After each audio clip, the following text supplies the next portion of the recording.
Chapter 370. On a Tuesday morning, the weather remained cold and gloomy, which was common for this season. Klein tightened the collar of his coat, put on his hat, and opened the door. He was going to the mailbox at the end of the street to deliver a letter to Detective Stewart. It wasn't a long journey, so there was no need to dress so neatly and heavily.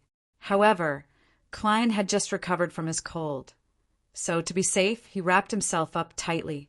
Perhaps it was because of the strong winds last night, but the air in Bakeland was unexpectedly good.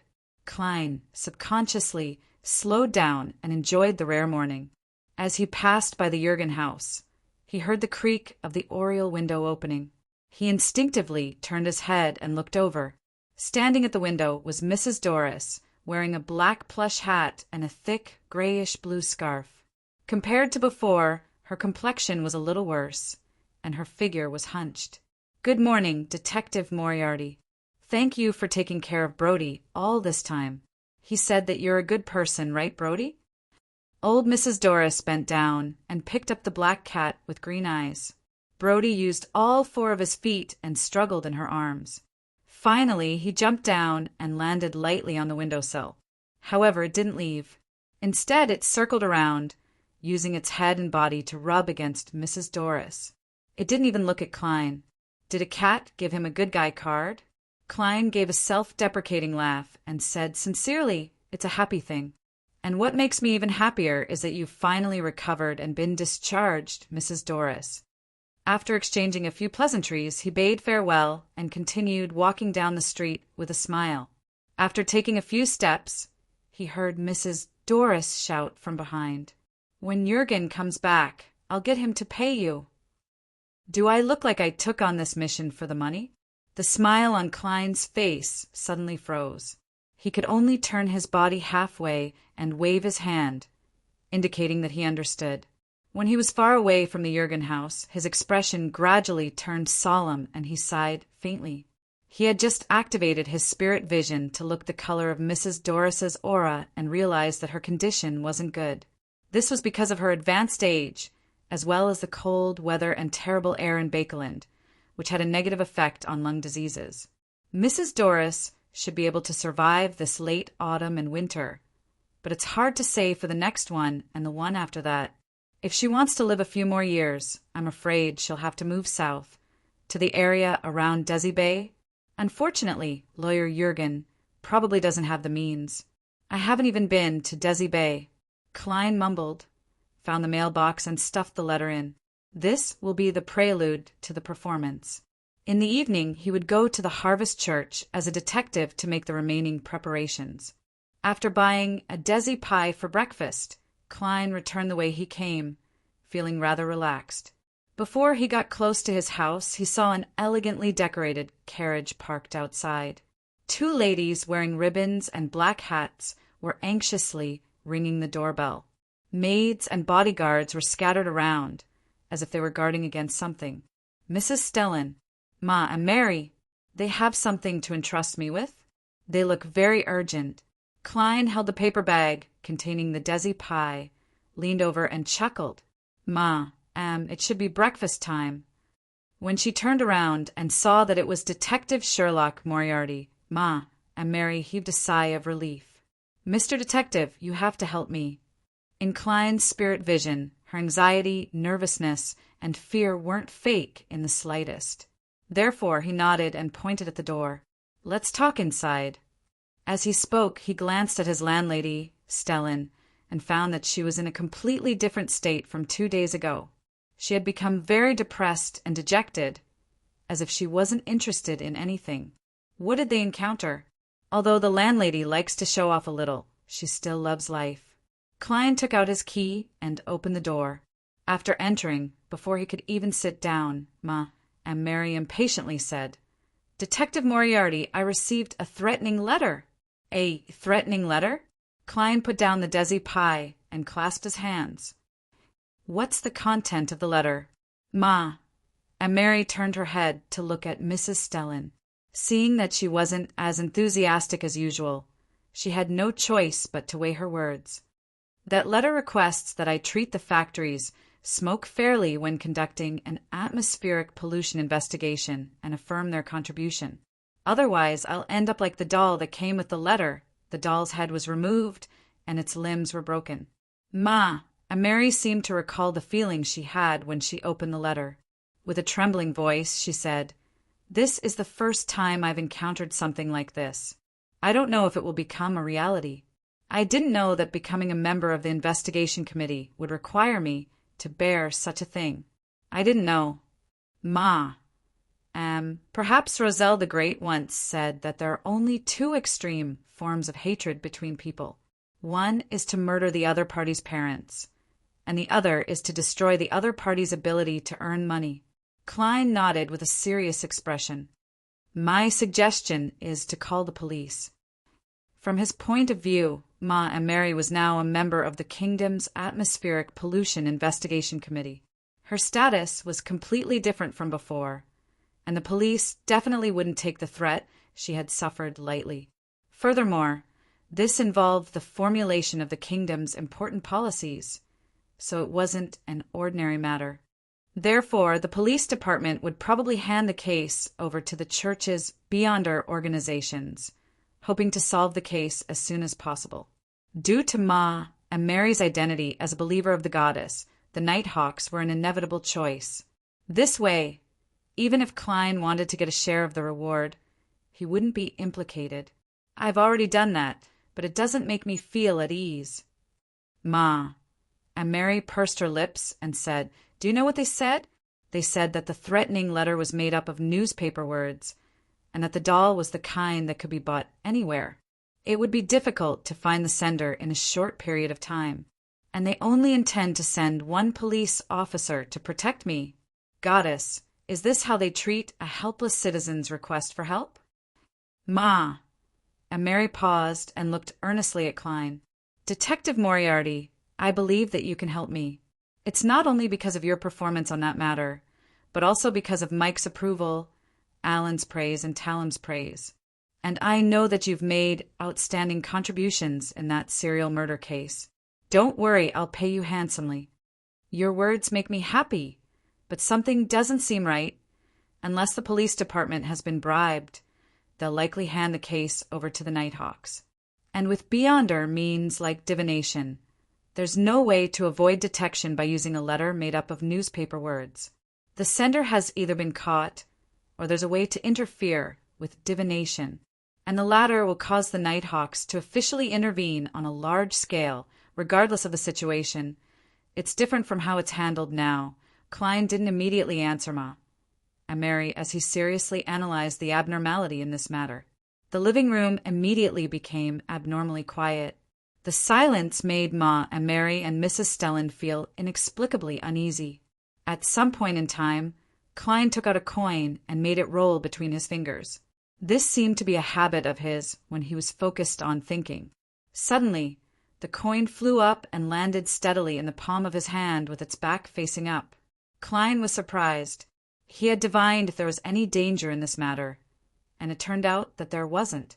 If there really was such a threat, even if the sender didn't have much strength, it could still cause a certain level of danger. It can't be that there's no danger at all. It's just a simple threat? Or... Klein suddenly thought of another possibility as he smiled. He smiled and said, "Ma and Mary, don't be nervous. Go back in peace. If someone comes to you in the next 2 days to discuss this matter in the newspapers, letting the people know the true colors of those factory owners and igniting the anger of the people, then nothing will happen to you." What Klein had just thought of was that the threatening letter was a trap set up by his own people to incite the people and use their anger to smoothly carry out the investigation of the air pollution, allowing the subsequent bill to be beneficial to himself. And this could explain the police department's current reaction. "Why do you say that, Ma?" and Mary asked with a frown. Klein smiled and replied, "That's my reasoning. What if nothing happens in 2 days?" Ma and Mary pressed. "What if nothing happens in 2 days?" Madame Marie asked. "Then I'll provide protection. It's not like there's any danger," he added inwardly, after comforting Ma and Mary. He went above the gray fog to confirm it and received the same result as before. And at that moment his desi pie had already turned cold. Ma and Mary returned home, feeling a little uneasy and uneasy. She wondered if she should invite Stellan over to stay for a few days to accompany her. At that moment her butler informed her that the eldest son of Earl Hall, the chief secretary of the National Atmospheric Pollution Council, Mr. Hibbert Hall, was visiting. After both parties entered the living room, before Ma and Mary could say a word, the handsome blonde gentleman spoke first. Ma and Mary, I've heard of your encounter. Ma and Mary, I've heard of what happened to you. This is a disgrace to Backland and even the entire kingdom. I'm deeply sorry and sympathetic for this. Don't worry. Everyone in the council will stand with you. Thank you for your concern, Ma and Mary replied gratefully. Hibbert Hall deliberated for a moment. Madam, I want to find a reporter to cover this matter. I want to tell everyone what happened to you and your despicable actions. I want the people to see how savage the people who polluted Bakeland's air are. There was not the slightest hint of remorse. Please agree to my request. This is exactly as Detective Moriarty described. Lady Mary was speechless for a moment. After breakfast and a short rest, Klein, who had nothing to do, went above the gray fog and prepared to divine the origins of the biological poison bottle. Chapter 371. In the ancient and majestic palace, one stone pillar after another supported the high dome. Klein sat at the end of the long bronze table, holding the translucent brown bottle. He checked it several times, but he didn't sense any danger. Let's begin. He conjured a pen and paper and wrote down the divination statement, its source. Putting down the fountain pen and mentally preparing himself for a critical hit, Klein stared at the paper and the biological poison bottle. He leaned back in his chair and began chanting in cogitation. Soon, he entered a hazy dream and saw a dark but spacious room. King cobras, black widow spiders, and other animals hung in the room. There were also many strange plants placed in a messy and terrifying manner. A stern-looking middle-aged man in a white coat stood in front of the long table in the middle. He threw snake gallbladders, spider venom glands, and other items into the black pot that hung from the ceiling. In the end, he even put in a few items that had a strong spiritual luster. For example, a lung-shaped object that would occasionally dissipate into black gas and condense into a dark green substance. Another example was a tube of clear blue liquid, and another example was a fiery red as the air around the black pot gradually became viscous. They gathered in the middle, but they were constantly pushed away, making it difficult for them to do as they wished. When the middle-aged man in the white coat saw this scene, he slowly frowned, his expression vaguely anxious. He flipped through the black notebook beside him, gritted his teeth, and used a ritual silver dagger to slit his wrist. Drops of bright blood fell into the black pot, and as if it had a life of its own, it suddenly produced a terrifying suction force, sucking in all the viscous air around it. It also sucked in all the scarlet blood that had yet to leave his wrist. That wasn't the end. No matter how the middle-aged man in the white coat struggled to resist, or how terrified he was, he couldn't help but approach the pot. His body was stretched, and his head was compressed. Amidst his tragic cries, he was eaten by the pot bit by bit. The specimens hanging around, the plants, everything that could move flew into the iron pot. The brown mist suddenly filled the room, quietly flowing and rippling. When everything was over, the entire room was empty, leaving only the translucent brown bottle lying quietly in the middle of the empty space. The scene quickly faded, and the dream quickly shattered. Klein opened his eyes and muttered to himself. So the biological poison bottle is the product of a suicidal experiment. I thought it was a beyonder characteristic left behind by a rampager. If that's the case, I can divine the formula to climb the spirituality and beyonder characteristics of a rampager, as well as the spirituality and beyonder characteristics corrupted by an evil god, could be used to divine a formula, just like the all-black I left behind by Nimblewright Master Rosago. This was because he had the gray fog to cut off the connection, and this mysterious space to eliminate the negative effects. He had plenty of means to court death. Of course, there were too many additional factors mixed into a Beyonder characteristic. In theory, it was possible, but the chances of failure were extremely high. Klein only felt confident after advancing to magicians. Similarly, sealed artifacts formed from similar Beyonder characteristics could also be used to divine the potion formula. However, if they were to be used as the main ingredients and only become a mystical item through the creation of artisans or other Beyonders or through some dangerous experiments, then Klein's current divination skills would be useless. Even with the enhancement of the mysterious space above the gray fog, it wouldn't work. Not bad. At least I don't have to worry about the hidden dangers of the biological poison bottle. Klein glanced at the fangs of the werewolf and rationally gave up his curiosity. In Queens, Earl Hall's luxurious villa, Audrey continued to study psychology. By her feet, Susie, the big golden retriever, was squatting there. Her eyes were bright and full of expression. She wagged her tail from time to time, as if she was enjoying it very much. Escalante, the psychologist, finished the introductory part and pretended to casually mention, "Actually, there's another theory. It believes that humans will inherit a certain amount of consciousness from their ancestors and past generations, thus forming the underlying logic of their own behavior. For example, although many people have never seen a venomous snake before, as long as they encounter it, they will instinctively feel fear and want to avoid it. Why is that? This is the feeling that we inherited from our ancestors, hidden in the deepest depths of our consciousness. In ancient times, people constantly fought with venomous snakes and all kinds of ferocious animals. Gradually, this memory was engraved in their consciousness and passed down. Then how is it passed down?" Audrey asked with interest. Escalante, whose hair reached her waist, laughed. "That's a very good question. The explanation given by some people is that everyone's consciousness is actually connected at the lowest level. It's one, and the traces and characteristics left behind here will affect one's own consciousness. For example, the lowest level of consciousness is like a boundless ocean, and each of our unique consciousnesses are islands in the ocean. This place can be divided into two parts. Hidden under the water is a larger and larger subconscious, and exposed on the surface of the ocean is a surface consciousness that can usually be detected. This is part of the theoretical foundation of the school of psychology." Audrey glanced at Susie and stroked the golden retriever on her neck. "So we can use the seed that is connected to each other to influence the consciousness of others and achieve the goal of treating certain mental illnesses. This is the mysticism, foundation, and Beyonder powers of a psychiatrist. But it doesn't seem to be enough. There's still something missing. For example, the sky above us, the sky that envelopes everything?" Audrey thought with a confused and curious expression.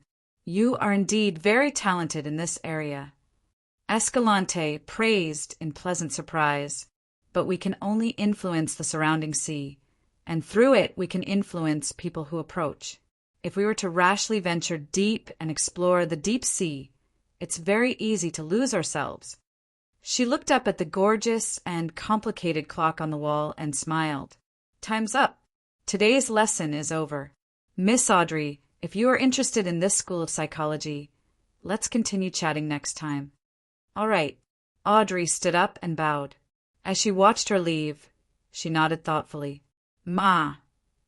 Escalante doesn't seem like a real psychiatrist. At most, she's like me, a telepathist. Was she talking about the theoretical foundation of psychological alchemy? They sure are patient. Why haven't they recruited me into the society yet?" As Audrey was lost in her thoughts, Susie said happily, "Audrey, I feel like she's the same kind of person as us." "Audrey, I feel like she's the same kind of person as us. No, the same kind of dog. No, that's not right either, woof." Susie, who only had a basic grasp of human language, fell into chaos. She couldn't find the right words to describe her feelings. South of the bridge, Rose Street, outside the Harvest Church, Klein, who was dressed normally, looked up at the sacred emblem of life on the outer wall. He held his cane, walked up the steps, and stepped through the door. The first thing he had to do was confirm the situation. Only by doing so could he perform better, so as to cleverly rescue the vampire Emlyn White without arousing suspicion. Then, as the detective who provided the clues, he would receive the gratitude of the White family and the applause of the audience. This would be an interesting performance. The Harvest Church wasn't big, and it only had a prayer hall. Klein found a seat by the aisle, took off his hat, and looked ahead. Bishop Utravsky was preaching. His height of more than 2 meters and his loose priest robe couldn't conceal his burly physique, giving off an extremely oppressive feeling. However, his expression was abnormally gentle, filled with praise and gratitude for life. In front of such a priest, no one dared to make a racket. The few believers listened quietly, occasionally making the unique prayer gestures of the Church of Earth Mother. Klein carefully observed and waited patiently, neither arrogant nor rash. With the end of the sermon, he held his cane and prepared to get up for the follow-up. At this moment, a man wearing the priest robe of the Church of Earth Mother entered the room at the back of the church. He looked to be in his late 20s. He had black hair, red eyes, a high nose bridge, and thin lips. He was handsome, but not masculine enough. He was none other than Emlyn White. Klein's mouth gaped open bit by bit, almost unable to close it. Isn't this fellow supposed to be locked up in the basement? Didn't he keep shouting that he had to adhere to his beliefs and not submit to Bishop Utravsky's thoughts? Emlyn White distributed the items related to Holy Communion to the believers before finally stopping in front of Klein. Klein's thoughts raced as he immediately suppressed his voice. "You're Emlyn White, right? Your parents entrusted my friend to find you. Why are you here? Did something happen to him? Do you need help?" Emlyn White's characteristic arrogance disappeared as he revealed a smile that was only slightly better than crying. "There's no need. I'll be home soon." He pursed his lips, shook his head, and forced a smile. "I'm already a believer of Earth Mother." "No, priest." This answer was completely out of Klein's expectations. He was momentarily at a loss for a response. All he could do was shout in his mind. "Hey, back at the Harvest Church, you firmly said that you worshipped the moon and would never change your faith to Earth Mother. How long has it been since then? Isn't this too fast? Where's your persistence? Where's your integrity?" My carefully prepared performance was forced to end before it even began. This doesn't make sense." Klein opened his mouth and suddenly realized something was amiss. "Why is Emlyn White telling me about changing my faith? I'm just a detective who happened to discover him while passing by. He wants me to pass this message to his parents? Is there another meaning hidden in this?" Just as Klein was guessing the reason, Emlyn White put away his worries and smiled smugly. "Mr. Detective, you don't need to act. Or should I call you the new owner of the Master Key?" Chapter 372. I've been recognized. Klein was alarmed and nearly entered a state of combat.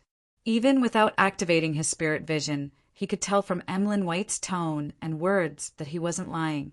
He was very confident, very certain. Just as he tensed up, Klein suddenly thought of a question. Why should I be worried about this? Immediately after, he answered his own question in his mind. It doesn't matter if I've been recognized. The situation now is different from 2 months ago. I once panicked because of Ambassador Bakerland's matter in front of the official monitors. I ran around, trying my best to grab at any straw. During this process, I came into contact with the Beyonder Circle and even became a Beyonder. It's quite possible. Therefore, even if my identity as a Beyonder is exposed, they won't think too deeply about it and dig up my past. Furthermore, Detective Eichinger Stanton is most likely a Beyonder, and he maintains a relatively good relationship with the police and the official organizations. He had vaguely guessed that I'm one of them and gently tried to rope me in. In this regard, I can barely be considered a peripheral member of the officials. If something really happens, it's not certain that I'll be arrested. More importantly, I've already made my current image deeply ingrained in people's hearts. I'm not afraid of a wanted poster in my photo. If the situation doesn't look right, I can directly give up 15 Minsk Street and my identity as Sherlock Moriarty. So, what do I have to worry about? Yes, before I came, I did a divination, and the revelation was that there's almost no danger. As these thoughts flashed through his mind, Klein's constricted pupils, slightly changed expression, and ready state all relaxed, as if the other party was talking about today's weather. Seeing his normal expression, Emlyn White raised his eyebrows, took a few steps to the side, squeezed past him, and slowly sat beside him. The vampire looked at Bishop Utravsky, who was leading the believers in the Holy Communion ritual, and chuckled. "Mr. Detective, aren't you afraid that I'll go to the police station and shout that you're a beyonder?" Klein also looked ahead without turning his head. "I'll follow you and shout that it's a vampire. Come on, let's hurt each other. I'm not afraid of you." Emlyn White's expression stiffened as he raised his right index finger. "Sanguine, noble sanguine. Understand?" Without waiting for Klein to speak, seeing that Bishop Utravsky was focused on the Holy Communion ritual, Emlyn White chuckled. "No matter what, I'm finally free. I pretended to submit and told the old man that I was willing to convert to Mother Earth and deeply repent of what I had done. Although I didn't know what I had to repent for, I had no problem putting on a show. That old man actually believed me just like that and was very happy. He let me out on the spot and made me a priest here. He told me that if I could memorize the Church of Earth Mother's Holy Bible, he would let me go home. Haha, this kind of old fellow whose brain is full of muscles and who has become stupid from religious beliefs is really easy to deceive." Gullible? Klein turned his head to look at the smug vampire and said, "There's no need to worry about that. Father Utravsky used to be a pirate, and he's probably killed more people than your father has saved. Most pirates don't trust their companions, and they're full of deceit and betrayal. To be able to become a relatively successful and surviving pirate, even if Father Utravsky isn't good at using his brain, he's definitely not someone who's easy to deceive." Seeing Emlyn White's look of disbelief and about to retort, he stroked the tip of his cane and leisurely added, "The priest has a powerful sealed artifact called the Mental Terror Candle. Father has a powerful sealed artifact called the Mental Terror Candle. It allows the wielder to enter the deepest depths of the target's mind. There, no one can lie. Besides, this is only one of its uses. I don't know if it has any other abilities." Emlyn gradually froze as his eyes slowly lost focus. After more than 10 seconds, he muttered with a pale face, "When I said that I was willing to convert, that old man came in with a lantern. When I said I was willing to change my faith, the old man came in with a lantern. There was a candle inside the lantern, but I didn't get a good look at the candle." Klein turned his head and looked at Emlyn White with pity. "Perhaps Father Utravsky used it to plant a hint in you, making you gradually and completely believe in Mother Earth." The corners of Emlyn's mouth twitched, revealing a smile that was comparable to a zombie. "I didn't feel anything at all. It shouldn't be like what you said. Besides, aren't my parents coming soon? They can use ordinary people to accuse the priest of forcefully detaining me, making him choose between the reputation of the Church of Earth Mother or letting me go. Isn't this a great idea?" Klein maintained his sympathetic gaze as he clasped his hands and placed them in front of his mouth and nose, looking like he was seriously repenting. "If I were Father Utravsky, I'd choose to call the police and let them clarify the situation. Do you think the one who will suffer in the end will be a bishop with legal qualifications to preach, or a vampire?" Sanguine, sanguine. Emlyn White's facial muscles seemed to spasm. He clenched his fist and punched the back of the chair in front of him. "I can wait. Once I memorize the Holy Bible, I'll ask the old man to let me go. He's a truly pious person. He won't go back on his word." Klein didn't turn his head as he laughed. "I've been to 48 River Bay Avenue. Your parents have already moved away. Of course, not only will they move away, but they'll also move to a place I don't know," Emlyn White replied without hesitation. Klein added in a rather relaxed tone, "They moved away in a hurry. They didn't take many things with them. For example, the things in your room." Emlyn White's expression immediately became extremely interesting. He opened his mouth, stood up abruptly, squeezed past Klein, and rushed towards Bishop Yutravsky, who was in front of the sacred emblem of life. "Father, Bishop, I want to go home. I want to go home. I want to go home." Emlyn shouted loudly. Seeing that there were still believers who hadn't completed the Holy Communion ritual, Father Yutravsky didn't respond. All he did was calmly look at the pitiful vampire. Emlyn suddenly shut his mouth and became quiet. He paced back and forth, looking extremely anxious. Klein smiled as he got up, picked up his cane and hat, and strolled along the aisle to the front row of the cathedral's prayer hall. After the Holy Communion ritual ended, he walked to Father Yutravsky's side and said with a serious expression, "Bishop, I don't know why you let Emlyn stay here, nor do I wish to know." "Bishop, I don't know why you let Emlyn stay here, nor do I wish to know. I only know one thing. His parents entrusted me to bring him back. If this giant-like priest easily agrees to my request, then I can only light some candles for Emlyn. No, from today onwards, he'll definitely hate candles. I'll have a moment of silence." Klein thought to himself. Father Yutravsky looked down at them and replied with a gentle expression, "Emlyn can go home at any time." Klein glanced at Emlyn White, raised his right hand and tapped his chest. He originally wanted to tap 4 times clockwise to form the crimson moon, but in the end he forced himself to draw the triangular sacred emblem. He originally wanted to tap 4 times clockwise to form the crimson moon, but in the end he forced himself to draw the triangular sacred emblem. Emlyn felt rather uneasy under his gaze. Without a word, he rushed straight to the cathedral's entrance and successfully left. Klein followed behind him at a steady pace. He was in no hurry. After jogging forward for a while, Emlyn suddenly slowed down and said in a daze, "I feel like I'm beginning to miss the Harvest Church. I miss the feeling of reciting the Holy Bible, and I miss the sacred emblem of life. I want to do some cleaning and cleaning. I just need to do it for an hour. An hour." This hint is even more vicious than I imagined. No matter where this vampire goes, he has to report to the Harvest Church every day. Forced labor for an hour? Actually, it's still all right. At the very least, I didn't forcefully use a hint to change Emlyn's faith. It's still a form of respect for him.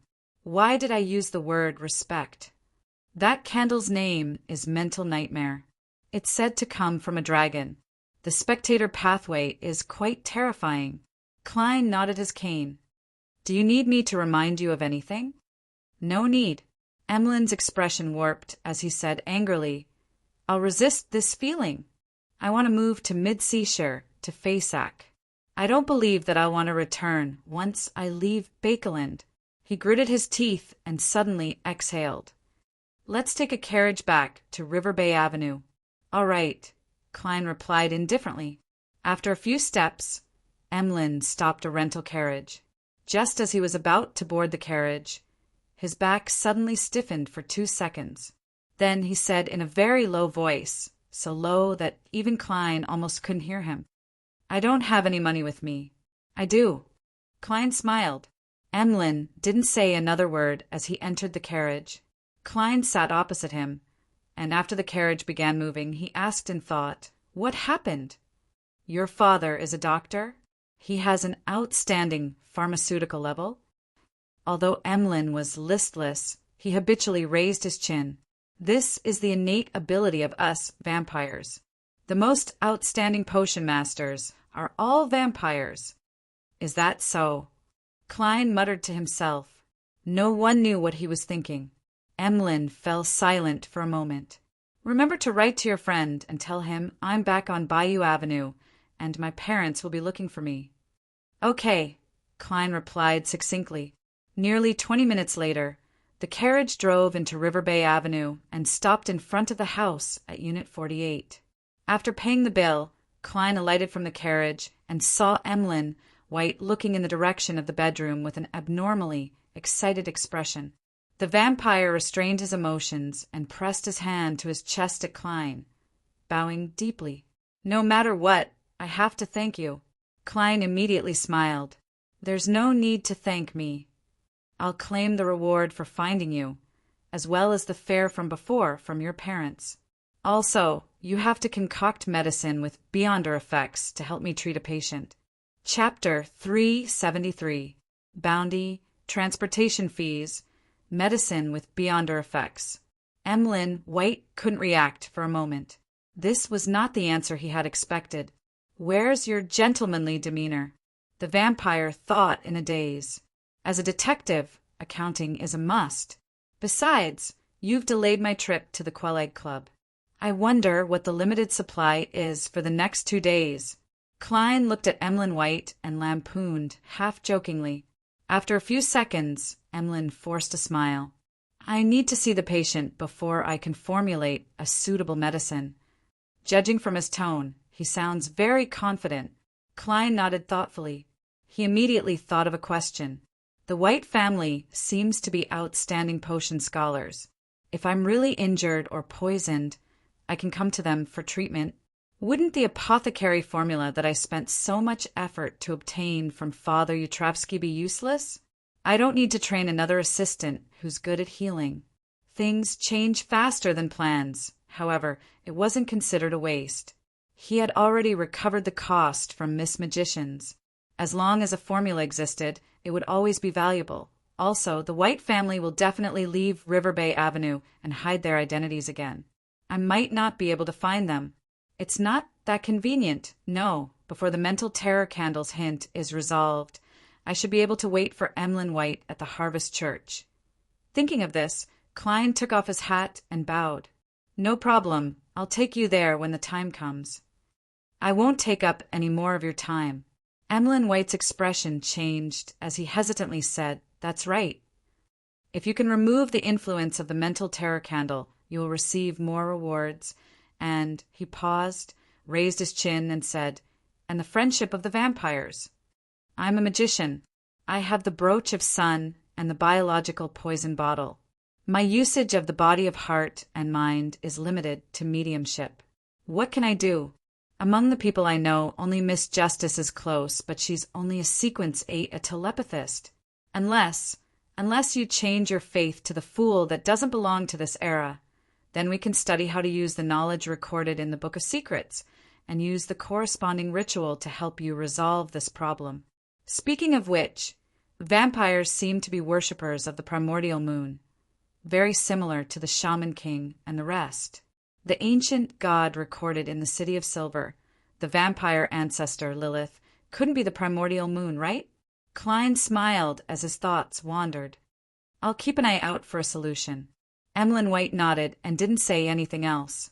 He eagerly turned around and rushed to the door.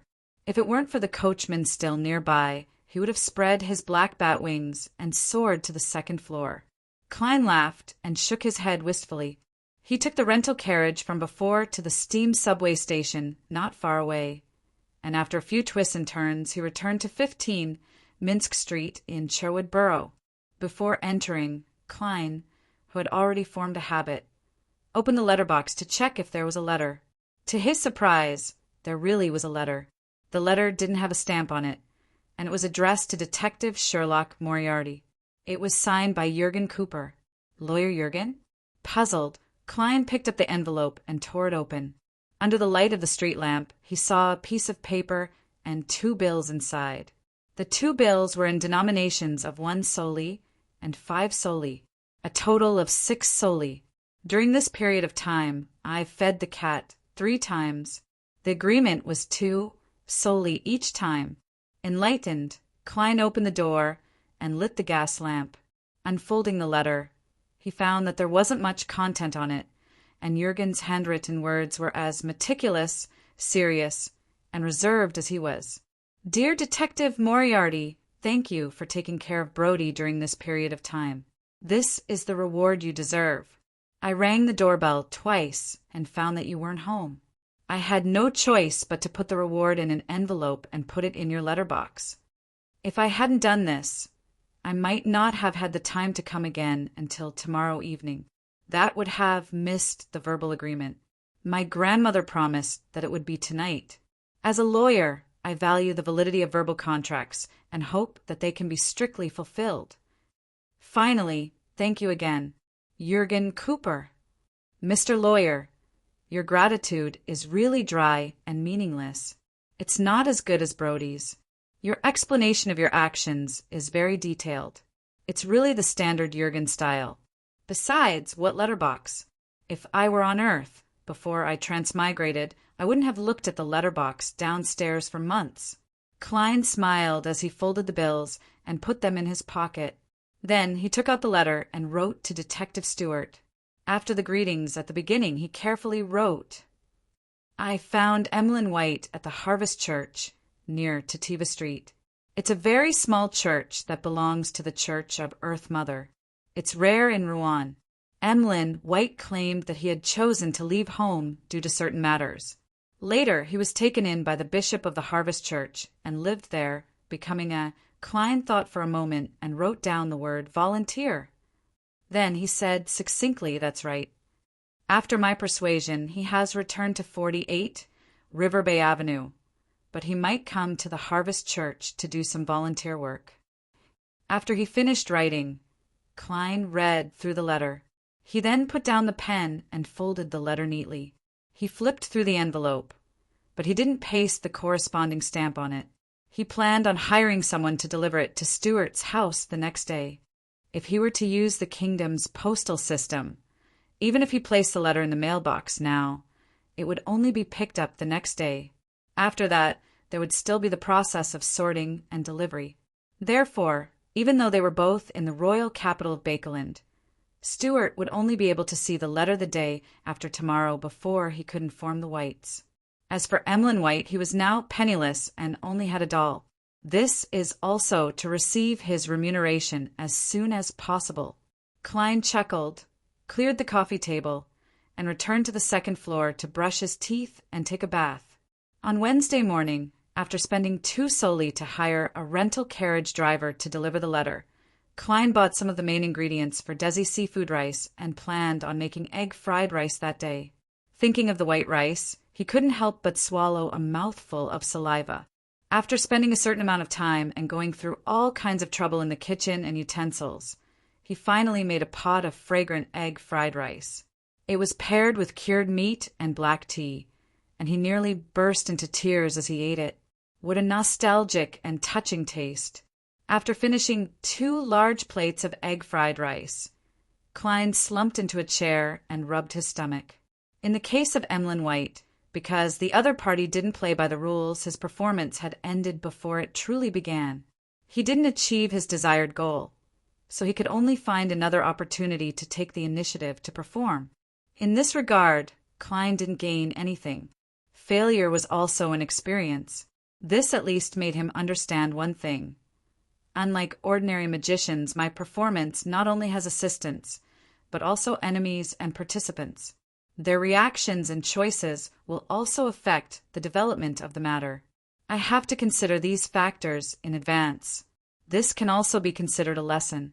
It's better to be taught a lesson on such trivial matters than to be taught a lesson on certain important matters. Klein looked at the empty plate in front of him and thought about what other performances he could take the initiative to do.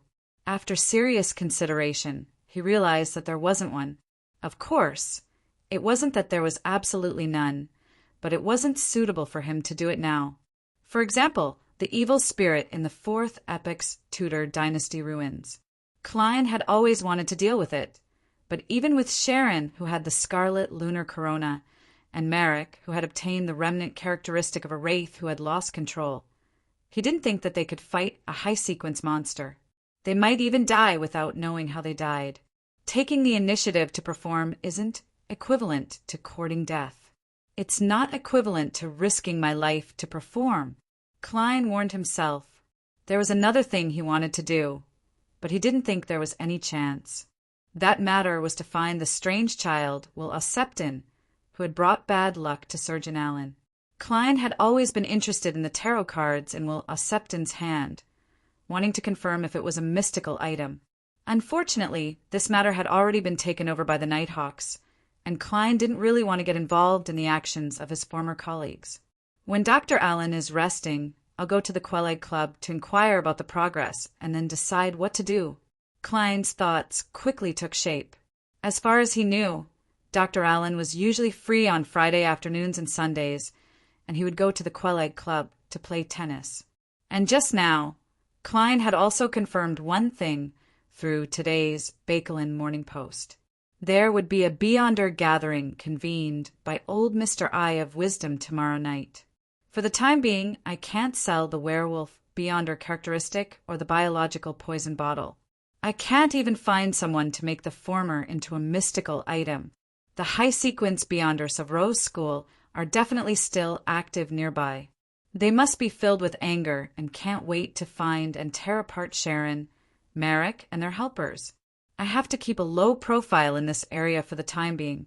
Klein picked up a napkin, wiped his mouth, and began clearing the table. He had originally wanted to rest today and spend the day leisurely at the Quelaag Club without taking the initiative to perform. However, he remembered that Amon's avatar had discovered the gray fog and attempted to infiltrate it. He also remembered the role that the Book of Secrets had played in that crisis. Thus, Klein lit the fireplace in the activity room and brought the Book of Secrets back to the real world. Then he focused on reading, pondering over it, and taking notes. Of course, he would burn the corresponding notes above the gray fog afterward. Before he knew it, it was already noon, and he suddenly heard the doorbell ring. After hiding the Book of Secrets, Klein entered the living room and went straight to the door. The visitor was Detective Stewart, who had a thin face and a beard. He looked at Klein with great reverence and excitement and couldn't wait to praise him. You really are a great detective with rich resources and channels. You were able to solve such a case without any clues so quickly. Chapter 374. No, it's just good luck. It's just that God is blessing me. Klein modestly made way and invited Stewart in. What he said was actually the truth. This matter was indeed due to good luck. Long before the other party took on the mission, he had already known where Emlyn White was. As Stewart took off his tweed coat and hat, he hung them on the shelf in the foyer and said with a shiver, "This darn weather is getting colder." This damn weather, it's getting colder and colder. Maybe I should try those cotton-stuffed coats. You can't call this cold, right? Go north of Mid-Seashire and stay in Winter County for a day. You'll understand what true low temperatures and true winter are, Klein chuckled. Immediately after, he generously asked a question. A cup of hot coffee? That's exactly what I'm hoping for. Stewart followed him to the activity room on the first floor. I've been to the north of Mid-Seashire, so I know about the low temperatures and heavy snow there. It was a rather wonderful vacation, but Backland's cold isn't bad either. It's like magic, penetrating my clothes and seeping into my bones. Oh, a fireplace that makes one want to praise. Stewart stood in front of the burning charcoal fireplace for a full 20 seconds before sitting on the sofa. He looked at Klein, who was busy brewing instant coffee. I plan on going south for a New Year's holiday to Desi Bay to fish. What about you? What vacation plans do you have? We endured the air of Bakelin for a year and worked hard to save up money for such a vacation. Perhaps it's also to Desi Bay, Klein said hesitantly. He looked sideways at Stewart's face, his expression momentarily a little dazed. This was related to a promise, an agreement with his brother, Banson, and his sister, Melissa. "Ha!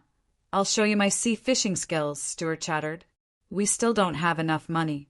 Otherwise, we would really want to go to Faysac, Intis, or even the southern continent." Klein finished brewing the coffee and handed the white porcelain cup to him. He took 2 steps back and sat opposite him. Stewart held the cup and took 2 deep breaths of the warm, fragrant air. After a few seconds, he put down the cup and said very formally, "According to our agreement, I will share the reward I received this time with you. Mr. and Mrs. White gave you £50 altogether, and you obviously contributed more than I did. Sherlock, how about £30? I still have to pay my informants for their hard work. Only £50. A vampire is only worth £50? Klein could not help but curse in his heart. However, he also knew that it wasn't that the Whites didn't want to increase the reward. They were probably worried that if they gave too much money, it would scare the detectives and make them have unnecessary associations, which would then attract the attention of the police or some official organizations. To an ordinary private detective, a £50 mission was tempting enough. Back when Klein hired someone to investigate all the houses with red chimneys in Tingen City and the small towns in the suburbs, he had only spent about £7. In addition, Mr. and Mrs. White also gave you an extra £1, saying that it's your fare for the next few days. Stewart took out 6 £5 notes and one £1 note with slight doubt. Klein took it and casually checked its authenticity. He didn't explain about the fare. Stewart didn't ask any further. He smiled and said, "Other than Mr. Stanton, you're the most outstanding detective I've ever met. Did you enter the profession halfway, or did you learn from a great detective in the past? Which detective did he learn from? That's a lot. What Sherlock Holmes? What Hercule Poirot? What 10,000-year primary school student? What swindler in the name of his grandfather?" Klein silently lampooned. He thought for a moment. "I'm from Mid-Seashire. I did a lot of work in the early days before I became a detective. That's why you're so knowledgeable," Stewart said in realization. "Hey, your flattery is making me a little embarrassed." Klein smiled but did not respond. Stewart took a sip of coffee and said, "Sherlock, if I encounter a difficult case that I can't solve in the future, I hope I can ask you for help. My connections in the detective world have also been established." Klein replied cautiously, "That's right. At that time, if I'm free." After exchanging a few more pleasantries, Stewart tactfully bade farewell. Klein walked him all the way to the lobby. After putting on his coat and hat, Stewart was about to open the door when he suddenly turned around and said sincerely, "Sherlock, you're too simple. Your talent deserves better coffee." "Ah." Klein was taken aback at first before he felt a little awkward. He laughed dryly. "I can't tell the difference between good and bad coffee. It's all the same to me." After sending Stewart off, Klein went out and bought a few beef bones and some beef from a butcher shop. He also went to a vegetable shop to buy radishes and other ingredients, as well as the corresponding seasonings. He wanted to prepare beef bone radish soup for dinner to accompany the remaining rice. As for lunch, he found a random restaurant on the street and had a lamb chop. In the leisurely afternoon, Klein continued studying the Book of Secrets. The more he read, the more he felt that he knew too little about mysticism. Thankfully, he had a solid foundation, and he could quickly grasp many things the moment he came into contact with it. In the evening, he caught a whiff of the alluring fragrance of the beef bone radish soup. His Adam's apple bobbed up and down twice. He heard the doorbell again, and it was like a bugle call for dinner. Gulping a mouthful of saliva, Klein walked to the back of the door and reached out to grab the handle. The visitor's appearance naturally appeared in his mind. It was none other than the handsome but not masculine red-eyed vampire, Emlyn White. "There's no need to rush me. He's a guy who keeps his word." Klein opened the door and smiled. "Good evening, Mr. White." Emlyn lifted his chin, letting his impatience show. Just as he was about to speak, Klein sized up the brown priest robe he was wearing and revealed a knowing smile. "You just came from the Harvest Church." "Who said that he could last night?" Emlyn immediately couldn't maintain his gentlemanly demeanor. He gritted his teeth and said, that old man. Damn it! How do I get rid of that darn hint?" Without waiting for Klein's reply, he patted the clothes on his chest and pulled a long face. "Take me to the patient. A sumptuous dinner is waiting for me." As he spoke, he sniffed indiscernibly, as if he had smelled something. Klein didn't say anything else as he took his coat and hat. "All right, I'll take you there now." After closing the door and taking a few steps, he cautiously asked, "Do you have a medical license?" How else could he convince Lawyer Jurgen to allow Mrs. Doris to take the medicine? Emlyn looked at the sky at a 45-degree angle. I don't need that kind of document to prove my ability. Before Klein frowned, he nonchalantly added, "You're right. It's too simple. I just had to deal with it, and I got it." "You sound like you're quite proud of your medical license." Klein smiled but didn't say anything. Emlyn looked at the wet ground in front of him and casually said, "That's right. Do you know what I like most about Bakeland?" "What?" Klein asked curiously. Emlyn chuckled. "The sky is gloomy for a long period of time, and the fog that obscures the sun, so even if I go out during the day, I won't feel too uncomfortable. This is great, except for the bad air." In other words, vampires would really be harmed by sunlight? Thankfully, I considered this yesterday and deliberately didn't bring the sun brooch. Otherwise, I wouldn't have been able to communicate with Emlyn. Klein seemed to understand something. As they spoke, they arrived outside Jurgen's house. Klein stepped forward and rang the doorbell.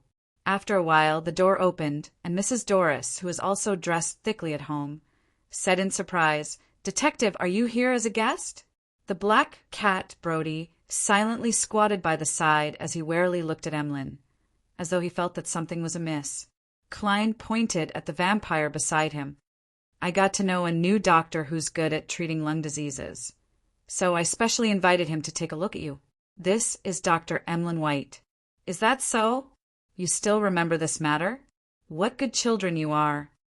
Doris cheerfully invited them to come in. "Child." The corners of Klein's mouth twitched, but he didn't say a word in the end. On the way into the living room, Emlyn lowered his voice and said to him, "This patient's problem is irreversible. This patient's problem is irreversible. She is very old, and her body is quite weak. Even if I give her the medicine, she'll only be able to survive this winter at best. She'll pass away in 3 to 5 years. Unless there's the legendary immortality potion or something similar, this is the only way. Or turn her into a sanguine? But at her age, she can no longer withstand the changes a beyonder characteristic will bring to her body. Besides, my parents and I don't have any additional characteristics. Irreversible." Klein was taken aback as he sighed silently. He said to Emlyn, "Concoct the medicine for her first." "Let's concoct the medicine for her first. We'll talk about it after this winter." "All right. I have a finished medicine that's suitable for the situation."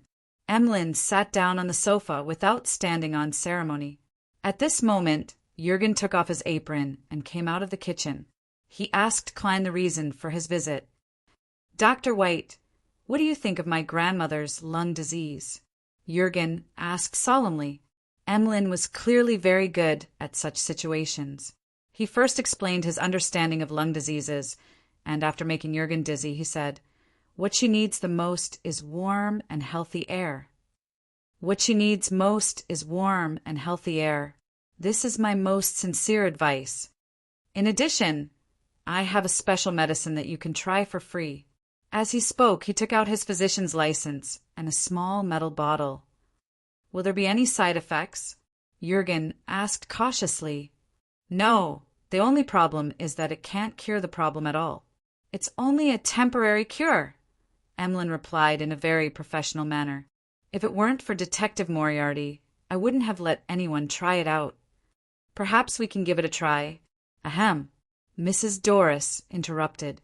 Jurgen glanced at Klein, and the latter, who had done a divination beforehand, gave an affirmative nod. "All right." Jurgen finally made his decision. He watched warily as Mrs. Doris drank the bottle of medicine, carefully observing her reaction. Mrs. Doris didn't change at first, but she gradually felt that her breathing was becoming easier. She stood up, bent down to hug the cat, and said happily, "I feel much better." Seeing this scene, the corners of Jurgen's mouth curled up slightly. Seeing this scene, the corners of Jurgen's usually solemn and unsmiling face actually curled up slightly. But what Klein thought was 3 to 5 years. He smiled and sighed inwardly. This can also be considered a kind of magic show. using beyond her powers to create a false outcome to make the audience happy. Chapter 375. After waiting for more than half an hour and confirming that there were no accidents, Klein and Emlyn White left Lawyer Jurgen's house. They silently walked forward with their own thoughts on their minds, and soon they arrived outside 15 Minsk Street. Vampire Emlyn held his fist to his mouth and coughed lightly. The payment has been made. I hope we won't have the chance to meet again.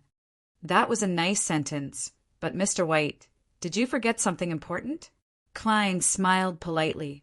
I'll visit Bishop Utravsky occasionally. I hope you won't be at the Harvest Church. Also, I don't have to help you find a solution to the hypnosis. Emlyn White's expression immediately turned odd. After 2 seconds of silence, he raised his chin. There are many powerful occultists in our race. I will write to them for help. With that, he placed his hand on his chest, bowed and left. After taking a few steps, he suddenly slowed down, turned his head, and asked hesitantly, "What are you cooking?" "Beef bone radish soup. It needs to be paired with rice and chili that's a specialty of the Fainapotter Highlands," Klein said with anticipation as he breathed in the fragrance wafting out of the house. Emlyn frowned and shook his head. Chili doesn't belong to the vampire race. Frankly speaking, it's hard for me to imagine a vampire eating chili.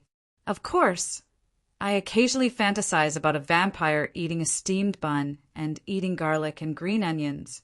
Klein criticized in his heart and pointed at the door, indicating that he was about to enjoy his dinner. Emlyn White considered for a second and lowered his voice. I thought about it for a long time last night and realized that you didn't actually do anything. Why did you ask for payment? The old man will let me go at any time. Klein chuckled. No, that's not how it works. Your parents entrusted me with the task of finding you, not saving you. In the end, I was the one who found you. According to the agreement, the reward should belong to me. Also, if I didn't remind you, you might have to stay in the Harvest Church for a few weeks or even a few months before you realize that you can leave freely, and you won't even realize that you've been hypnotized. Are you implying my intelligence? Emlyn's face contorted. No, I'm saying it explicitly. Klein smiled and didn't say anything else. He opened the door and went straight to the kitchen. His mind was filled with the clear and alluring soup, white rice, soft but chewy beef, marrow hidden deep in the bones, sweet carrots with the fragrance of meat, and chopped Fainapotter Highland chili. Pink rose salt and green coriander, leaves of balsam were sprinkled among the fiery fragments. On Thursday morning, as promised, Klein arrived at the cheap cafe in the East Borough. Old Kohler, who was still wearing the thick jacket from before, was sitting in a corner, drinking tea that barely tasted like tea with a loaf of black bread. Klein walked in front of him, took out something he had prepared, and pushed it to him. It was made up of 2 5-soldi notes for 1 soldi notes and a handful of copper pennies to enhance the effect. Old Kohler stared straight at them for a while before he reached out with his right hand and took them with trembling hands. He scrutinized them repeatedly, raised his hand to wipe his eyes, and squeezed out a smile. At the dock, we move heavy goods and do some troublesome cleaning in the cold, dirty water. It only costs about 1 soldi a day, and here there was a total of 15 soldi. Klein listened in silence. After a few seconds, he said, "That's right." After a few seconds, he said, "Have you heard anything recently?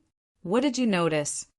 Old Kohler put away the funds, drank another mouthful of tea, and pinched the corner of his eyes. I got to know a lot of dock workers and re-established contact with my friends from when I was a vagrant. Some of them have entered the factory, and some are still constantly going back and forth between the workhouse and the corner of the park.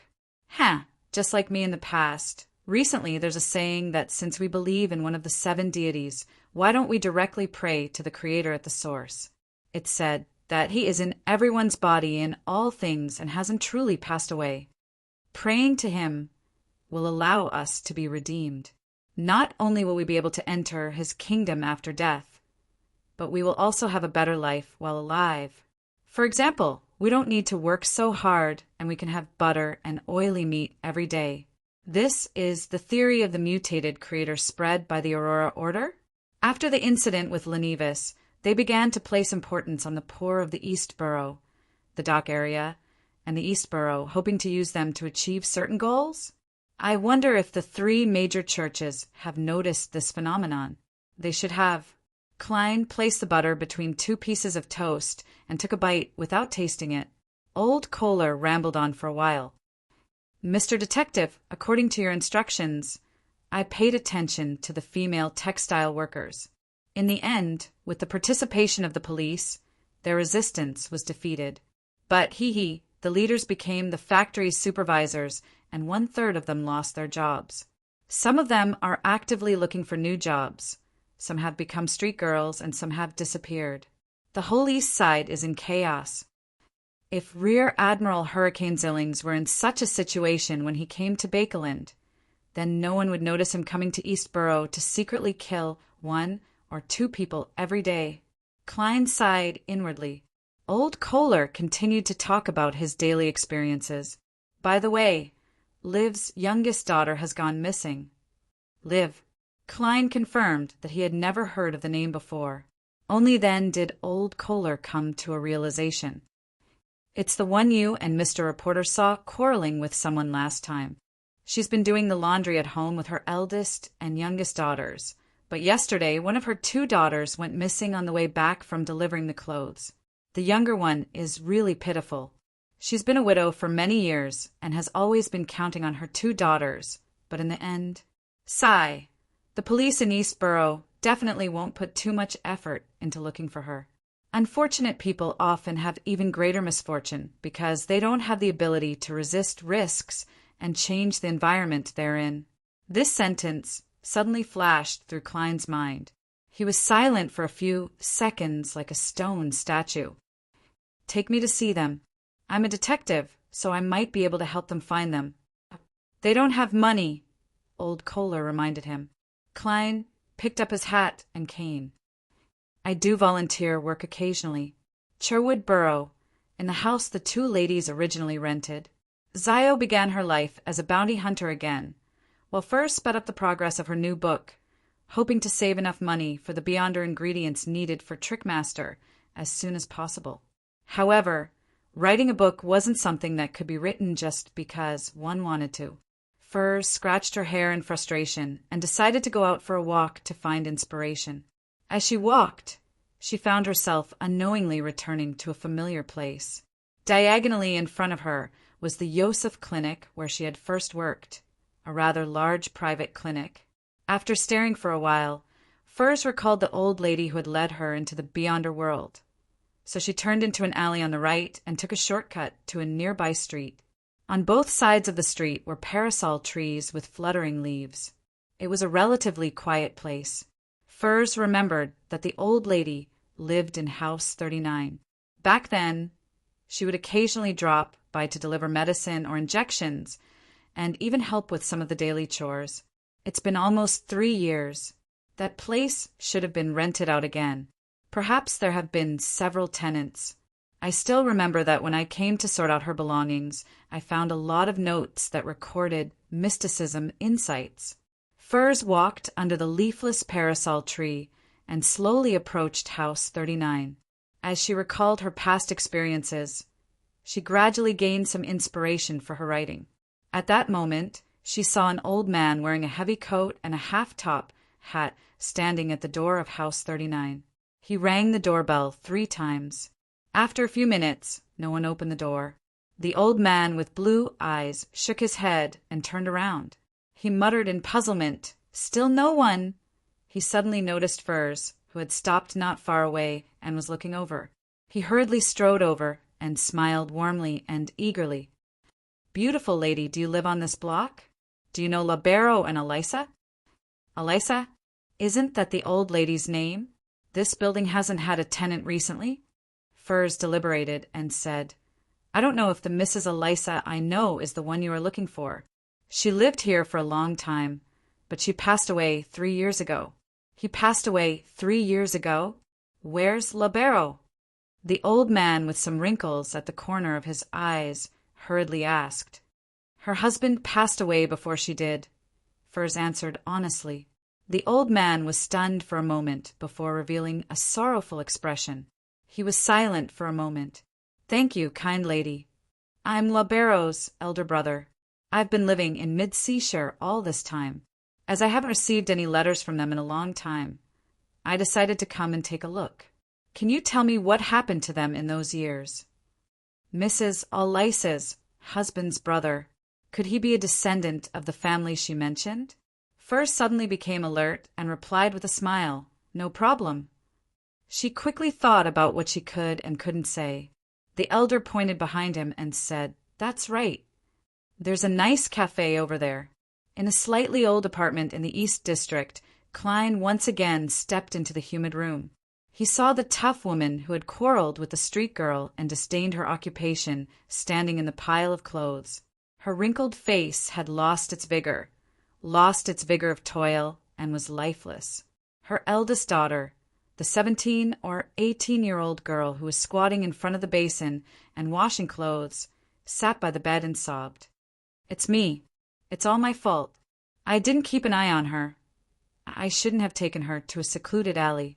She also said that she would learn a few more words in the free school tonight. It's me. It's all my fault. Liv suddenly came back to her senses and turned to look at her eldest daughter. She put away her sad expression and said fiercely, Why are you crying? Get up and wash your clothes. Do you want to go hungry? Don't you want to go to a free school? After yelling, she saw Klein and old Kohler by the door. Old Kohler, this is, she asked in puzzlement. Chapter 376. Old Kohler seemed a little afraid of the other party's toughness, and subconsciously took a step back. Liv, this is a detective. He wants to help you find Daisy. Liv's wrinkled and peeling face turned to Klein and said coldly, We've already called the police. She may be in her 30s, but she looks closer to 50. Klein looked around the room where many wet clothes were hanging. He vaguely remembered that there was a 13 or 14-year-old girl here the last time he was here. She was carefully holding a simple and crude homemade iron, dealing with the clothes that had been dried and wrinkled. There were many burn marks on her hands. She's the lost Daisy. Klein looked back at the laundry maid, Liv, and said in an emotionless tone, That's right. Do you believe that the East Side police will really look for Daisy? Are you sure that the people who caused Daisy to go missing won't set their sights on your house? You want to lose another daughter after losing one. The cruel but heart-wrenching words reached Liv's ears. The indifferent expression on her face crumbled bit by bit. She opened her mouth, but nothing came out. The corners of her eyes gradually turned red. She suddenly lowered her head and said to herself in pain and despair, I don't have money. The room suddenly became quiet. Even the sobbing girl didn't make a sound. Klein pursed his lips and exhaled silently. I do volunteer work occasionally, purely to help others. Hee, I haven't done it in a long time. Please give me a chance. Volunteer? Liv raised her head and chewed on the word. Klein nodded slightly. This commission is free. No, it's not completely free. Kindness will bring me great satisfaction. Since you don't have any other way, why not give it a try?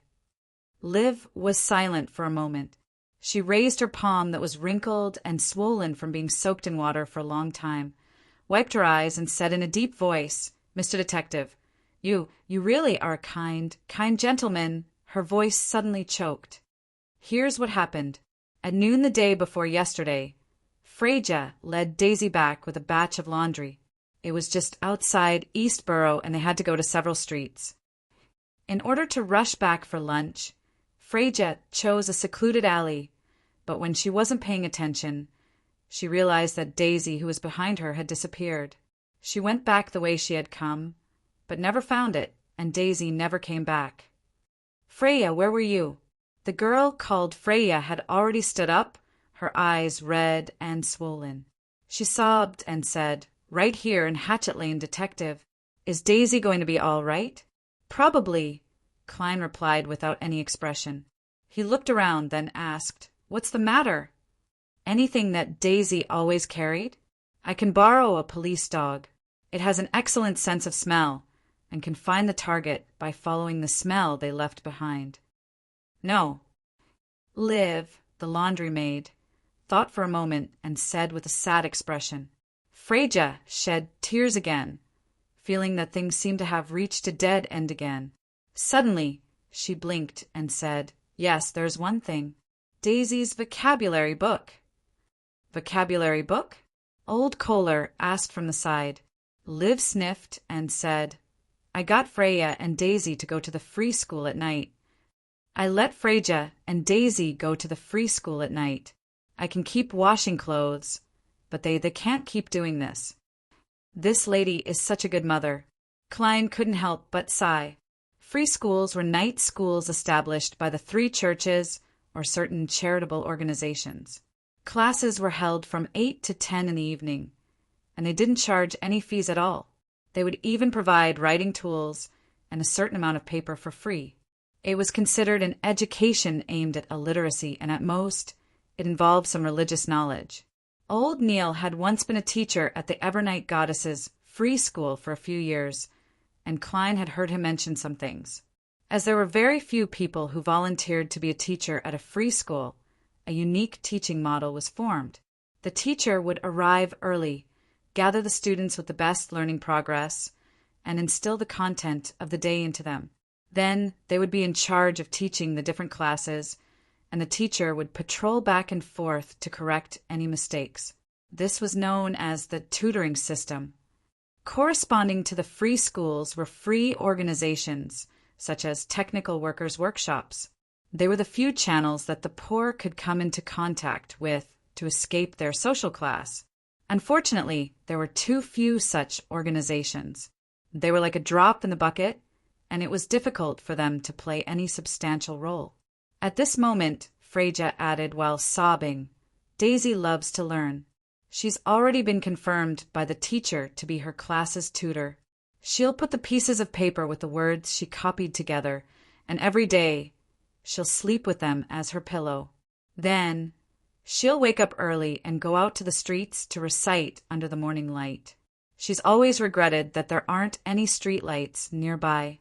As she spoke, Freja rushed back to the bunk bed and took out a stack of crumpled paper from under the tattered pillow. Due to being in a humid environment for a long period of time, the words copied on it were a little blurry. The edges of the paper were also worn, as if it had been flipped around for a long period of time. Mr. Detective, is this okay? Freja handed the so-called vocabulary book, which wasn't bound at all, to Klein with both hands and asked eagerly. Yes, Klein answered very succinctly. He wasn't trying to comfort Freja. Although such items weren't the kind that could be carried around, they would accompany the target for a long period of time and project a strong belief in them. They were excellent materials for using dowsing to find people. He casually flipped through the vocabulary book and said, Then I'll start taking action. Then I'll start moving. The sooner I find Daisy, the better. Liv and Freja couldn't find the words to describe their feelings. They could only watch as Klein and old Kohler left, repeatedly saying, Thank you, Mr. Detective, and thank you, kind gentleman. After leaving the apartment, Klein turned his head to old Kohler.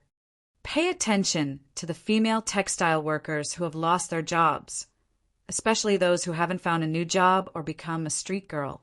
Pay special attention to those who have gone off to who knows where. Pay attention to your own safety. Ask less and listen more. If you do this well, you'll get a bonus. All right. Old Kohler nodded heavily. He didn't leave immediately. After hesitating for a moment, he asked in an expectant tone. Mr. Detective, you'll definitely be able to find Daisy, right? I can only say that I'll do my best. Klein didn't make any guarantees. Old Kohler sighed and smiled bitterly. I lost my own child, so this is the last thing I want to see. He waved his hand and walked towards another street. As for Klein, he left at an unhurried pace. On the way, he used Daisy's vocabulary book to wrap the tip of his cane. Without attracting any attention, He completed a dowsing rod search. There's a result. Northwest. I can't confirm if there's any interference or misdirection for the time being. He looked down at the direction where the cane was about to fall and reached out to support it. Following the revelation, Klein left Eastborough and hired a rental carriage. More than half an hour later, the carriage, which occasionally adjusted its direction, stopped at Iris Street in Sherwood Borough near Westborough. It stopped in front of a house with a vast lawn, a wide garden, a small fountain square, and a marble statue. At this moment, in the carriage, Klein's cane had fallen down and was aimed straight at that direction. Through the window, Klein saw patrolling guards and vicious dogs with their tongues hanging out behind the iron gate. The security there was quite tight. More importantly, even without divination, he could sense that there was quite a bit of danger lurking within with his spiritual intuition. What is this place? How could Daisy's disappearance involve such a dangerous place? Klein pondered for a few seconds and ordered the coachman to continue forward. The coachman replied with some surprise, "Sir, are you not here to visit Mr. Capham?" Capham? Klein found the name very familiar. He smiled and asked in return, "Why do you think so?" "People often come out from Eastborough and take my carriage here." "Ha ha! This is the home of the tycoon, Mr. Capham," the coachman replied casually. "Eastborough. Capham. Tycoon." Klein suddenly recalled who Capham was. In many rumors, he was the leader of a criminal organization whose hands were stained with blood, and he was involved in the disappearance of many innocent girls. And in reality, he was a tycoon who knew many important figures. Klein didn't say anything else. He leaned back against the wall and half closed his eyes. The carriage slowly moved forward, and the luxurious villa swept backward, disappearing through the glass window. In a cubicle in a coffee shop, Furs already knew that the elder's name was Lawrence Nord. He came from Constant City in mid-Seashire and was a public school teacher. He doesn't know that Mrs. Elisa's husband is dead, nor does he know that Mrs. Elisa has inherited his inheritance and become a beyonder. He didn't expect Mrs. Elisa to leave her belongings to me. Could he also be a beyonder? Does he have the ability to divine? Furs drank a mouthful of Fermo coffee and organized her words. "I was once a doctor at the nearby Yusuf Clinic, and Mrs. Elisa often came to see me.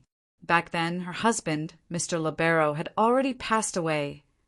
I would occasionally talk to her and help her do some things, such as, so she eventually made a will, giving me her savings in cash and donating her jewelry, books, furniture, and other items to charity. This was supervised by a law firm she appointed." What Furs said was the truth, but it wasn't the entire truth. Lawrence pinched his forehead and said, "What a pity. I can't understand why Elisa didn't contact me during those years. She didn't mention your name, and she was vaguely dissatisfied with Mr. Libero's relatives," Furs answered frankly. Lawrence was silent for a moment. "Thank you for telling me. It made me understand some things. By the way, where are Libero and Elisa buried?" "Grim Cemetery." Furs took out her pocket watch from her bag and glanced at it. "Mr. Lawrence, I still have matters to attend to. I should leave." Lawrence didn't stop her. He got up and sent her off. After sitting down again, he rubbed his sun acupoint in distress and muttered to himself, "Libero passed away, and he didn't leave behind any children. I wonder where Elisa took his beyonder characteristic. Richard died at the hands of the Aurora Order. Sam didn't want to contact us at all. He didn't want to bear the responsibility of his family name." Chapter 377. Lawrence sat in a booth in the coffee shop and couldn't help but think of the hardships the house of Abraham had suffered over the years. Ever since they were split into small families and scattered across the country, the elders' council's control over the family members had fallen to the lowest point. In order to avoid the effects of the curse, a large number of Abrahams were unwilling to advance and remained at sequence 8 or 9. They didn't even attempt to become beyonders. They only wanted to be ordinary people with a certain amount of knowledge and wealth, living a peaceful and beautiful life. The elders' council believed that this was an act of forgetting the honor of the family, but they couldn't deal with it strictly because it was equivalent to self-annihilation. In such a situation, the upper echelons of the House of Abraham began to have thoughts of reform. They imitated the master-disciple inheritance system of the life school of thought and nurtured non-family members, hoping that after they advanced to high-sequence beyonders, they could help the Abrahams resolve the curse that had existed for 1,500 years and find their ancestor, Bethel Abraham, who had disappeared in the War of the Four Emperors. This plan went very smoothly in the beginning. The apprentices, who didn't need to worry about the curse, quickly became stronger and advanced under the careful nurturing of the House of Abraham. In just 10 years, there were several sequence 5 beyonders among them, and there wasn't a single sequence 6 among the direct beyonders of the House of Abraham. The main branch was too weak, and the branches were too strong. The seeds of tragedy were planted, and the ambitious disciples set their sights on the few powerful sealed artifacts that the House of Abraham possessed. Their plot failed, but it also brought about serious repercussions. All the Sequence 6 and Sequence 5 beyonders who weren't members of the family believed that their status in the House of Abraham didn't match their own strength. Furthermore, they weren't trusted and were unable to obtain control over certain sealed artifacts. Amidst the back-and-forth, arduous negotiations and the process of mutual compromise, an accident happened. One of the Sequence 5 traveler named Bodis was tempted by the true creator and joined the Aurora Order, causing a terrifying disaster. In this disaster, the upper echelons of the House of Abraham were nearly wiped out. More than half of the few powerful sealed artifacts were lost, leaving only 3. Lawrence's half-brother, Richard, died as a result. Bootes had received great benefits. Not only had he gathered all the Beyonder ingredients he needed, but with the help of the true creator, he had also successfully overcome all obstacles and stepped into the demigod sequence, becoming one of the 5 saints of the Aurora Order, the Saint of Secrets. After the disaster, the elders' council of the House of Abraham, which had been rebuilt, reflected on their actions over the past years, but they could not find a solution to the problem. Negative, depressed, and desperate emotions shrouded the hearts of the few remaining family members. Lawrence didn't want to be in such an environment, and he didn't want to face the sighs and depressing atmosphere every day. He found an excuse to leave the elder council and come to Bakelin to find his other half-brother, libero and half-brother, Sam. Now he suddenly realized that he was the only one left from his father's branch. He himself was nearly 80 years old, and all of his children had died in the disaster brought about by Bootes.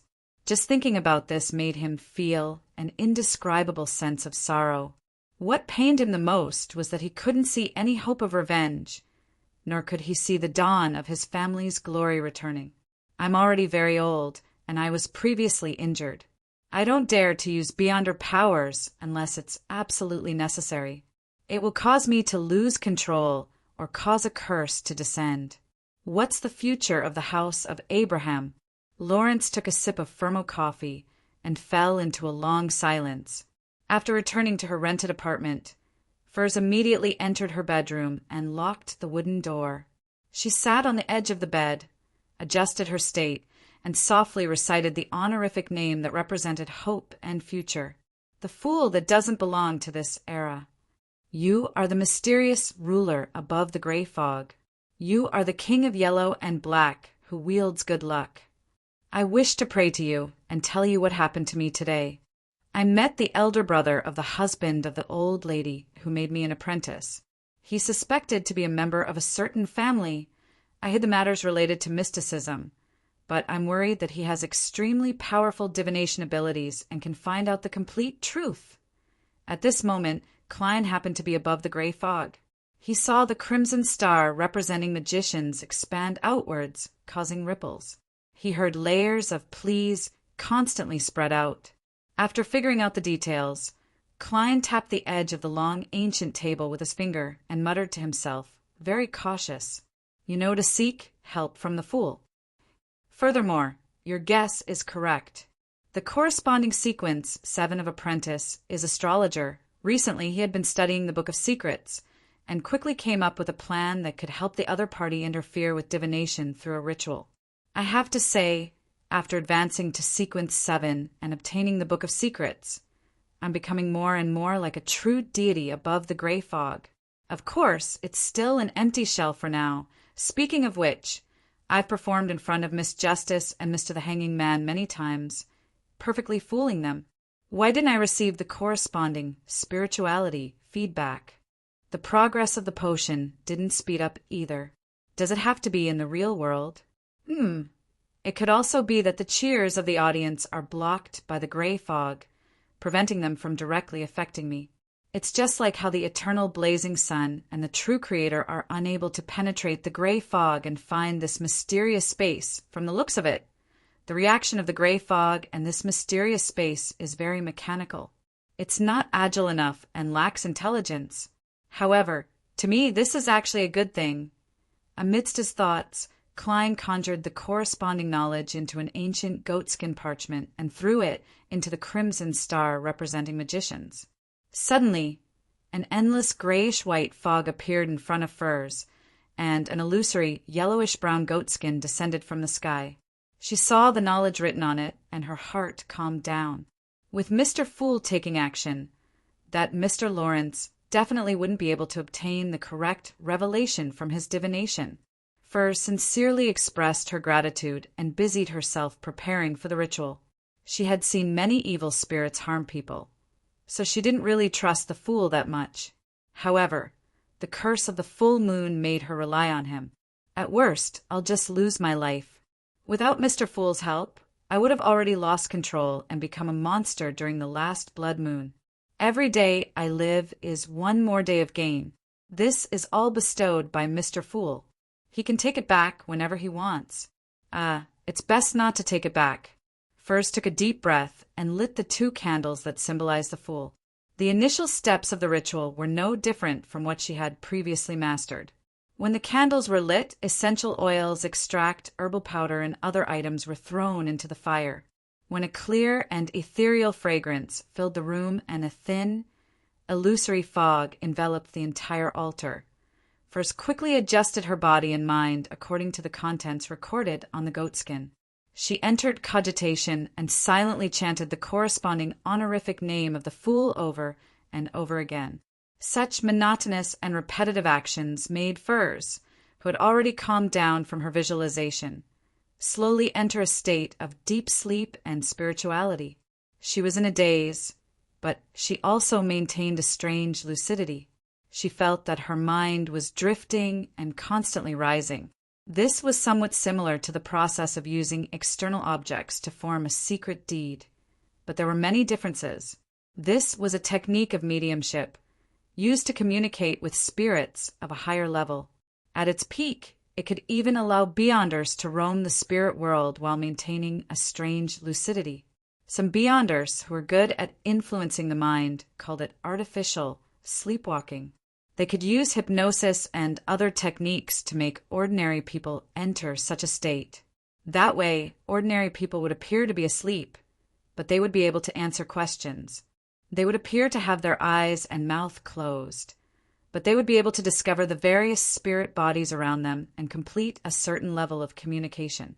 The reason why Klein didn't allow Furs to use the secret deed ritual was that it could only give knowledge, direct effects such as purification or erosion, allowing the other party's mind to obtain a wondrous experience. It couldn't interfere with another person's divination or other matters.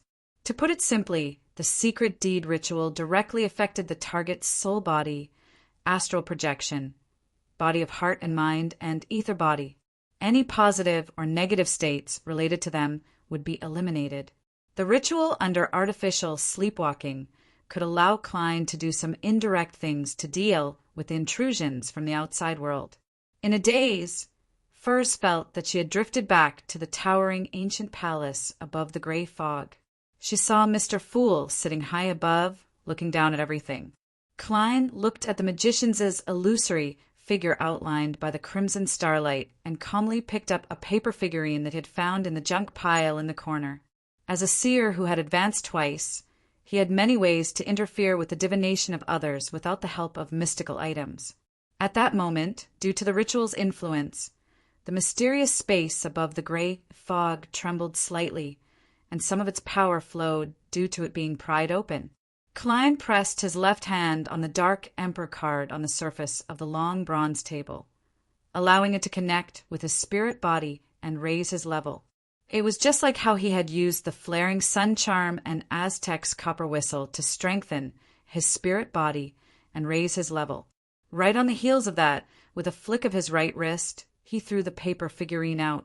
The paper figurine suddenly enlarged, and 12 pairs of black angel wings that were cut out of paper grew out of its back.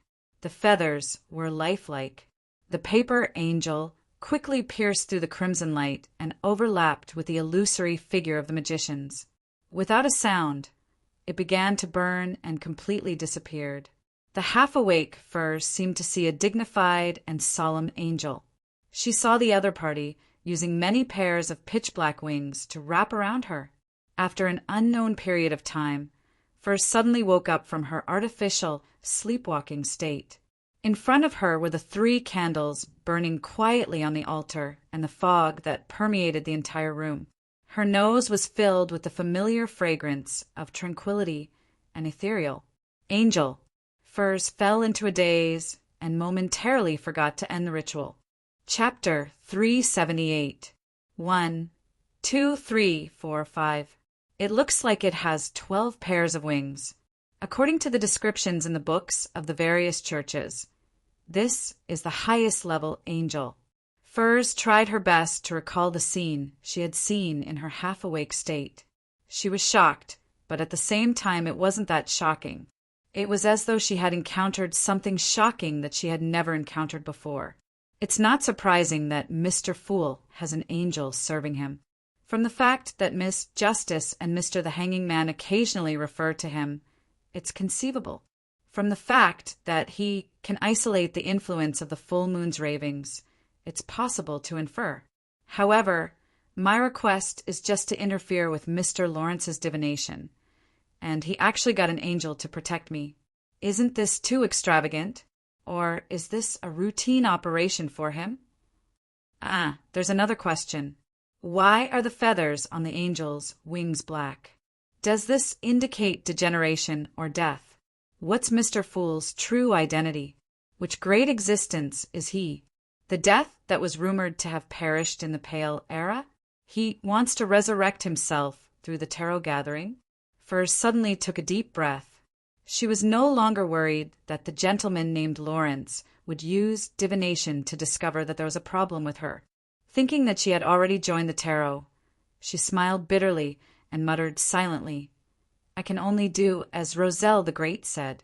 I'll take it one step at a time." Reining in her thoughts, Furs once again humbly thanked Mr. Fool. Then, according to the normal procedures of the ritual, she extinguished the flames of the 3 candles and dealt with the altar that was filled with all sorts of items. Above the gray fog, Klein temporarily threw the matter regarding the house of Abraham to the back of his mind. According to his original plan, he conjured a pen and paper and wrote the next divination statement, Daisy's current situation. Putting down the pen, Klein stacked Daisy's vocabulary book and the piece of paper with the divination statement together and held them in his left hand.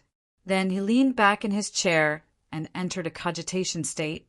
He silently recited Daisy's current situation over and over again. After a total of 7 times, Klein fell asleep.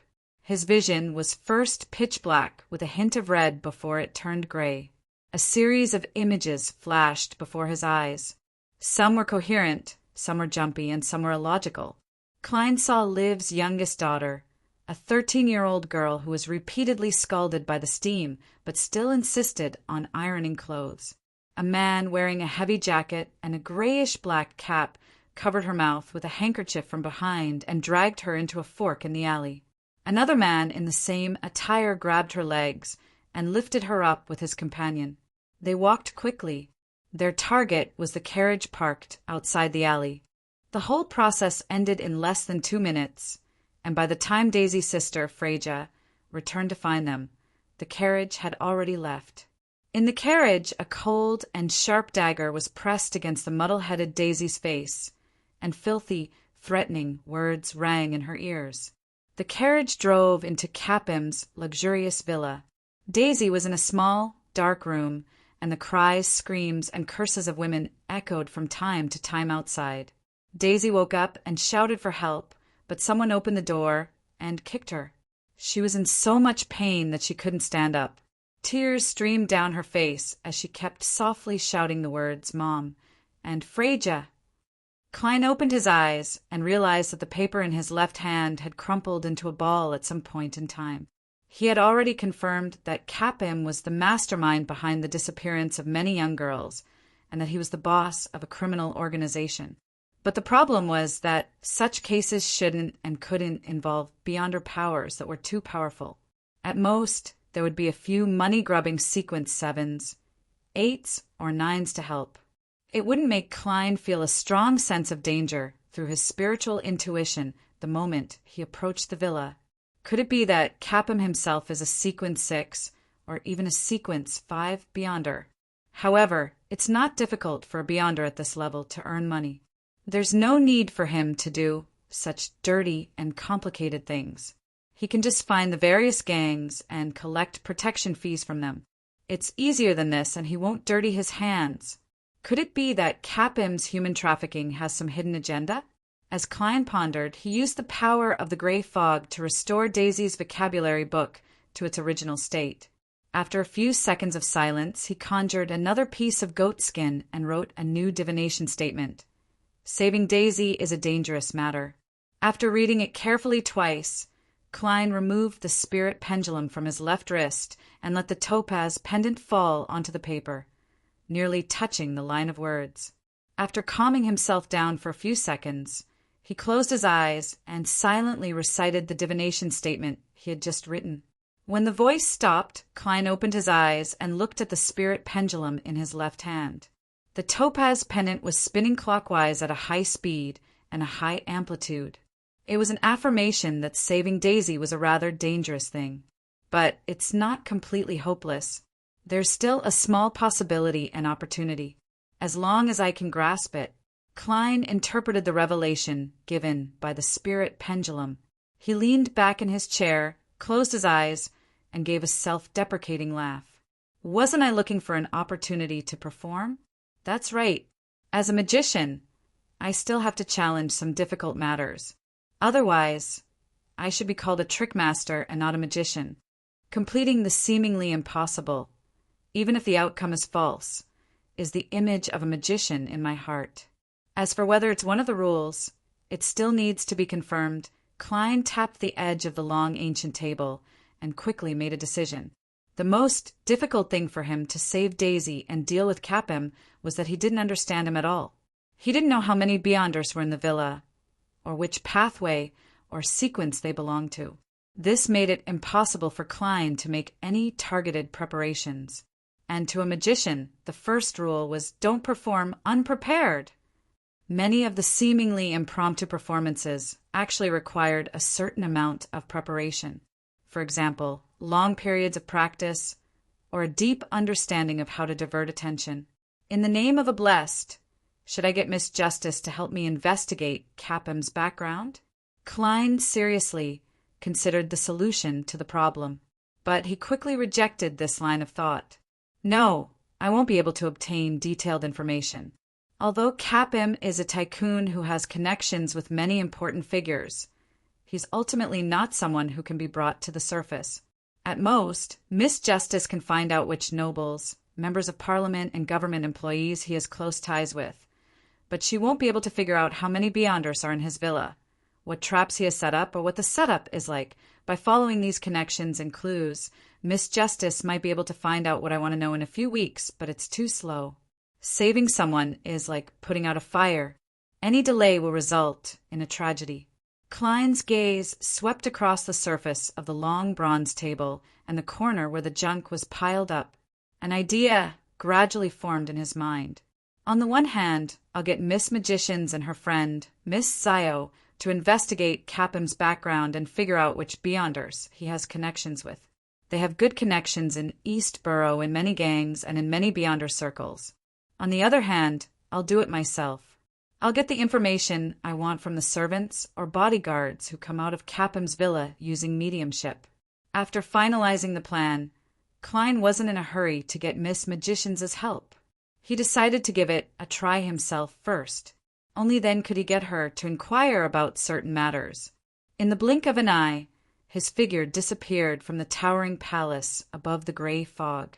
After lunch, a man wearing a grayish-black cap and a thick cotton coat carefully left through the back door of Capham's villa. He walked all the way to a crossroads and got into a rental carriage. East Borough. He touched the dark red birthmark on his face and instructed the carriage driver. The carriage began to move, and the man looked out the window in boredom, admiring the beautiful ladies and young ladies on the street. If only I could kidnap them. The man let his imagination run wild as he revealed a regretful expression. After leaving Iris Street, he suddenly shuddered, and his eyes became slightly dazed. He knocked on the carriage wall and said to the coachman, "Stop, stop! I forgot something. That's all." The coachman didn't dare to reprimand the ferocious man. He didn't even grumble as he stopped the carriage by the side of the street and let him alight. After paying 6 pence, the man backed off a few dozen meters and entered a cheap hotel. Without the need for identification, he paid for a room. After entering, he only left the door ajar and did not lock it.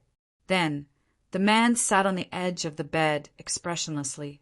Suddenly, a transparent and illusory figure separated from his body. It was Klein dressed as a worker.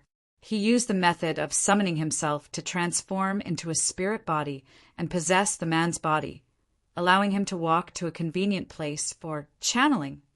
After knocking the man unconscious, the spirit body Klein disappeared from the room.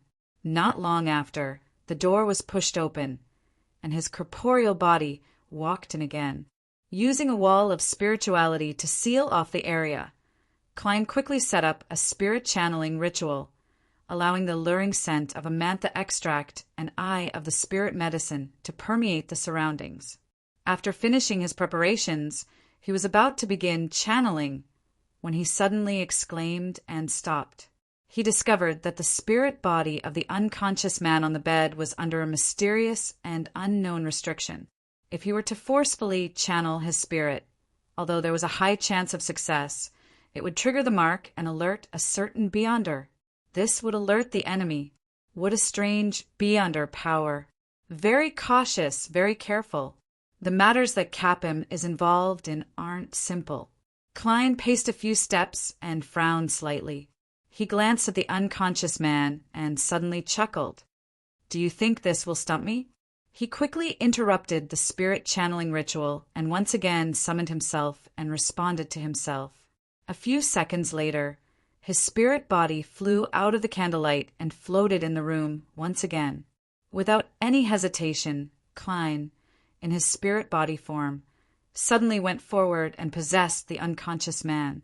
The man suddenly sat up and opened his eyes, looking rather dazed.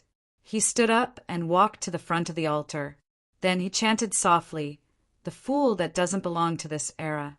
You are the mysterious ruler above the gray fog. You are the king of yellow and black who wields good luck." Chapter 379.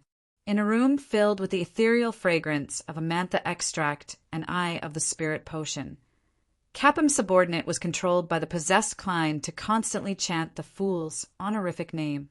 Amidst the monotonous but rhythmic murmurs and the fragrance that made it difficult to focus, the man's soul body gradually dispersed. His entire being became muddle-headed, but he maintained a certain degree of strange lucidity, as if he was hypnotizing himself. With the help of Klein in his spirit body form and the feedback from chanting the fool's honorific name, he slowly entered an artificial, sleepwalking state. His astral projection approached the gray fog at an infinite height, approaching the mysterious place above the gray fog. Klein seized this opportunity to end the summoning, return to the towering ancient palace, and sit in the seat belonging to the fool. He saw a bright and clear light ripple out beside him, outlining the illusory figure of Capim's subordinate. And this mysterious space was affected by the ritual, and there was a slight tremor. Some of the power had been stirred and was slowly flowing. Klein picked up the Dark Emperor card and made a paper figurine appear in his palm. With a flick of his wrist, the paper figurine flew out and absorbed the bit of power that had been stirred above the gray fog. It transformed into a man wearing a grayish-black cap and a thick cotton coat. He looked identical to Capim's subordinate. Even his aura and feeling were identical. The paper figurine overlapped with the target's illusory figure, helping him withstand the mysterious and unknown restrictions in his spirit body. At the same time, Klein held the Dark Emperor card in his hand and emanated his spirituality, touching the illusory figure of Capim's subordinate that was outlined by the bright and clear light. This was an application of the secret deed element. Weak humans and great existences had a bit of synergy, sensing the corresponding knowledge and obtaining a wonderful spiritual experience. What was different from normal was that here, Klein was playing the role of the great existence. And in this state of close synergy, the interaction was reciprocal. Humans could obtain the knowledge of the great existence, and the great existence could naturally read the desired scene by asking questions. If it wasn't for the fact that Klein didn't have the beyonder powers of the mind domain, he could have used this as a cue. Who are the powerful figures in Capim's villa? Klein asked through the spirituality of the interaction. The shadow transmitted the memory without any resistance, making Klein feel like he was watching a holographic movie.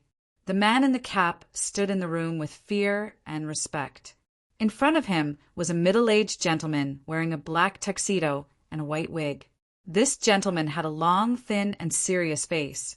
His lips were naturally pursed, giving off an unusually cold feeling. He took out a pocket watch of the same color along the golden chain, opened it, and glanced at it. "Look at me." The man in the cap didn't dare disobey as he raised his head and looked forward. "Yes, Mr. Harris." Before he could finish his sentence, he saw a pair of eyes shining with a strange light and heard a commanding voice. "Keep the secret. I can't reveal anything I see or hear in this villa to anyone outside." The man in the cap shuddered inexplicably, feeling that he had to do as the other party said. He lowered his head again and said, "Yes, Mr. Harris." The man in the cap carried an unconscious girl down the stairs to the entrance of the underground area. Over there was a small room that had been partitioned off. Inside sat a bearded man whose age could not be determined. The bearded man had a pair of cold and intimidating blue eyes. He held a fine flannelette in his hand and was carefully wiping a grayish-white rifle on the table. The rifle was thick and long, and it was connected to a large mechanical box of the same color through a pipe. This was a high-pressure steam rifle. This was a military-controlled item. "Mr. Belize." The man in the cap was already prepared and bowed his head in greeting. The man in the cap entered the neatly arranged underground building that resembled a prison and locked the unconscious girl in one of the small rooms. He locked the door, returned to the corridor, and picked up the lantern he had been assigned. At that moment, he saw a figure slowly walking out from the depths of the corridor on the other end. The figure's eyes seemed to be able to see through the darkness and didn't carry any lighting devices. With the help of the lantern's light, the man in the cap discovered that it was a woman in her 30s. The woman wore a brown bonnet that was tilted up in the middle, a thin white shirt and suspender pants, and a pair of leather boots that reached her knees. There were a few old scars on her face, and the corners of her mouth always held a cruel smile. The man in the cap lowered his head in shock and fear and stammered, "I'm sorry." "Madam, Katie," the woman ignored him. Step by step, she walked past him as if he was nothing but air. After the lady called Katie left, the man in the cap curled his lips. "Bitch, you'll definitely be more dissolute than a prostitute in bed." He straightened his crotch, picked up the lantern, and left the underground area. The man with the peaked cap met the two men in the magnificent hall that shone with golden light. One of them was about 165 meters tall and a little plump. He didn't have any special features, but his gaze always left one shuddering in fear. The other was about 170 meters tall and looked rather old. He had some wrinkles on his forehead, a high-nosed bridge, and his brown eyes were spirited. He didn't look intimidating. "Mr. Capham." The man in the cap first greeted the plump middle-aged man before saying to the other man, "Mr. Parker." The faint light of dawn shone in as the man in the cap met the cold, middle-aged gentleman known as Mr. Harris at the entrance of the underground area. Harris, who was wearing a white wig, glanced at him, who was standing respectfully beside him. He nonchalantly stretched out his right palm and aimed it at the entrance of the underground area. Confinement.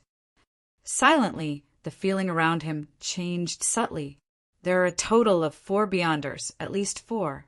The strongest should be that Mr. Harris.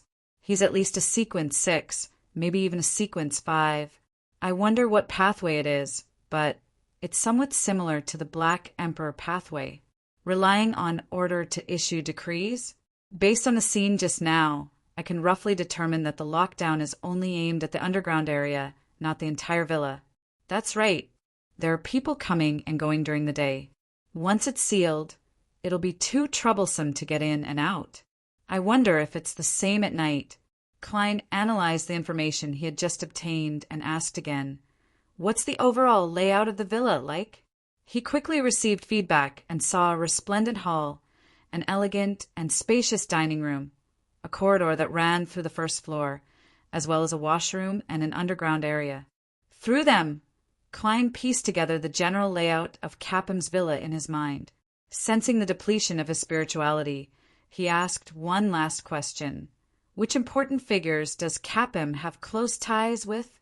The scene in front of him was the resplendent hall from before. Half-naked girls were either prostrating themselves to serve alcohol to the guests, allowing them to scold and play with them, or being pulled to a secluded spot to be ravaged. They were all young, and their expressions were pained and numb.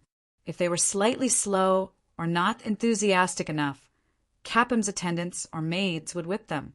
These servants witnessed the sinful scene, but they didn't have the slightest bit of sympathy. They fought to be the first to express themselves in an attempt to gain praise. Among the guests, Klein saw Capham, the cold Mr. Harris, a member of Parliament of the House of Commons who often appeared in the newspapers, and a fat man who was addressed as Deputy Inspector General. That's a Deputy Inspector General of the Bakelin Police Department? That's one of the higher-ups of the police department. None of those servants are good. That's right, the people in the villa must have been screened and trusted. Klein rubbed his forehead and stopped the intimate state. The man in the cap was only a minor leader, so that was all he could know or participate in. And up to this point, the mysterious and unknown restriction still hadn't been touched. Klein ended the ritual and made the man's figure disappear above the gray fog. He then returned to the real world. In the ethereal and illusory room, he sat on the edge of the bed and looked at the man in the cap who was unconscious on the ground. Based on the information he had just obtained, he analyzed the feasibility of the performance and thought of one plan after another. Finally, Klein came up with a certain idea and muttered to himself, "Perhaps I don't need any help. Helpers will only drag me down, making it inconvenient for me to escape when I'm in danger. I have to choose the timing well. It's very important." Nearly 50 minutes later, the man in the black and gray cap appeared in East Borough and headed straight for the streets controlled by this Manger gang. Just as he saw a few dark-skinned, thin and fierce-looking Highlanders, he immediately approached them and pretended not to look where he was going. He bumped into one of them. "Damn it, you bunch of trash!" The man in the cap cursed loudly and threw a punch at the other party. The Highlanders, who loved to fight to begin with, didn't back down and engaged him in a brawl. During this process, the man in the cap pulled out his dagger, and the Highlanders also drew their weapons. Splat! In the midst of the battle, a dagger stabbed into the man's neck in time, hitting his artery.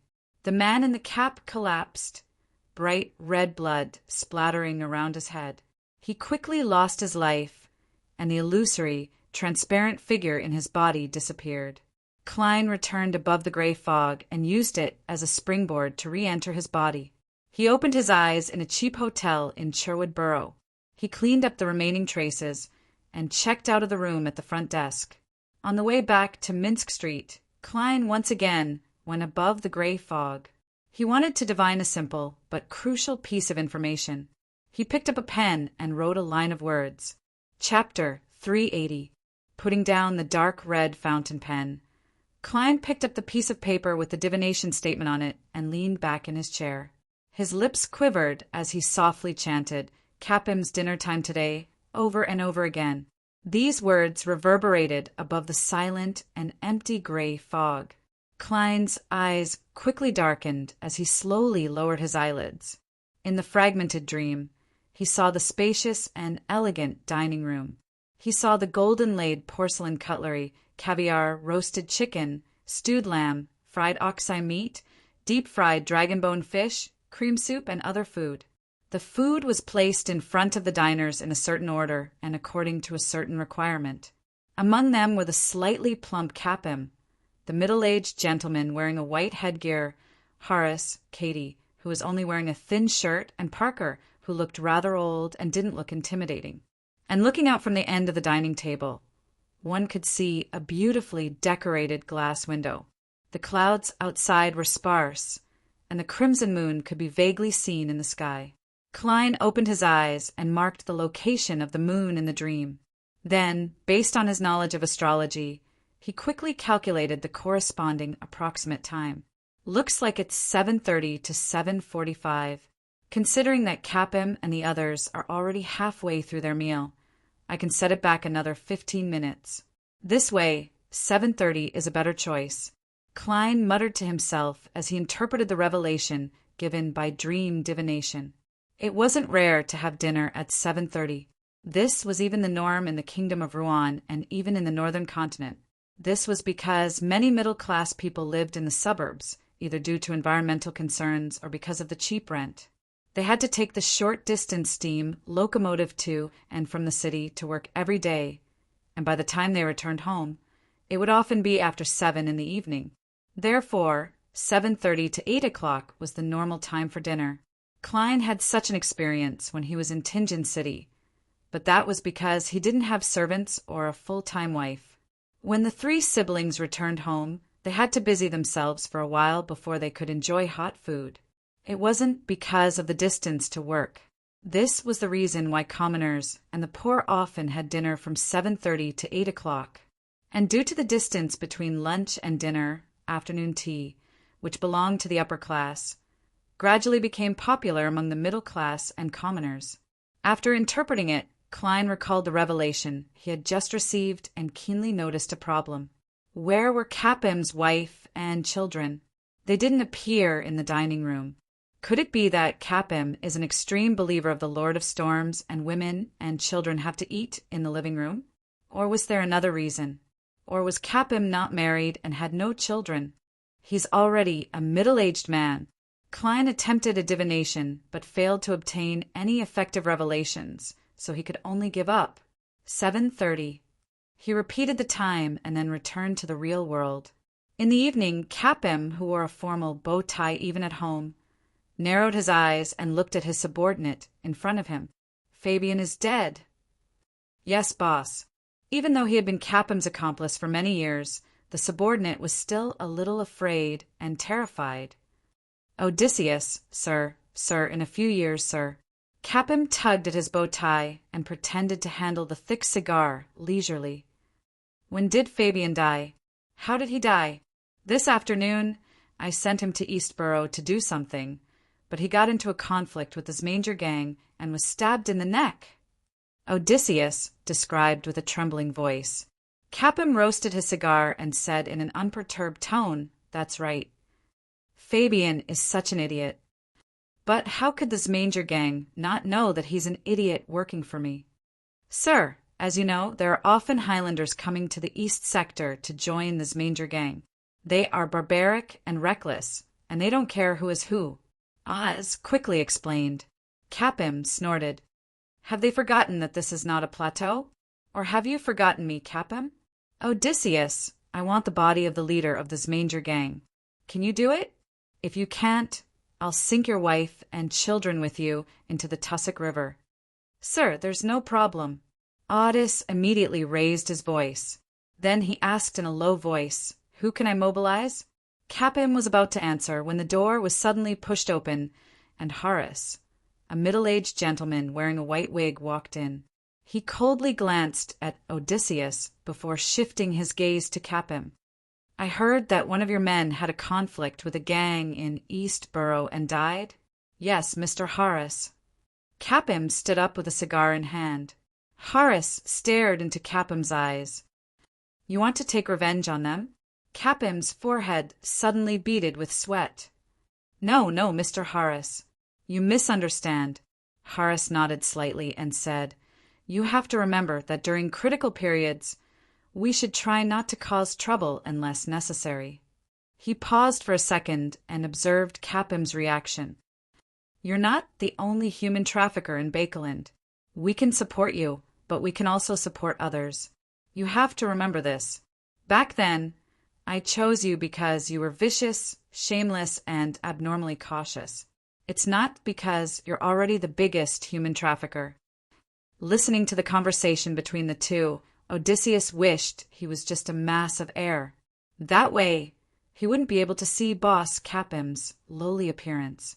Capem didn't show any signs of anger on his face as he smiled obsequiously. Mr. Horace, I'm mainly worried that Fabian's death isn't that simple. It might disrupt your plans. No, there's nothing wrong with his death, Horace said in a firm tone. I didn't receive any feedback. Is that so? Capem pretended to be relieved. Then I'm relieved. He glanced at Odysseus and gestured for him to leave. Then he lowered his voice and said, Mr. Horace, the goods this time have the type you like. Seeing that Horace's expression had relaxed, but he didn't say anything, Capem hurriedly added, Everything that was sent over has been gathered. Horace nodded slowly. Have her come to my room at night. Yes, Mr. Horace. Capem said with a face full of smiles. After watching Horace leave, his face turned gloomy. He took a deep breath and whispered, Don't worry. He took a deep breath and whispered, I hope you can keep your promise this time. I don't want to be involved in such matters again. He clearly remembered that during the harvest festival that year, someone had approached him, hoping to obtain a batch of naive girls. From that day onwards, the trajectory of his life changed drastically, and he even bought a fifth of the slave trade that had gone underground due to the law's prohibition. He quickly became one of the more famous tycoons in Bakeland, got to know many important figures, and pulled them into the abyss of depravity. At this point, he desperately wanted to cover up his past sins, wanting to baptize Capem once again and become a true member of high society. However, he was temporarily unable to do so. Looking at the cigar in his hand, Capem picked up the photo frame on the table. Inside was a photo of him with a beautiful woman and 2 children. Stroking the surface of the photo frame with his thumb, Capem narrowed his eyes and whispered to himself, After this, you should be able to return. At dinner time, Capem walked out of the study with a warm smile on his face once again. Ma, I'm Katie. There's caviar you like tonight, as well as roasted chicken specially prepared for you, he said to the lady in a thin shirt. Katie touched the old scars on her face and didn't say a word. All she did was nod gently. Capem knew that she had a silent and fierce personality, so he didn't waste his breath and watched her take her seat. Right on the heels of that, Horace, wearing a white wig, entered the dining room and nodded slightly at every diner. The older-looking Parker took a sip of his aperitif and smiled as he gestured for Capem to sit down. White napkins were spread out, and the food was served one by one. Capem raised his glass and chuckled. Holy Lord of Storms, let us toast to a beautiful future. Cheers to a beautiful future, Parker replied. Horace didn't say a word. All he did was pinch the stem of his glass and raise it. Katie completely ignored them. At this moment, the classical clock hanging in the hall had just reached 7:23. In a cheap hotel in the Bakelin Bridge area. The disguised Klein took out his golden pocket watch and checked the time. Then he took out holy night powder and sealed the room with a wall of spirituality. After doing all this, he quickly set up the altar and began the ritual. In my name I summon the fool that doesn't belong to this era, the mysterious ruler above the gray fog, the king of yellow and black, who wields good luck. After the ritual was completed, Klein immediately took 4 steps counterclockwise and went above the gray fog, ready to respond to himself. In the towering and solemn palace, he saw the door of summoning condensed from ripples of light. It was an illusory door covered in mysterious symbols. Klein wasn't in a hurry to be summoned. Instead, he followed the plan and stored the mystical items like the brooch of the sun into his spirit body. Finally, he picked up the Dark Emperor card and let his spirit body envelop it. Suddenly, Klein felt his spirit body materialize as though it had flesh and blood. It was as though he could pick up a pistol and move tables and chairs. A dark, illusory fog emanated around him, and the fog stuck to his surface, forming a dignified armor. A pitch-black crown appeared on his head, and a cloak of the same color appeared on his back. At this moment, Klein was like an emperor about to embark on a journey. Dark Emperor. He took one last look at the purifying bullets, revolver, and other items that he didn't bring with him. With a step, he entered the crack in the illusory door. After leaping out of the candlelight, he immediately flew quickly under the cover of the night towards Capham's villa on Iris Street in Sherwood Borough. Not long after, he floated in front of the artificial fountain and approached the villa's entrance at an unhurried speed. The patrolling guards passed by him, but they didn't react at all. As it wasn't truly night yet, there were no Beyonders guarding outside. In addition, Klein wasn't afraid that the powerful Beyonders inside would notice him in advance and have a premonition. Chapter 381. Wearing a pitch-black crown and covered in dense armor, Klein stood at the door, adjusted himself for a few seconds, and took a step forward. His seemingly corporeal body silently passed through the door and entered Capham's villa. The first thing that appeared in front of him was a spacious foyer with many chairs and coat racks. Behind, it was a magnificent hall with a golden theme. There was no ceiling, and one could directly see the dome that reached 3 stories high. A huge crystal chandelier hung down, and on each petal stood a white candle. To the left of the hall, through a heavy door, was an elegant and tasteful dining room. The aroma of roasted meat was the strongest inside, masking the smell of alcohol and other food. Klein wasn't in a hurry to sneak into the dining room. He first circled around the outside, occasionally reaching out to pull the grayish-white gas pipe. It was as if he was experimenting with the strength of his spirit body with the Dark Emperor card, as well as how strong the interference it had on real matter. During his seer and clown period, apart from divination and intuition, Klein's spirit body state only had 2 spell-like abilities. They were a direct attack on the soul and a freezing effect on the target through contact. After advancing to a magician, he didn't rely on his physical body's Beyonder powers, and he could also use them in his spirit body state, such as paper figurine substitutes and air bullets. In addition, he began to possess others and complete preliminary control. And with the augmentation of the Dark Emperor card, his spirit body strength increased, and he could carry more matter. The spell-like ability that directly attacked the soul evolved into Wraith Shriek. With sound waves that humans couldn't hear, he could damage the souls of all living beings within a certain range, which was also a soul body. Similarly, the freezing effect brought about by contact was significantly enhanced. After confirming it, he found the wall in the corner, passed through it, and entered the dining room. Then he suppressed all his thoughts and swept his gaze across the long table without any emotion. Horace, who was wearing a white wig, Katie, who was wearing a thin shirt, Parker, who looked old and was drinking red wine, as well as the slightly plump Capim, who was cutting the beef I meat, entered his line of sight. Klein didn't dare to look any further. afraid that the Beyonders would discover him through their spiritual perception. With the help of the spiritual brilliance of the male and female servants standing at the side, which was the color of the aura, he carefully circled the dining room and figured out the specific layout. For example, the size of the dining room was equivalent to the living room, dining room, and living room of his residence. For example, there was a fireplace that was burning with charcoal, and it spread warmth throughout the entire room through pipes. For example, there were 16 elegant gas lamps in the surroundings. Their light intertwined, bringing the feeling of daytime. For example, on the wall beside the fireplace, there were picture frames hanging. There were sketches and oil paintings, all of which were the works of famous artists. That bearded Belize isn't here. He should be taking turns guarding the entrance to the underground area. For a Beyonder to be willing to do such a chore, Capim's involvement definitely isn't as simple as human trafficking. Klein thought for a few seconds and leaned against an oil painting of a sunset. He reached into his body and unscrewed the lid of the brown, translucent bottle. This was a biological poison bottle. The reason why he paid attention to the timing and chose dinner time to come was because, at this moment, the main characters were the most gathered, and it was the most orderly. It was the best time to use the biological poison bottle, and the tightly shut doors and windows in early winter would allow the biological poison bottle to take effect faster and more effectively.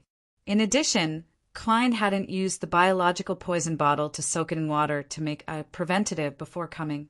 He was now in his spirit body state, so he wasn't afraid of biological poison at all. With the help of his spirit body's concealment, he stood there quietly, patiently admiring the elegant wall lamps that were connected to the grayish-white gas pipes. As the colorless and odorless poison quickly spread out, Horace, who was wearing a white wig, cut a piece of fried dragon bone fish that only had a main bone, dipped it in black pepper juice, and stuffed it into his mouth. After chewing and swallowing, he picked up the light, golden champagne that was bubbling like a string of beads and took a sip in a good mood. He couldn't help but fantasize about the evening's entertainment program, the joy of a stubborn girl being conquered by him. This reduced his appetite and made it impossible for him to focus. Katie didn't get her servant to help her cut the roasted chicken. She had her head buried, holding a knife and fork. With a precise dissection style, she quickly divided the food into many pieces, all of which were about the same size. Parker tasted the red wine and ate the lamb stew. From time to time he would chat with Capim, who was sitting at the head of the table. He could be considered the most competent guest here. Dinner proceeded in an orderly manner, and Capim placed the last piece of oxeye meat into his mouth. He smiled at the three Beyonders. "Mr. Horace, Ma. Am Katie, Mr. Parker. Tonight's dessert comes from the head chef of Lepore Restaurant. There are a total of 3 desserts: fruit caramel pudding, butter shortcake, and carrot cake." Horace, who was always cold, nodded gently. "Our country loves desserts so much." Just as he finished sighing with emotion, he saw Capim raise his hand to scratch his cheek before scratching it again. "It's a little itchy."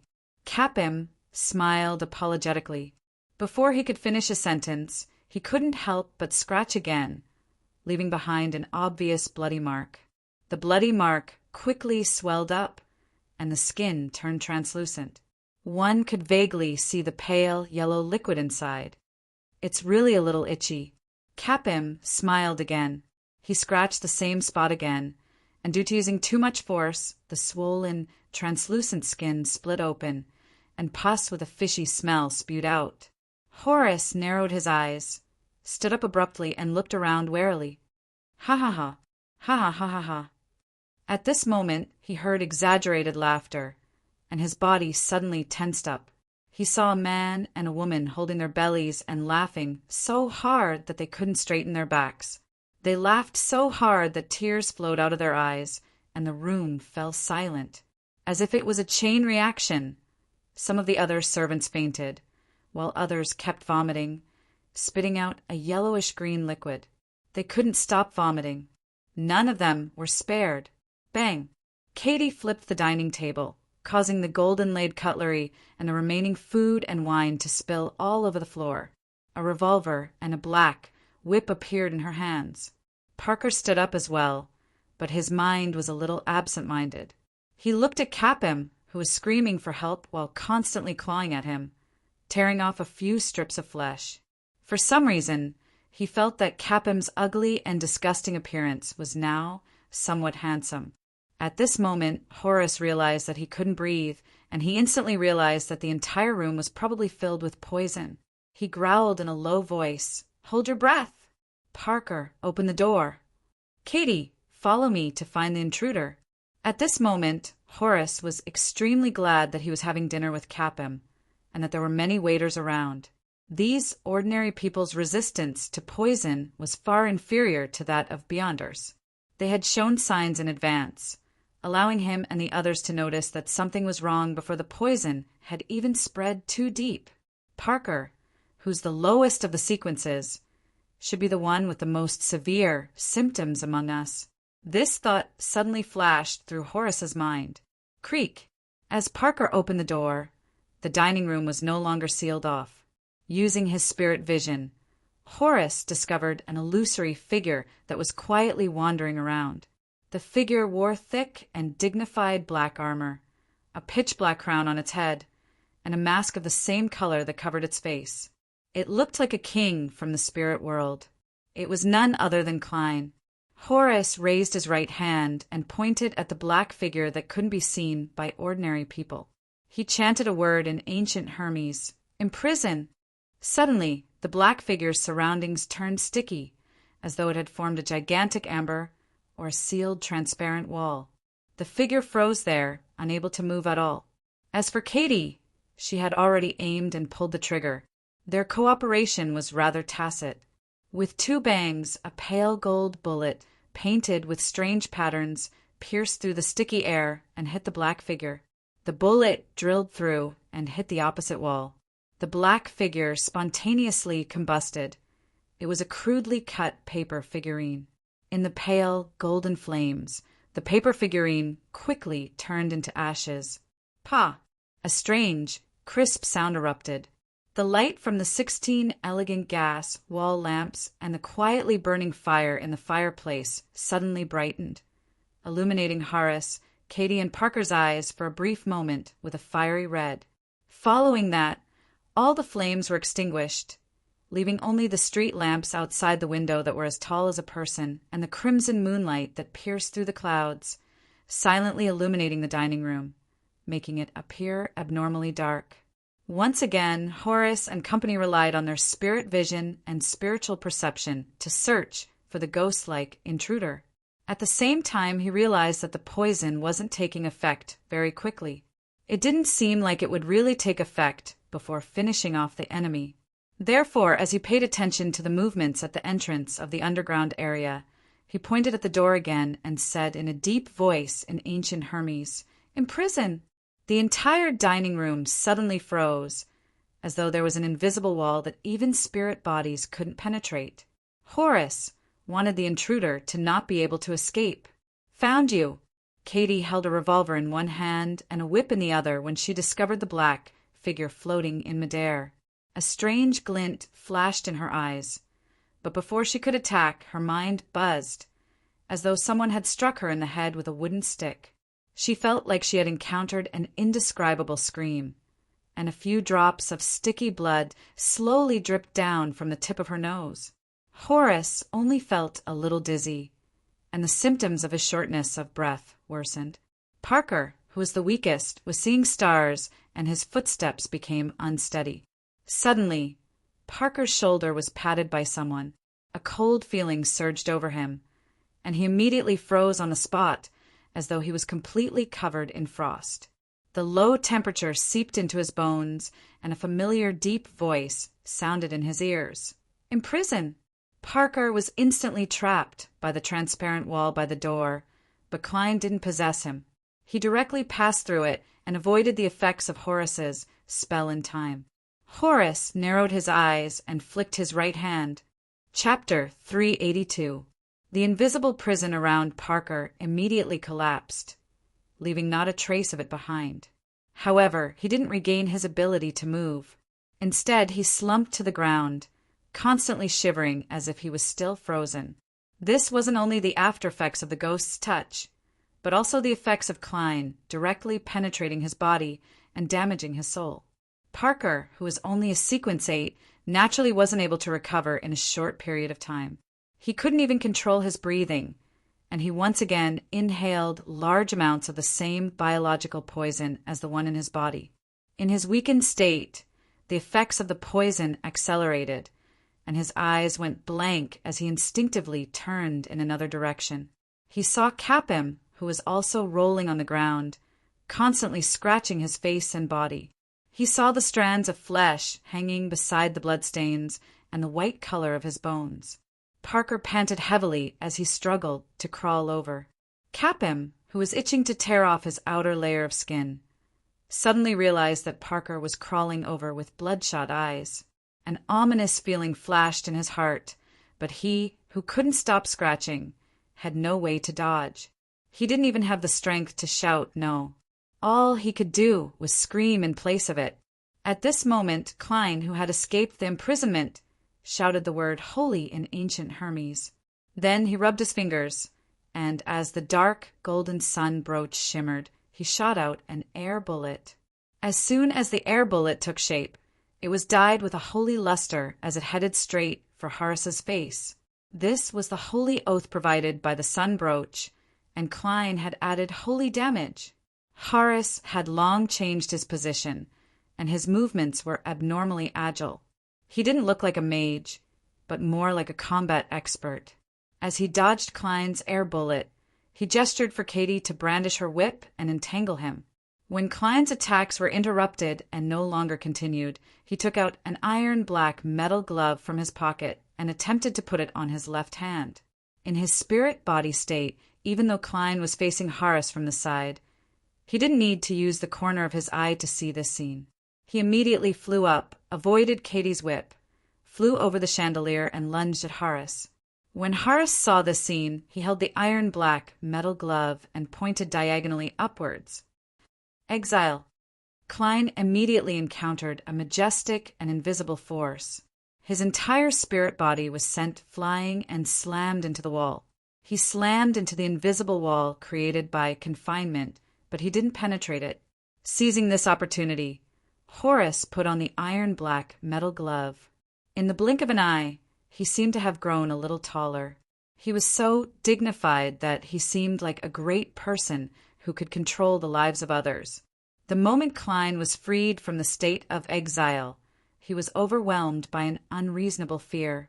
He couldn't help but want to lower his head and crouch on the ground. He wanted to listen to the guy's every word and obey his every command. His movements became rather sluggish. His pupils were filled with Lady Katie, who was approaching at high speed. "Pa!" Katie lashed out with her black whip and accurately struck Klein. The whip passed through his spirit body, but it brought Klein considerable pain to his mind. It was as if someone had pressed a red-hot iron on his weakest spot. He suddenly raised his head and let out a miserable scream. Katie pulled the revolver in her other hand. Bang! Bang! 2 bullets with a pale golden glow shot out one after another, hitting Klein's body. A bright and clear light soared, and the black-armored figure quickly became thin, turning into a paper man. Then it was quickly burned to ashes. Klein appeared in a dark corner as the brooch of sun in his spirit body suffused a dark golden glow. A warm power instantly filled his body, and the extreme fear that Horace brought him quickly disappeared. One of the effects of the brooch of sun, fear immunity. In just a few dozen seconds of battle, Klein had been forced to use paper figurine substitutes twice. Although he had done it on purpose, it was enough to show the combined strength of Horace and Katie. It confirmed the results of Klein's divination. This operation was rather dangerous.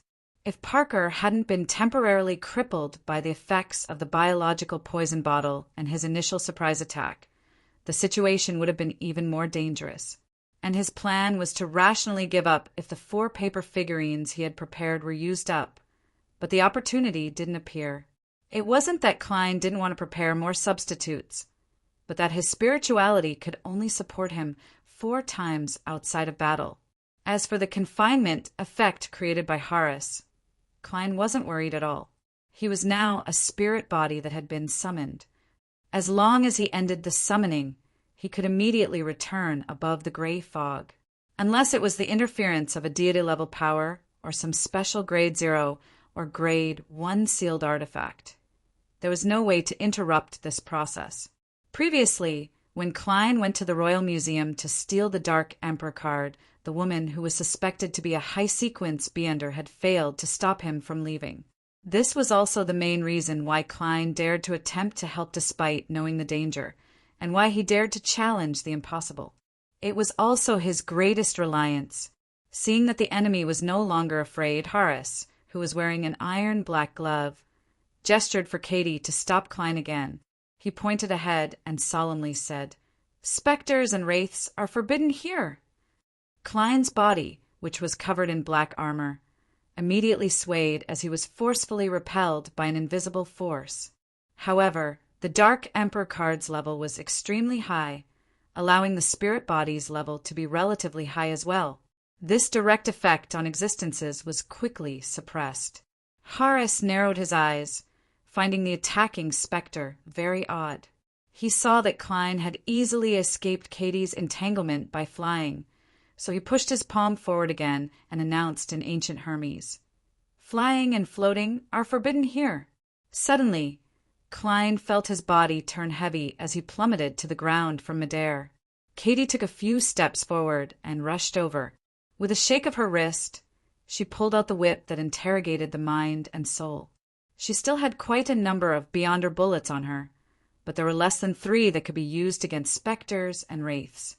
Therefore, she temporarily gave up on using her revolver and only relied on her offhand weapon. Klein skillfully curled his body and rolled on the ground, nimbly dodging Katie's whip. He heard the crisp sound of the whip striking the ground.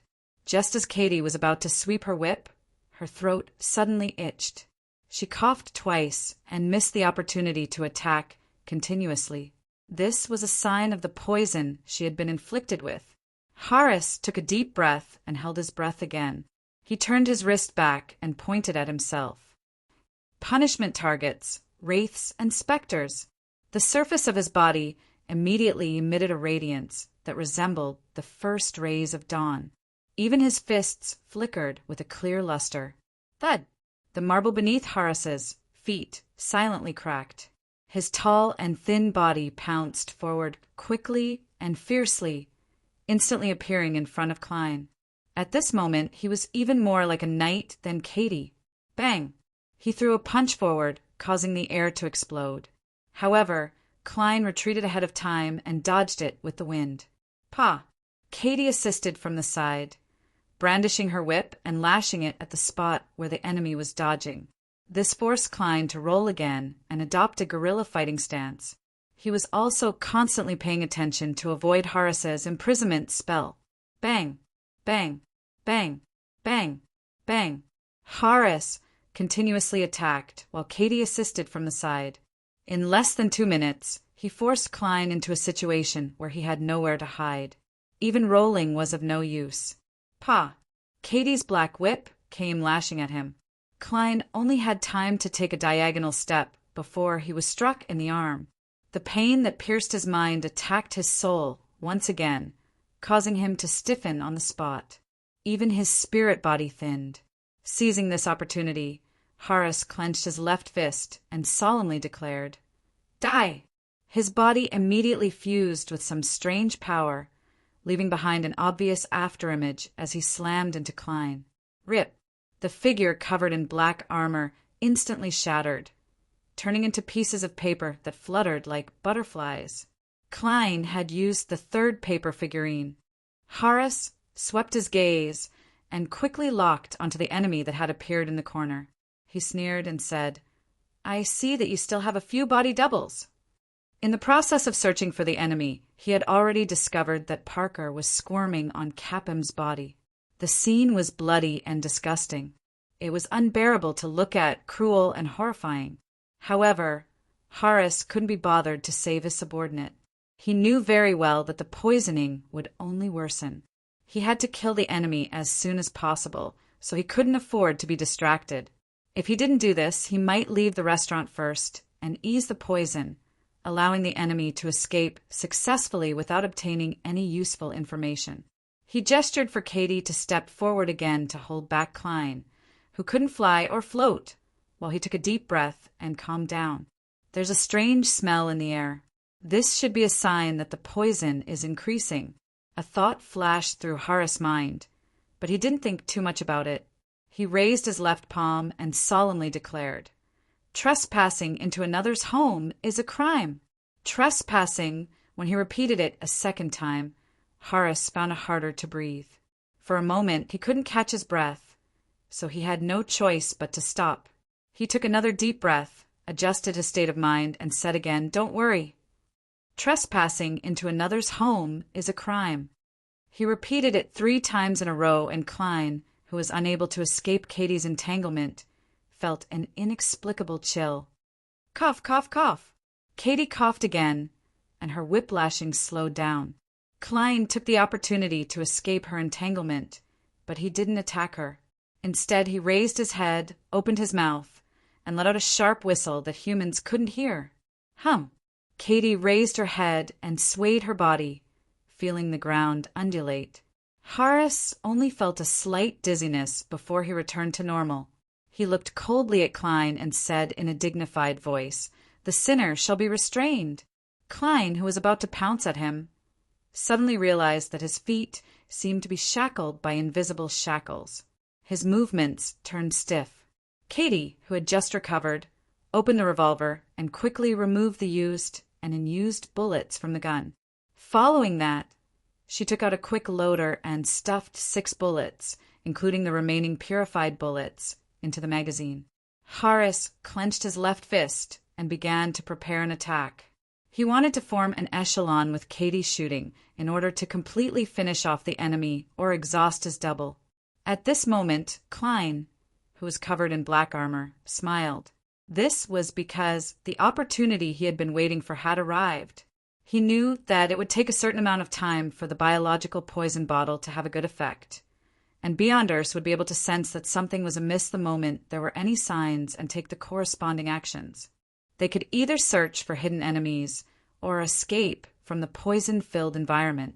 It was very difficult to heavily injure them or even finish them off. Therefore, he had 2 other reasons for using the biological poison bottle.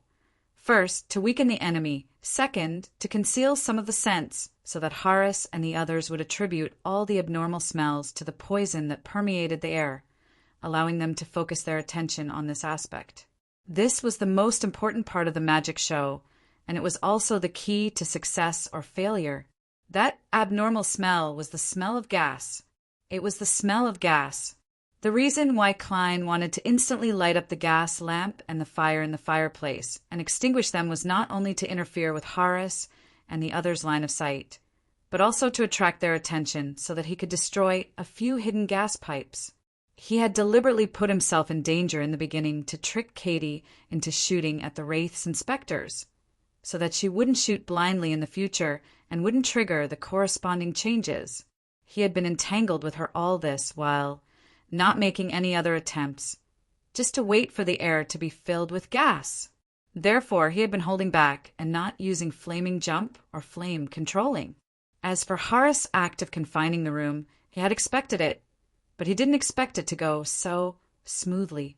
Therefore, before he entered the dining hall, he had kindly checked to see if the doors and windows were closed and destroyed the gas pipes in a hidden spot in the hall, forming a huge bomb inside and outside. Even without confinement, it wouldn't affect anything in the end. And as a specter, there was no doubt that Klein wasn't afraid of explosions. Low-level ghosts would be incinerated by the flames, but specters would at most be injured. This was the reason why Klein had bought purifying bullets and the Brooch of Sun, even though he could control flames. Seeing Katie raise her revolver and about to shoot, and seeing Horace about to pronounce him dead, Klein smiled and snapped his fingers. Horace suddenly had a premonition of danger. But at this moment, he saw a flame light up in the fireplace to the side and suddenly ignite the surrounding air. Boom! With a loud bang, Horace's eyes were completely occupied by the flames that filled the room, as though he was watching a grand fireworks display. Chapter 383. Capcom lay flat on the ground, itching and in pain. He wished he could tear himself apart on the spot to escape this hellish pain. Then he saw the scarlet waves of flames instantly spread over and heard a deafening explosion. He thought that this last moment would be long, and that he would recall all the beautiful scenes when his wife and children were by his side. He thought that he would feel relieved because he wouldn't have to endure this inhuman torture anymore. But at that moment, extreme fear still surged out from the bottom of his heart, and a strong desire to live surged out. Moreover, the so-called memories didn't even have the time to flash before his mind was already filled with intense pain, and then he fell into a deep darkness. Boom! The windows of the dining room were shattered and sent flying, accompanied by countless bricks and rubble and flames that were clearly rolling out of the room. The guards who happened to be patrolling this area were instantly knocked over. Those who were lucky enough not to be hit had their ears ringing as their bodies swayed and fell. They saw that most of the dining hall's outer walls had collapsed, and the flames seemed to be floating in midair. The citizens of the entire street and the police officers in charge of the surrounding area heard the loud bang at the same time, and they were momentarily puzzled and terrified. Inside the dining hall, Klein, who was covered in black armor and a pitch-black crown, stood there, bathing in the scarlet flames and enjoying the powerful shock waves. He remained unmoved. Much of the black gas around him had melted, and his spirit body had also suffered some damage, but it wasn't serious. Beside the overturned dining table, Parker and Capcom had been knocked into a corner. Their heads were dented and cracked, and their bodies were charred black.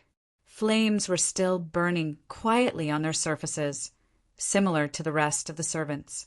In the area opposite the fireplace, Katie, who hadn't been able to dodge in time, was thrown heavily against the wall before sliding to the ground.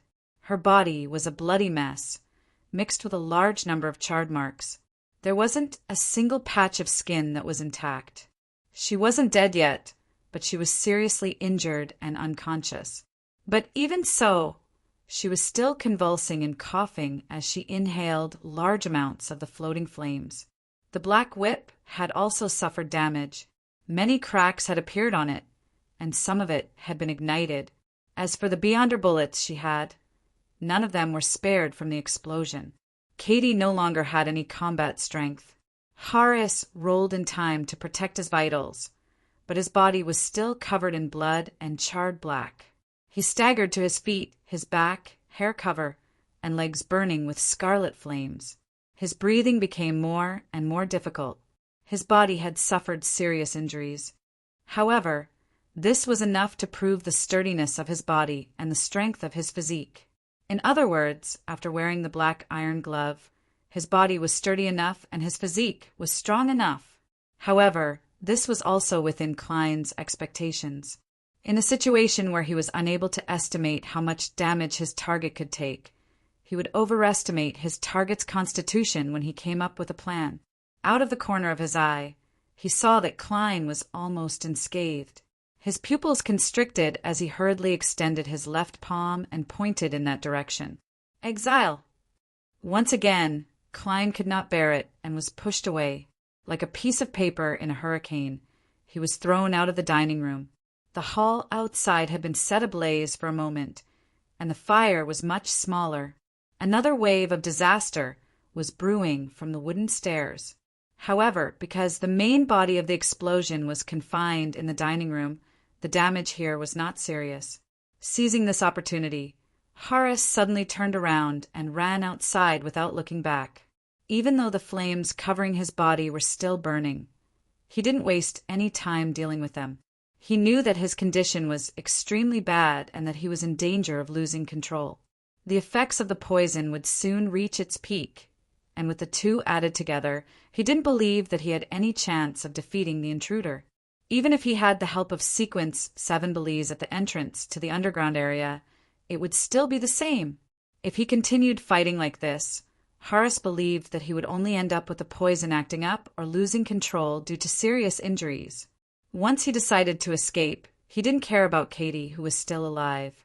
When Klein, who had just stabilized his body under the effects of exile, saw this scene, he immediately raised his head, slightly opened his mouth, and let out a shrill scream that humans could not hear. Horace felt dizzy, and his footsteps came to a halt. Dense, transparent blisters grew on the surface of his body, which was a sign that he was about to lose control. However, he quickly recovered and continued running, escaping the lawn that belonged to the villa. How difficult to kill! To avoid any accidents, Klein didn't chase after him. He remembered that his goal was to save people, not to clean up these fallen beyonders. More importantly, he had expended a lot of energy, and he had suffered considerable injuries. If he were to chase after him, he might not be able to withstand Horace's crazy counterattack. Pah! Klein snapped his fingers and shot out an air bullet. The bullet entered Katie's head, ending all her suffering. Immediately after, Klein turned around and flew towards the entrance to the underground area. The bearded Belize had been paying attention to the commotion outside, but he didn't dare to leave his post, afraid that the intruder's accomplices would take the opportunity to break into the dungeon. At that moment, he, who was holding a high-pressure steam rifle and had his spirit vision activated, was frightened by the loud bang, and he became abnormally tense. Then he saw the majestic ghost flying over, and without hesitation, he raised his rifle and pulled the trigger. Bang!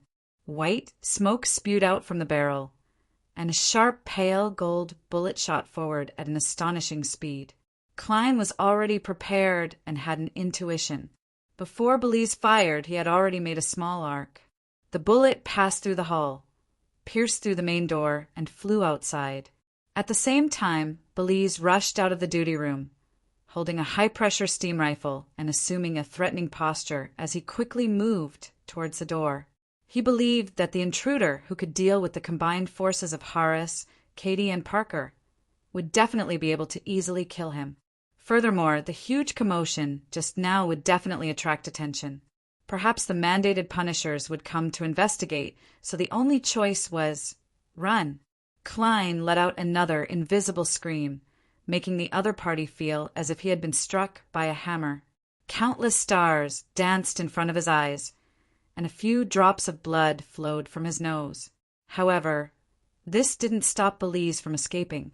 After shooting at Klein, he had already run into the hall and tumbled towards the door. After some deliberation, Klein gave up on chasing and fighting.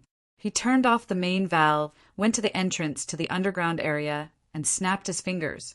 Bang! Bang! Bang! Air bullets hit the invisible wall, gradually disintegrating the confinement. This was also one of the reasons why Klein dared to cause a gas explosion and use the biological poison bottle. With Horace's confinement effect on the underground prison, he didn't have to worry about accidentally injuring the pitiful girls as long as he didn't attack them head-on. He destroyed the door lock and flew into the dungeon. Based on the revelation given by the divination scene, he found the cell where Daisy was imprisoned. He then confirmed that she hadn't suffered any serious injuries and still had the ability to move. Then his body turned incorporeal and melted into the metal door. Clang! Clang! Clang! The metal doors on one side opened rapidly, as if invisible ghosts were running to unlock them. Clang! Clang! Clang! After one side was done, it was the other side's turn. Daisy and the other girls were first alarmed by the explosion outside. After a while, they were surprised to find that the cell door had opened for some reason, but no one had entered. It was as if they could leave at any time. Some of the girls, who had just been kidnapped and hadn't received any training, mustered up their courage and went out. They ran all the way to the exit of the underground area. They passed through the hall that had been slightly damaged by the explosion, left the villa that was burning up, and ran in the direction of freedom with increasing urgency. Only when they reached the street did Daisy and the other girls remember to look back. As they looked back, they could vaguely see a dignified figure dressed in black armor and wearing a black crown standing at the top of the evil house. Whoosh! The cloak on the figure's back fluttered silently. They memorized this scene and searched for the nearby cathedral in distrust of the police. Klein returned to the dining room that was filled with flames and smoke. He discovered that Parker and Katie's Beyonder characteristics were showing signs of seeping out. He checked the items they carried and confirmed that most of them had been destroyed. Even the banknotes were charred black and brittle. Klein suddenly jumped up and went to the second and third floors. He quickly patrolled the area, hoping to find the corresponding clues. He didn't attempt to mediate the spirit because there wasn't enough time, and bringing it above the gray fog didn't meet the requirements for his curtain call. Even a minor leader is required to keep it a secret, so these important figures definitely have the corresponding restrictions. They can't be mediated just because they want to, and the previous operation was too complicated and troublesome. It's not suitable for now. Klein ended his investigation. He didn't find anything, but he casually picked up a deck of tarot cards. After returning to the tattered and charred dining room, he took out all the main cards in the tarot cards and walked to the side of Capham's corpse. Then he took out 2 of them and sprinkled the rest on Capham's body. After doing this, he covered Capham's eyes with the 2 tarot cards he had specially pulled out, face up. At this point, Parker and Katie's Beyonder characteristics had already been determined. Dozens of seconds later, an illusory door suddenly tore open in midair outside the villa. It was covered in complicated symbols. The door opened silently, and a handsome man in a well-ironed suit walked out. He was in his 40s, mature and elegant. He had a pair of golden eyes, and with a sweep he locked onto the dining room that looked like a scene of a fire. At this moment, a gust of wind blew, and a figure flew over at high speed. It was an elder wearing a black bonnet and an abnormally stern look in his silver eyes. He wore a black robe embroidered with the symbol of the storm. He was none other than the cardinal of the Church of the Storm, the Archbishop of the Bakelin Diocese, Spellsinger of God a Snake. "Why are you here?" Ace asked in a deep voice. Beyonder matters in Sherwood Borough were managed by the Holy Wind Cathedral, so he had the right to ask. The handsome man replied with an ugly expression. "I live nearby." This place was close to West Borough. Without another word, the 2 descended to the ground at the same time and entered the scene of the explosion. A violent hurricane stirred up, sweeping away the flames and sending them to the artificial fountain outside. The wind seemed to have a life and intelligence of its own. The 2 demigod powerhouses then saw Katie, who had been shot in the head and had her flesh charred black. They saw Parker, who was entangled with someone. His head caved in and cracked. They also saw Capham, whose body was covered with tarot cards. They saw the 2 main cards on the human trafficker's face. They were the Judgment card with an angel blowing a horn, and the Emperor card with a crown and armor on his head. Almost at the same time, Cardinal Snake and the handsome man sensed something and suddenly turned their heads to look outside.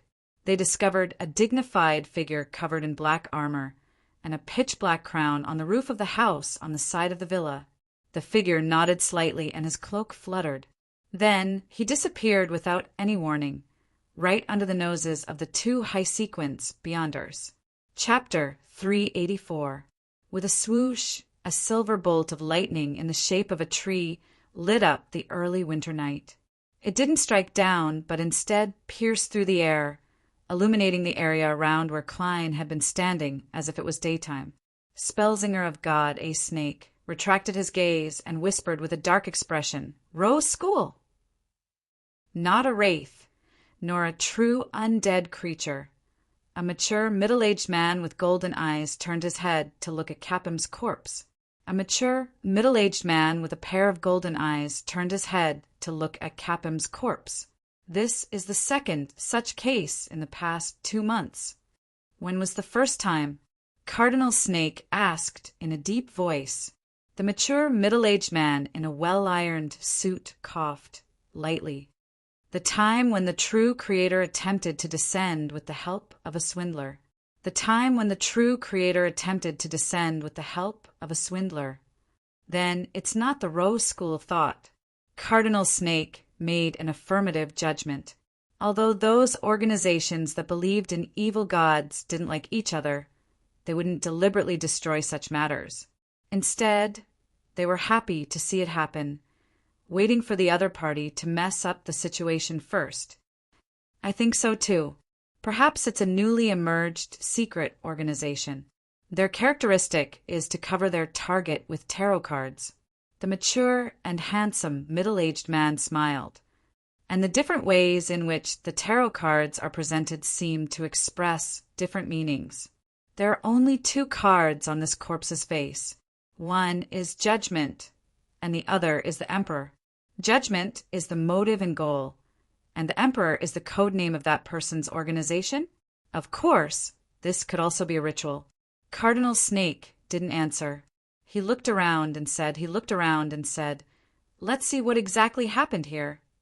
It was only then that the first batch of mandated punishers arrived at Capham's villa. Above the gray fog, Klein, who had only used paper figurine substitutes 3 times and had yet to reach his limit, was using divination to confirm Daisy's subsequent safety. Daisy will be able to return home safely. He held the spirit pendulum in his left hand, closed his eyes, and silently recited the sentence. After 7 times, Klein opened his eyes and saw that the topaz pendant was spinning counterclockwise, but the amplitude was extremely small and the speed was very slow. This means that Daisy's journey home will have some twists and turns, but it's almost negligible. After reading the revelation, Klein let go of his last worry. He then looked at the 2 items in front of him, both of which were emitting a strong spiritual glow. One of them was a light blue, translucent hexagonal prism. Wisps of light streaked across it from time to time, like lightning that came from the depths of one's consciousness. This was the Beyonder characteristic left behind by Lady Katie. The other belonged to Parker, who hadn't been of much use in the previous battle. His Beyonder characteristic had condensed into a ball like a child's fist. This fist was composed of 3 colors: iron black, dark red, and a large area of silver white. Without any hesitation, Klein conjured a pen and paper, prepared to use the 2 Beyonder characteristics to divine the corresponding potion formula. Before he advanced to sequence 7, the Beyonder characteristic he left behind had too many additional influences, so it was almost impossible for him to divine the formula. Even with this mysterious space eliminating the interference and increasing his divination abilities to a certain extent, it was still impossible. Therefore, in the past, Klein only had one method: mediumship. Only after he became a magician did he possess the ability to divine using the Beyonder characteristic he left behind above the gray fog. However, there was a high chance that he wouldn't succeed. This time, without exception, Klein shamefully failed. However, he also gained something. He figured out the corresponding sequence names of the 2 Beyonder characteristics. Parker is a sequence 8 sheriff, and Katie is a sequence 7 interrogator. Isn't this the arbiter pathway? This pathway is in the hands of the royal family, the military, and a small number of ancient noble families in Rouen, and they have strict control over the leaking of formulas and Beyonder ingredients. Could it be that a portion of the girls Capham kidnapped will be sent to a noble's manor? But there's no need for them to send for Beyonders to help Capham just to enjoy themselves. This is clearly unfair. Horace is much stronger than Katie. Perhaps he's a sequence 6 of this pathway, and after wearing that glove, he might even reach sequence 5. Could it be that some bloody and evil sacrifices are involved, and the target they seek can't be exposed? Apart from the kingdom, the Fainapotter Castilla family also has this Beyonder pathway in their hands, and they've passed it on to their army and intelligence system. Is it another spy case that involves some unknown matter? Klein tried to divine a few of his guesses, but he failed once again. He temporarily threw the matter to the back of his mind and tapped the edge of the long bronze table.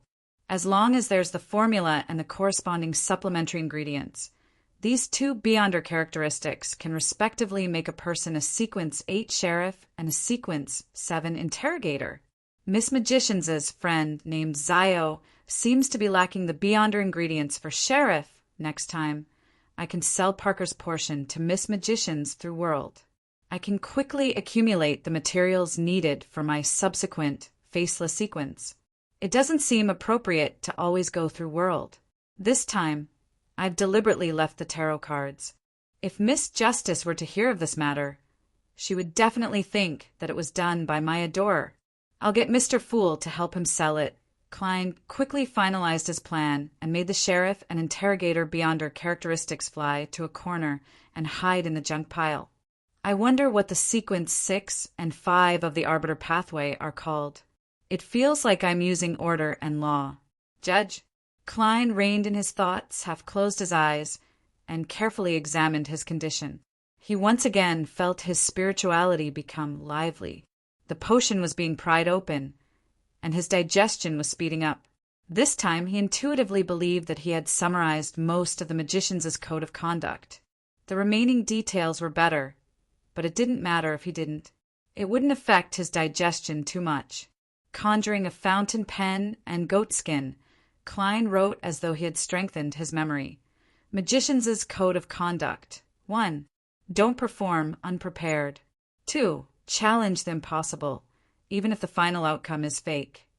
Klein believed that the above were the two core principles of the magician's code of conduct. Grasping them meant grasping the crux of the matter. The remaining ones were supplementary and perfected. 3. Take the initiative to perform. 4. Try your best to get the audience's applause. 5. Control the target's attention. Putting down the dark red fountain pen, Klein browsed through it from beginning to end and made a judgment. Daily acting combined with 3 to 4 active performances is enough for me to digest the magician's potion before the new year. If I were to challenge the impossible again in the middle, the progress would be even faster. This is about the speed I hope to achieve. There were still about 2 months to the 1st of January, 1350. After doing all of this, Klein rubbed his temples and prepared to return to the real world. After putting away the Dark Emperor card, biological poison bottle, and other items, he suddenly laughed and said in a self-deprecating manner, "Challenge the impossible. Isn't this equivalent to courting death?" As his voice echoed, Klein's figure disappeared above the gray fog. In a cheap hotel in the Bakeland Bridge area, he suddenly opened his eyes and saw the candlelight for his summoning ritual. After quickly dealing with the loose ends, Klein put on the thick worker's jacket that he had just bought for 4 soldi and walked to the window.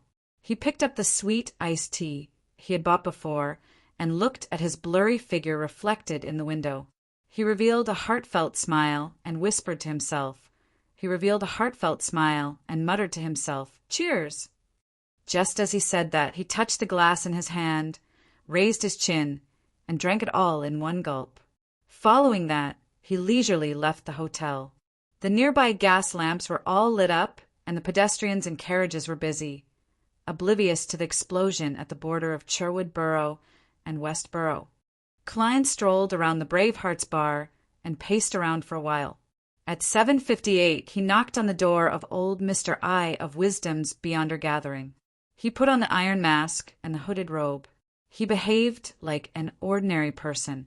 At the same time, Zio, who would go to different places every night to check some contact marks, saw a symbol that had never appeared before. It belonged to the golden masked man who had sold the sheriff formula to her under the guise of someone else at the gathering Mr. A had convened. It was the symbol of an emergency meeting. He didn't look for me before, and I pretended that nothing had happened. Why did he suddenly? Zio thought for a moment and decided to take a look.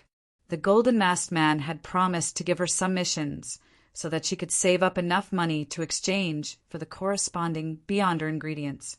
Thus, Zio changed locations and marked the time and place of the meeting. Half an hour later, in a remote but well-connected alley, Zio, who had been secretly observing for a while, walked out of her hiding place and walked towards the golden masked man. The man was still wearing a black tuxedo, and his light brown eyes swept over Zio's head. "I have a mission for you." "Difficulty and reward?" Zio asked familiarly. The man nudged his mask that seemed to be forged from gold. "It's not dangerous, but it might be very dangerous. It all depends on what you do. The initial reward is £30. If you can obtain any useful information, I can even directly give you a beyonder ingredient corresponding to sheriff." "What mission?" Zio frowned slightly. The golden-masked man's gaze darkened. "Through your channels, find out who has been asking about Capem recently." "Capem? That human trafficker?" Zio asked in surprise. The golden-masked man nodded. "Yes, I refuse this mission. I hate him very much." Zio immediately rejected him. The man opposite her scoffed. "I'm not working for Capem, because he's already dead." Dead. Zio was momentarily stunned. He died in his own home. His body was covered in tarot cards, and there were two of them on his face. One was Judgment, and the other was the Emperor. "By the way, take note of any incidents involving tarot cards that haven't been reported to the police department in recent years," the golden-masked man added. Chapter 385. Sherwood Borough, in the house that Zio and Furs rented. Just as Furs decided on the beginning of her new book and was about to reward herself with a cigarette in a good mood, Zio pushed open the door and entered the study. "Smoking is bad for your health." Zio sniffled. Seeing the puzzlement on her face, Furs didn't argue and instead asked, "What's the matter?" "You seem to have encountered something." Zio scratched her coarse blonde hair and sat down on a chair beside her. "The person from before contacted me. He's the person who sold me the sheriff formula at Mr. A's gathering. He gave me a relatively simple mission. The initial reward is £30. I don't know if there are any hidden dangers." Furs thought for a moment and said, "That person, he should have an organization behind him. But why would he want to rope you in? Isn't he afraid of being implicated by your intelligence and leading to the destruction of the entire organization? You don't have anything worth scheming against. Your looks are passable, but you're too short. Your life is probably the only thing that's more valuable." What mission?" Zio was already used to being dealt a blow by her friend. She ignored the first half of her question and directly answered the second half of the question. "Investigate who has been asking about Capem recently." "Capem? The human trafficker who should be hanged, no, burned at the stake?" Although Furs wasn't a bounty hunter, it was a writer's instinct to gather material. Therefore, she often got Zio to recount her experiences and rumors. Zio nodded. "It's him, but he's already dead. It seems like he died rather tragically." "How did he die? Was it slowly sliced to death by a knife?" Furs asked happily and curiously. "That man didn't give a detailed description. Maybe tomorrow's paper will." Zio thought for 2 seconds and said, "He only mentioned the special circumstances of the scene. He said that Capem's corpse was covered in tarot cards, and his face was covered with Judgment and the Emperor cards. The meaning of the Judgment card should be judgment on Capem. The outcome is death." "What does the Emperor card represent?" "The identity of the murderer. No, the hero?" The best-selling author Furs instinctively tried to decipher the unique layout of the crime scene. Suddenly she froze. Tarot cards? Corpses covered in tarot cards? Furs suddenly thought of the secret organization she had just joined. "Tarot. It couldn't have been done by one of our members, right? But there's no member with the code name Emperor. If it's true, this is the first time I found traces of the tarot in the real world. We're not just a secret organization that only exists above the gray fog." Furs's thoughts churned as she felt pleasantly surprised and worried. Under the guidance of the waiter, Klein entered the familiar living room. There was still only one candle in the room, and the dim yellow light illuminated the surroundings like a scene from a ghost story. Coupled with the mysterious people in black robes and iron masks, the atmosphere was even more intense. As soon as he stepped in, Klein suddenly had an inexplicable feeling. He felt the flickering candlelight staring at him. He felt that the flames would explode and ignite his hair and robe. He felt that the curtain behind the oriel window would suddenly swing up and envelop his body, covering his nose and mouth for breathing, forcefully suffocating him to death. What's going on? Klein was stunned and tensed up. This wasn't a premonition of danger, but it was an unavoidable intuition. Klein carefully found a seat and sat down. As soon as his butt touched the surface of the chair, he felt that the chair would explode and thick wooden spikes would pierce through his body. This reminded him of a few videos he had seen on Earth, a poor-quality pneumatic chair that exploded, and the steel rod and fragments pierced into the owner's buttocks and abdomen. The entire scene was a bloody mess. It was a tragic sight. Why do I always have such bad associations? Could it be the negative effects of my spirit body being injured in the previous battle? Klein looked around thoughtfully and realized that the chubby apothecary still hadn't come. What happened? Or has he already left Bakeland? Klein silently muttered to himself and heard old Mr. Eye of Wisdom announce the beginning of the gathering. In the following period of time, Klein sometimes felt that the chandelier on the ceiling would fall diagonally and hit him on the head. At other times, he felt that the coffee table in front of old Mr. Eye of Wisdom would suddenly move sideways and trip him. At other times, he suspected that the members of the gathering around him were filled with malice and could attack him at any moment. This made him restless, vigilant, and puzzled. He didn't have the mood to pay attention to the various successful or failed transactions. If a premonition of danger is said to be a phone that occasionally vibrates, reminding you that there's a message or an incoming call, then this inexplicable intuition is equivalent to an electric drill that's constantly shaking me, making it difficult for me to relax and pay attention to anything else.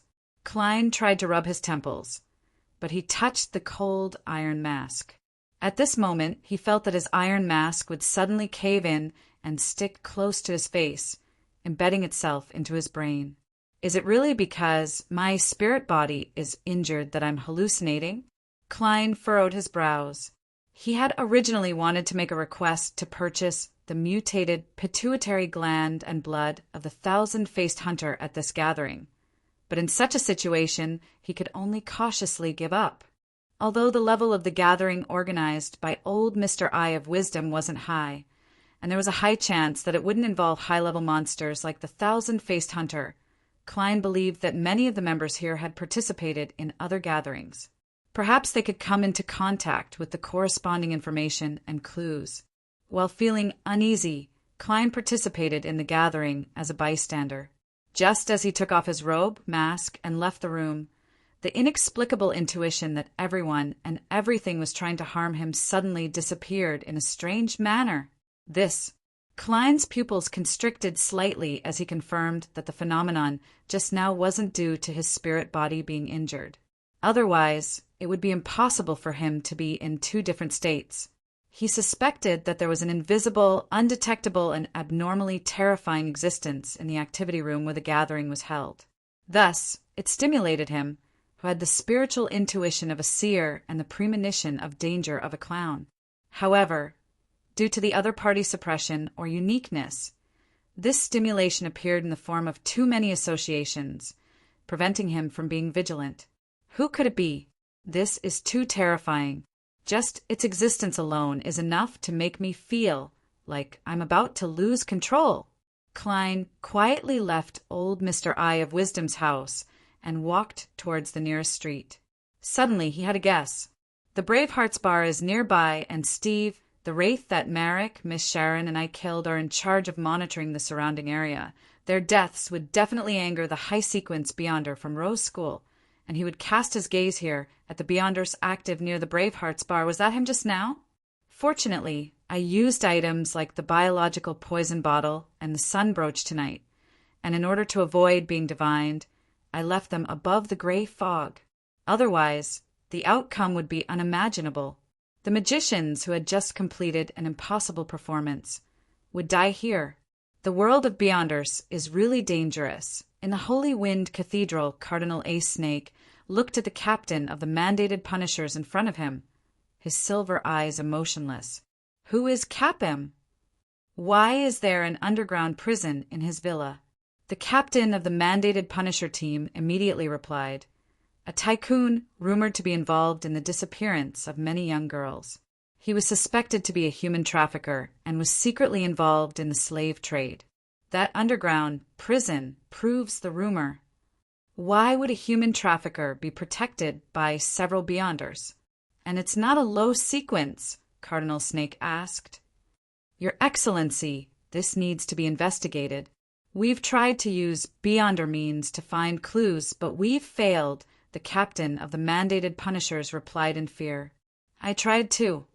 Cardinal Snake did not blame him.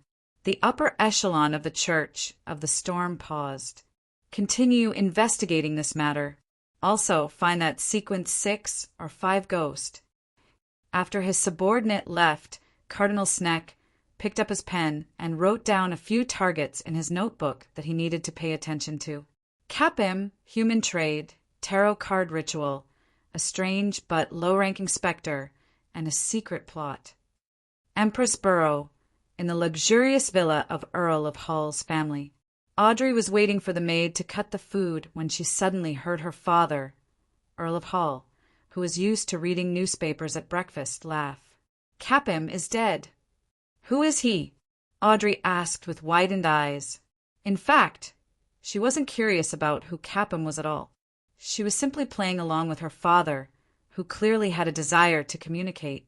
This was both a daughter's specialty and the instinct of a telepathist. A tycoon who might be a human trafficker in private. He has a good relationship with certain people. Ha! Earl of Hall chuckled. He was killed last night, and there were obvious signs of a trial at the scene. All the newspapers called the murderer a hero bandit, Dark Emperor. Yes, he was named after the code name of the ancient Solomon Empire's ruler.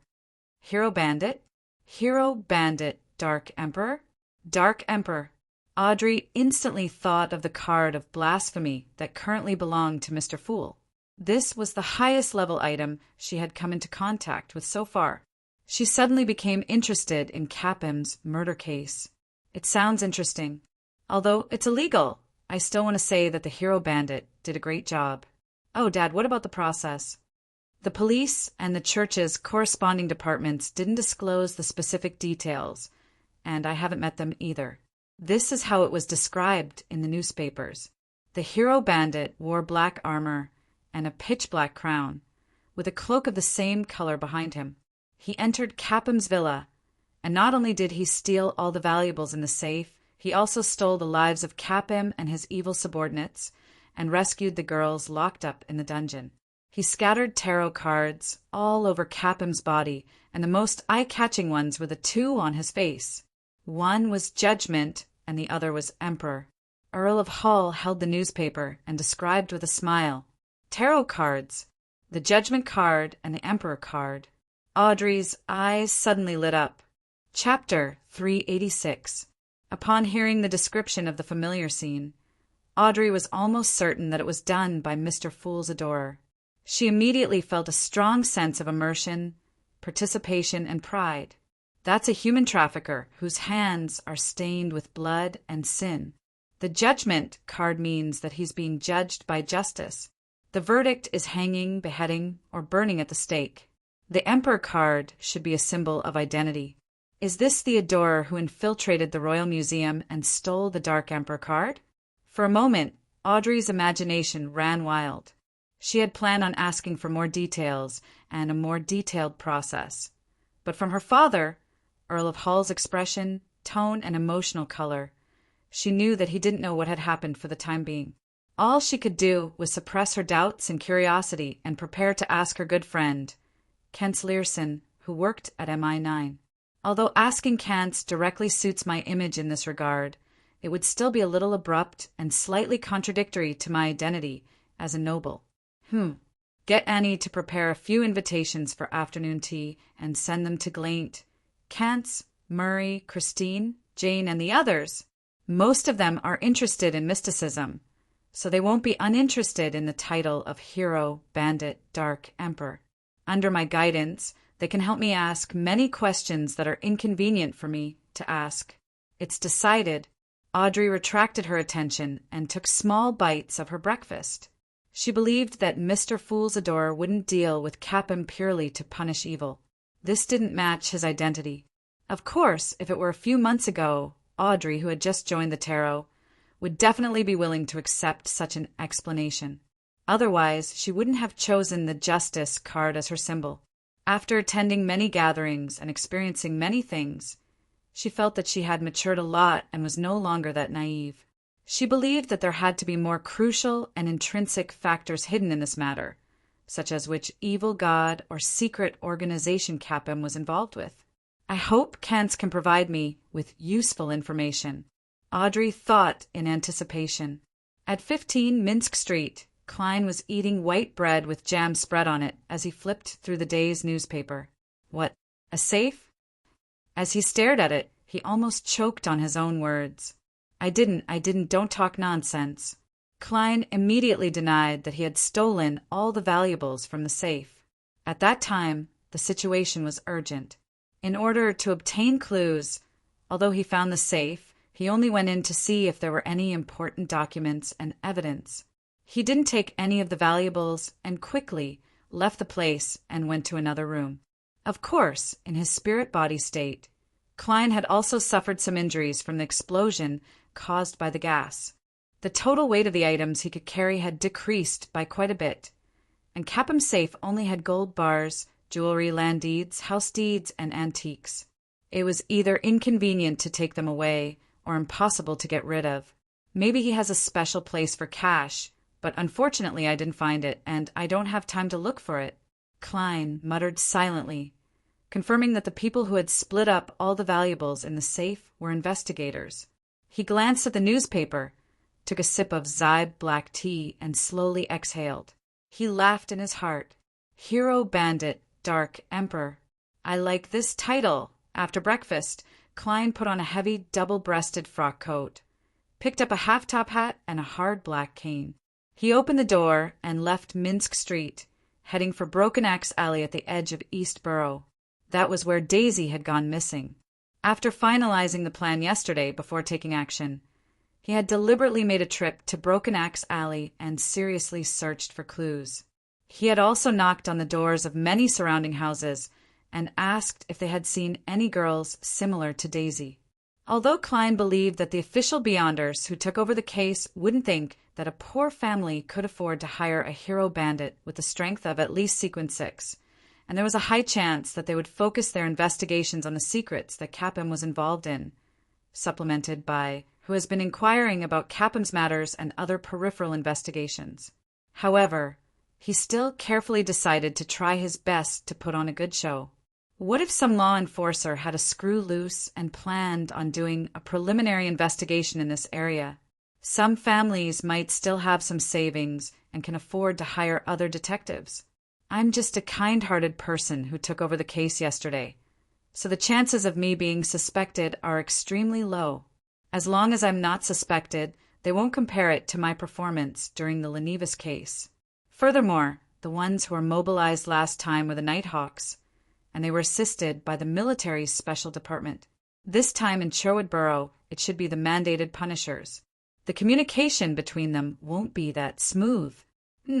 Katie and Parker belong to the Arbiter pathway, so I wonder if the military will interfere.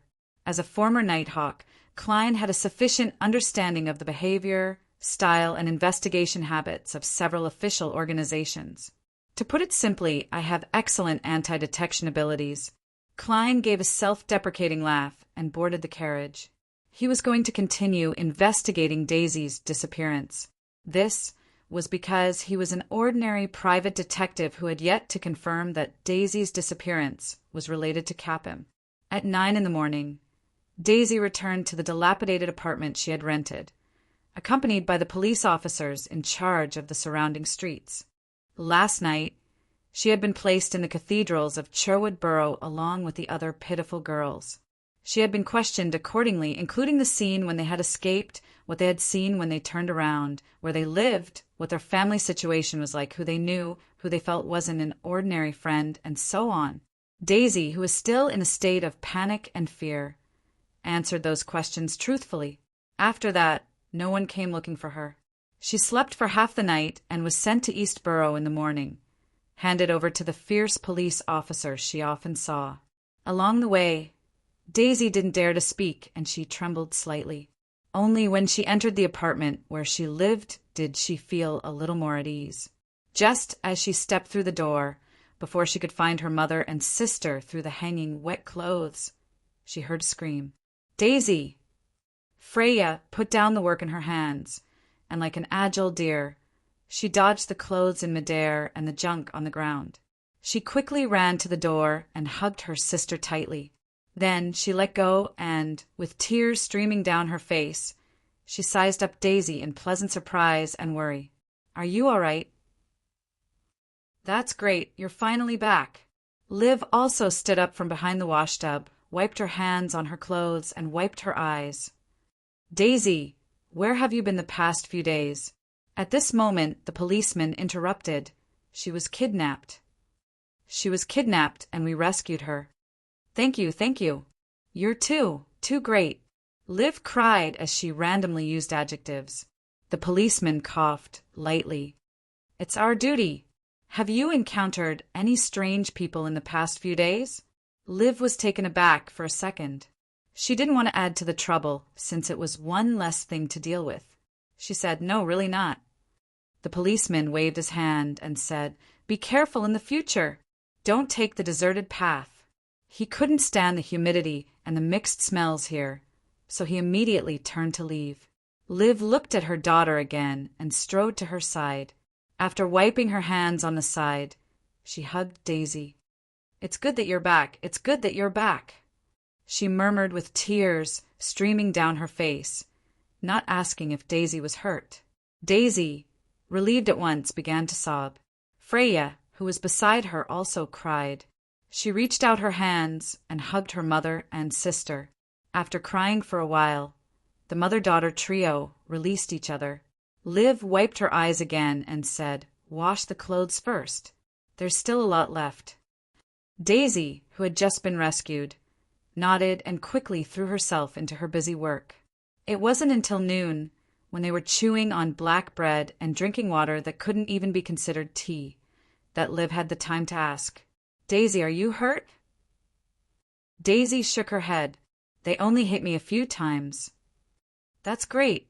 The police rescued you?" "Yesterday, a kind-hearted detective was willing to help find you for free, but you ended up coming back today." "Ah, your vocabulary book is still with him," Freya said casually. Liv was already prepared, so she said, "I'll get old Kohler to get it back and tell the detective that you're already home, so he doesn't have to busy himself with this matter anymore. No matter what, we have to thank him again." Daisy let go of her worry and answered her sister's question. "No, it wasn't the police. There was a sudden explosion, and the door that locked us was strangely opened. We ran out just like that, but we saw a gentleman or a lady standing on the roof. He was wearing black armor, a helmet that looked like a crown, and a cape. He just watched us silently, and none of those bad guys came to stop us or chase us."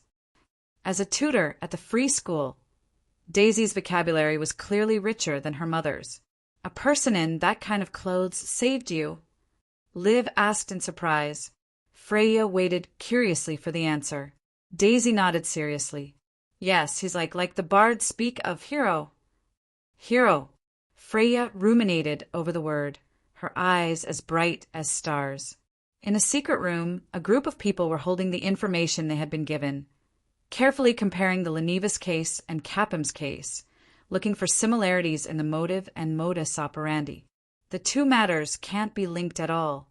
The only thing they have in common is that evil, or rather evil, was defeated. The owner of the tarot cards upheld justice, someone said with a sigh. What can be confirmed is that the two attacks weren't done by the same person. Their strength is clearly different, and their expertise is even more different. Although it might be because their sequence has been raised, the murder in Capham's case is a vengeful spirit, or should I say that he can switch his spirit-body state. This isn't common. Another person's analysis was agreed upon by the majority. Thus, the convener concluded, 2 cases, 2 different people, and both of them throwing tarot cards.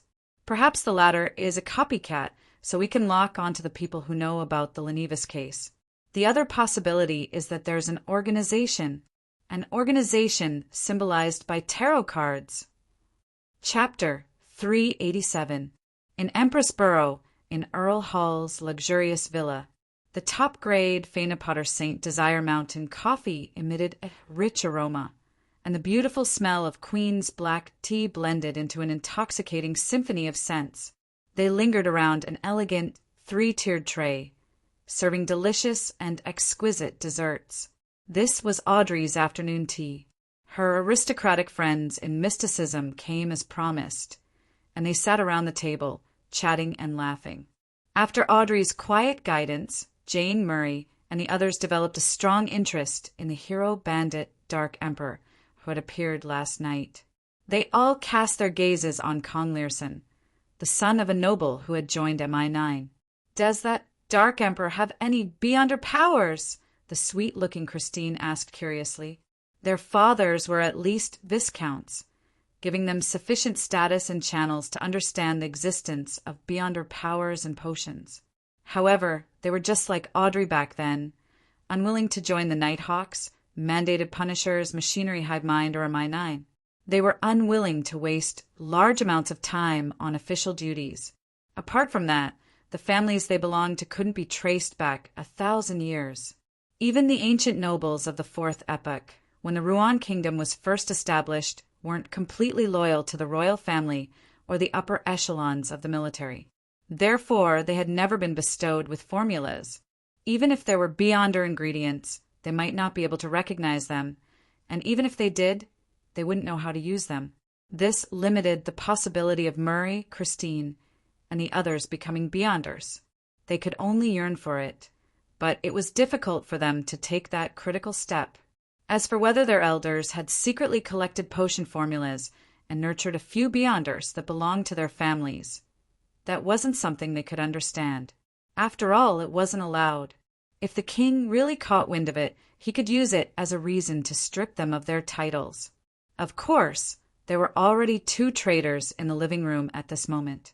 They were Audrey, who had advanced to Sequence 8 Telepathist, and Viscount Glaint, who had gathered a beyonder ingredient and would soon become an apothecary. The lanky young gentleman, Kong Learson, took a sip of coffee and said, "I won't give a direct answer. I will not answer you directly. I will only tell you some facts. Apart from the traces of a gas explosion in the restaurant where the battle took place, various methods were used to detect poison, substitutes, wraith screams, bullets condensed from holy powers, and other elements. Write that Black Emperor know that Hero Bandit is in a ghostly state. It doesn't seem like the one who killed Rear Admiral Hurricane Zillings, nor does it seem like the one who finished off Lenevis in the sewers. The one who stole the Dark Emperor card and created Capham's case is Mr. Fool's third blessed? Bakeland alone had at least 3 blessed. How many blessed would he have in total? Audrey had an idea. She pretended to be confused and asked, "An intense battle between transcendents happened there?"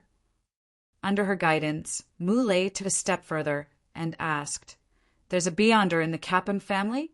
A relatively powerful beyonder? Or more than one?" "He's just a human trafficker."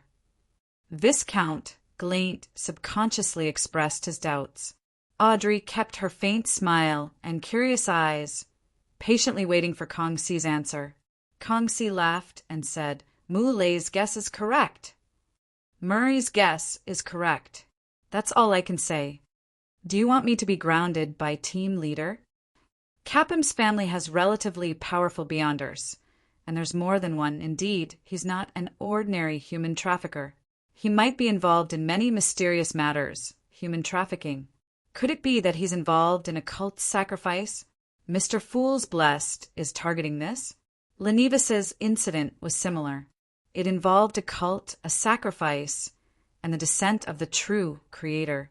I wonder which cult or evil god is behind Capham. Mr. Fool's target seems to be those evil gods. Is it really a game between deities? I wonder how many things he has ruined for those evil gods. Audrey made many connections, and her heart gradually surged. Our tarot's enemy is an evil god. Nothing else is qualified.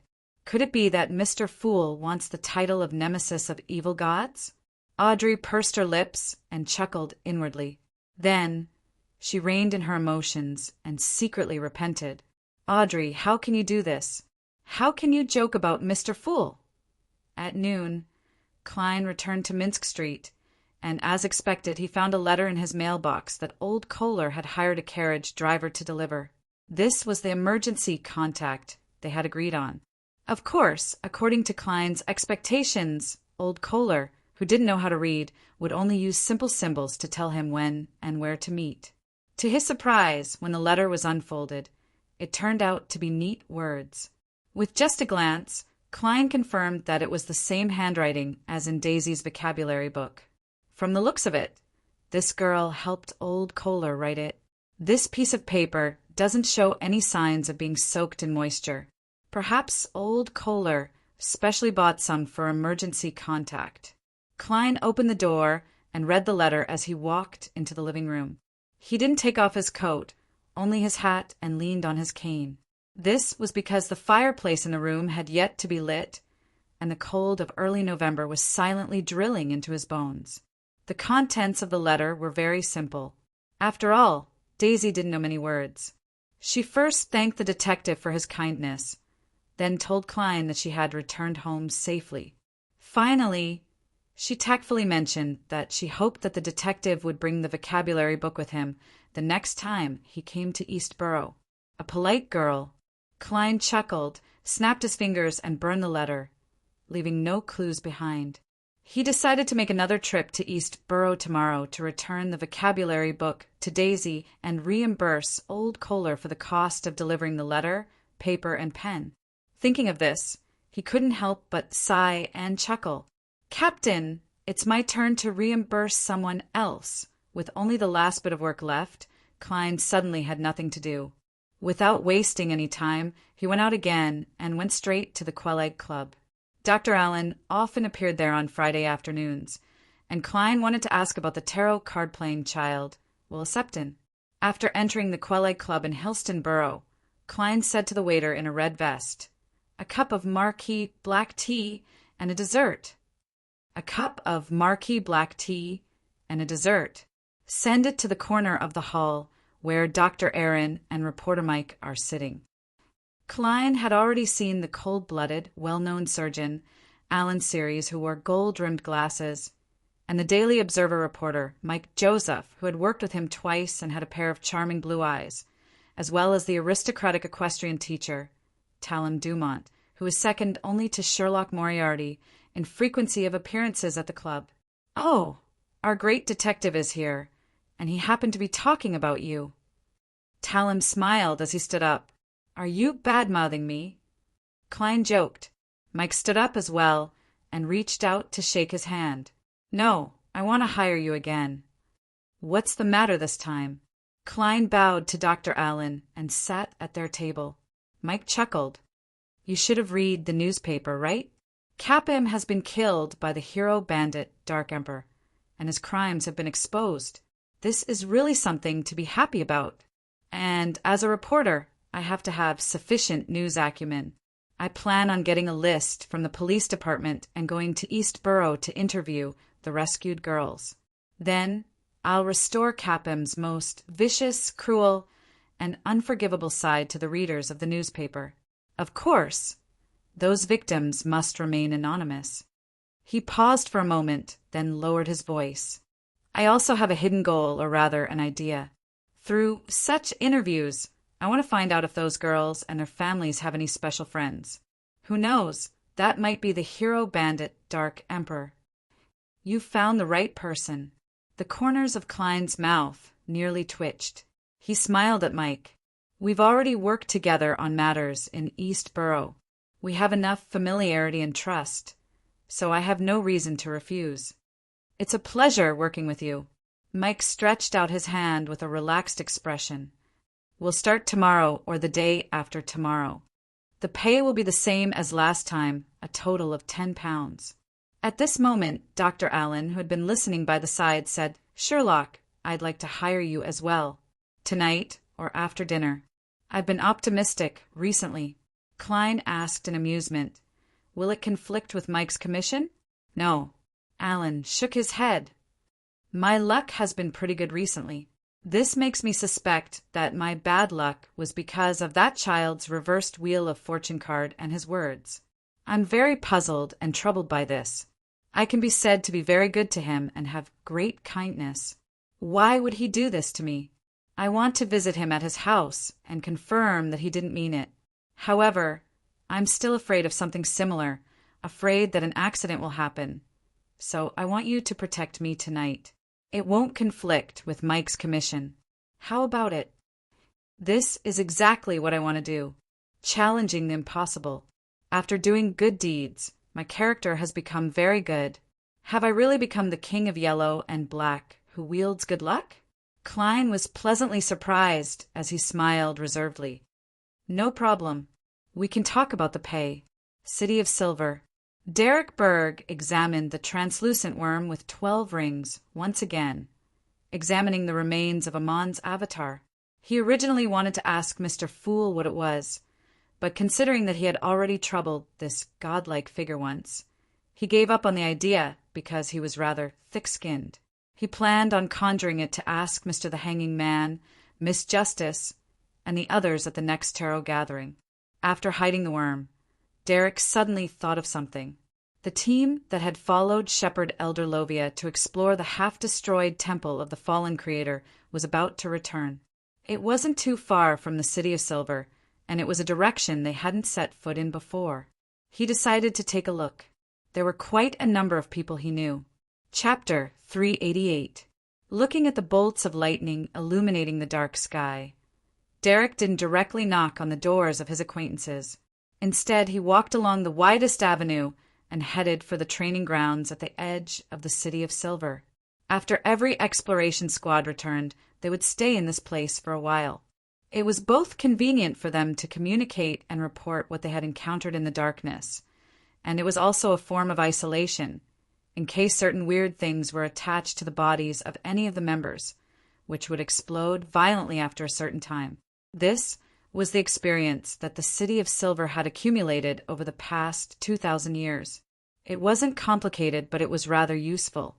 The moment he entered the training grounds, Derek Berg's eyes lit up with the axe of Hurricane behind his waist. He saw the gorgeous Elder Lovia, who appeared to be in her 30s. He also saw 2 acquaintances of the same age. The City of Silver was only that big. Due to the environment, the population had always been unable to increase. There weren't many people in a given age group. Derek didn't dare to say that he knew all of them, but he had seen most of them. Some of them were his classmates and training partners from general education classes for several years. In this exploration team, Derek was most familiar with Dark Regents, who had once been his teammate in the patrol team. This youth named Dark was of medium height and slightly plump. He was known for his strength, and he was optimistic and cheerful. He often wore an amiable smile on his face. He was currently a Sequence 8 gladiator of the Giant Pathway. At that very moment, both sides were separated by a translucent but steel-like wall, unable to make effective contact. They had to wait for the expedition team to confirm that there were no problems before they could directly meet. Derek, who had become quiet and withdrawn after his parents' death, waved at Dark. The gladiator sensed something and turned his head to look over. "Dark, how is it? Did you encounter any danger?" Derek shouted. The material used for the black wall came from a place not far from the City of Silver. It was called dark amber. It was as hard as steel, but at the same time it had a certain degree of transparency and good sound conductivity. Derek's words passed through without any obstruction. In Derek's imagination, Dark would definitely reveal a bright smile and wave his arms out of habit. "You see that I'm not injured, so you should know that we didn't encounter anything too dangerous. It's just a small problem." Upon hearing his voice, Dark took a few steps forward and approached the wall. No, it's always been smooth. Looking at his flawless smile, Derek suddenly felt a chill run down his spine. It was as though he was sleeping on the top of an abandoned tower or in a destroyed city at night. It was pitch black all around, and undercurrents were brewing. Inside the Quelaag Club, Klein and Dr. Allen agreed on the remuneration. £2. I have to say, it's really easy to earn a doctor's money. If it were me in the past, I would at most pay 10 solely for such a request. Klein, who had wanted to take on this task, sighed in his heart. He remembered that when he was in the Nighthawks, he had heard corpse collector Fry mention that famous doctors had high incomes. At that time, the poet Leonard Mitchell, who did not look like a poet, replied that, as far as he knew, if someone bought a house in the prosperous area of Bakelin to build a shop, the fastest way to recoup their losses was to transform it into a clinic. Both parties agreed to visit Willa Septon's house after dinner, and it wasn't even 3 in the afternoon. Therefore, the equestrian teacher, Talem, called the 3 of them together at a table and started playing Level Up, the kind invented by Roselle the Great.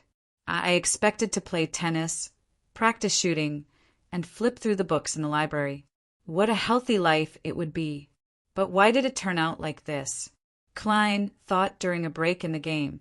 Frankly speaking, with his current attainments in magic, he could make Dr. Allen, Reporter Mike, and Talem lose all the money they had on them. But I'm an honest person. I believe in my skills, and luck more.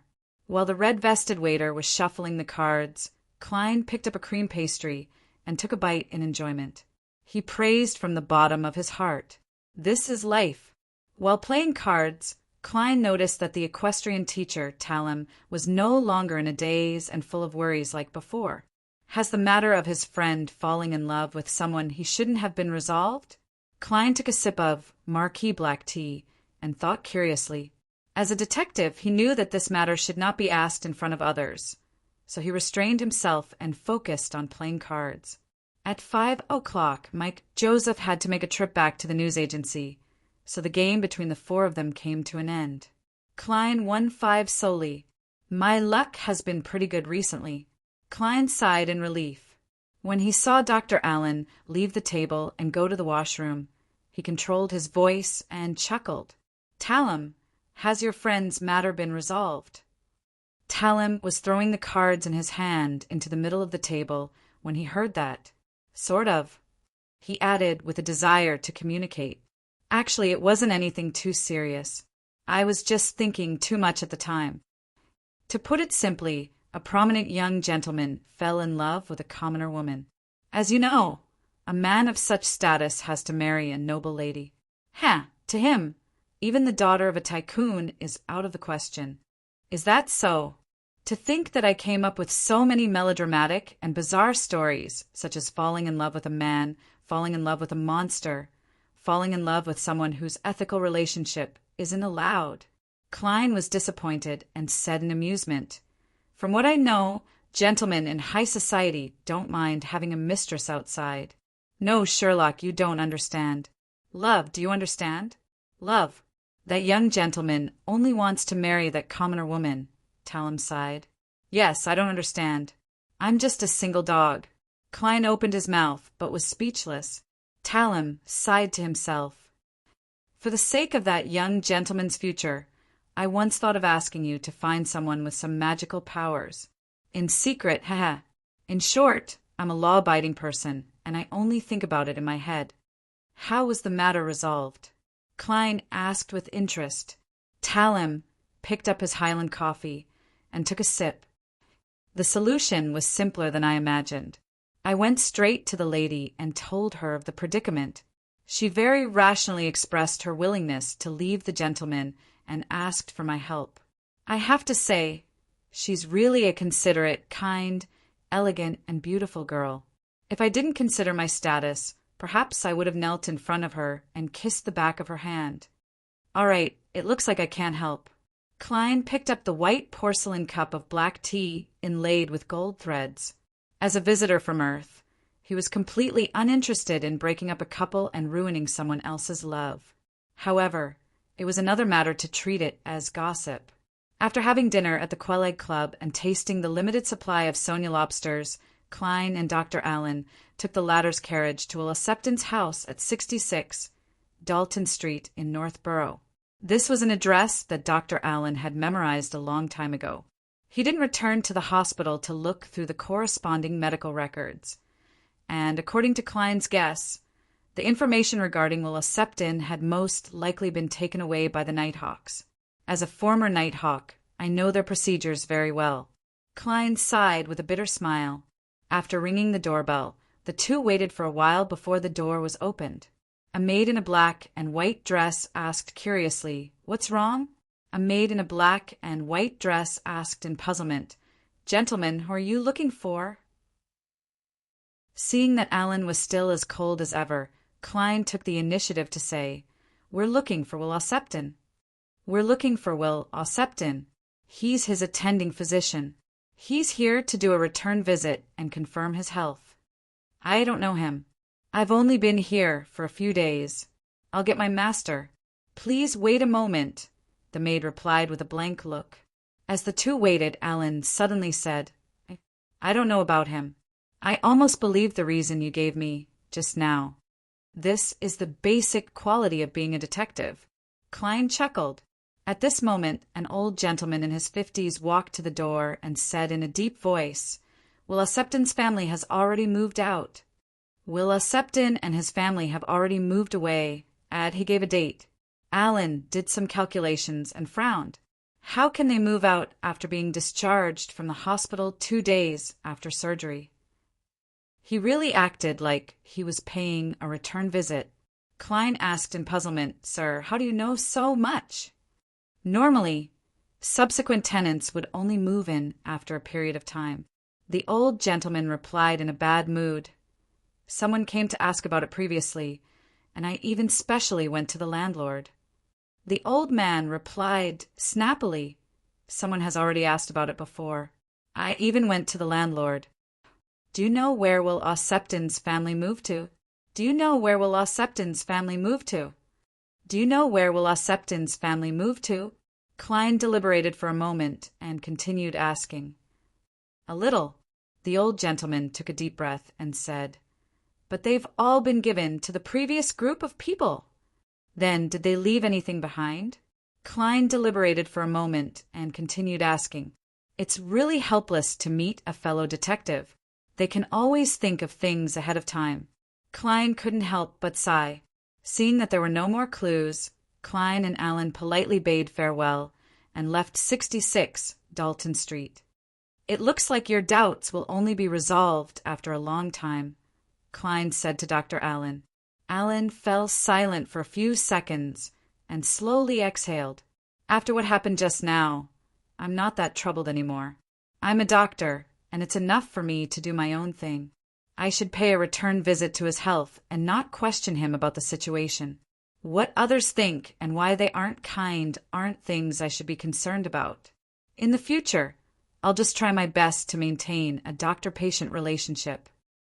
"It's best that you think that way," Klein echoed from the bottom of his heart. Then he casually asked, "What happened to Will Septon's left leg back then?"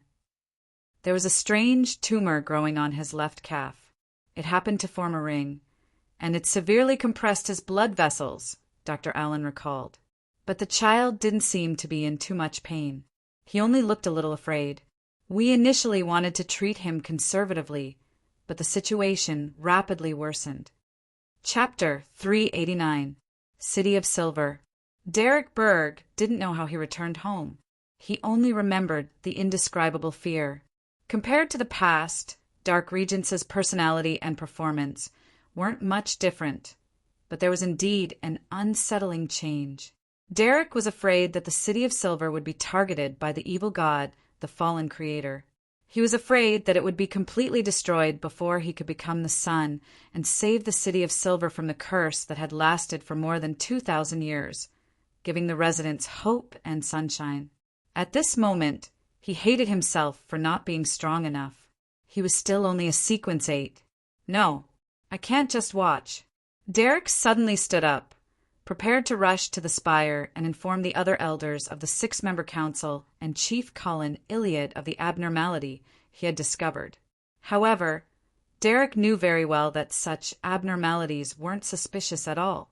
Every exploration into the depths of the darkness would be accompanied by the members for days, more than 10 days, or even more than a month of high tension. It was really possible to encounter powerful or strange monsters at any time. In addition, the uninhabited wilderness and the hopeless journey would bring about extreme depression. In addition, for safety's sake, the members of the exploration team weren't allowed to vent their sexual desires when they were out. This made it possible for their minds to be remolded after every exploration. If they were to encounter a huge danger where more than half of the team members were dead or injured, it wasn't uncommon for the remaining people to have a drastic change in personality. To deal with such people, there were only conventional isolation and treatment. There were almost no exceptions. The City of Silver had the first 3 sequences of the Dragon Pathway, so it didn't lack psyche analysts. Derek rushed to the door and suddenly slowed down. He knew that reporting to the 6-member council like this was likely to be ineffective. There was a high chance that it would arouse suspicion, and there was even the danger of being targeted by Shepherd Elder Lovia. After pacing around for more than 10 seconds, Derek gritted his teeth and pulled the door open. He believed that he had to warn the elders of the 6-member council, even if he had to bear quite a bit of risk. To most of the residents of the City of Silver, sacrificing themselves to maintain the existence of this city and the continuation of this civilization was a belief that was deeply ingrained in their bones. Selfish people usually don't live long in such an environment. Of course, Derek wasn't completely rash. Under the teachings of the Tarot members, especially the Hanging Man, he clearly understood that he had to be patient at times. He had to protect himself appropriately and not make unnecessary sacrifices. This was to better protect the City of Silver. I'm just saying that the abnormality I observed shouldn't be dangerous.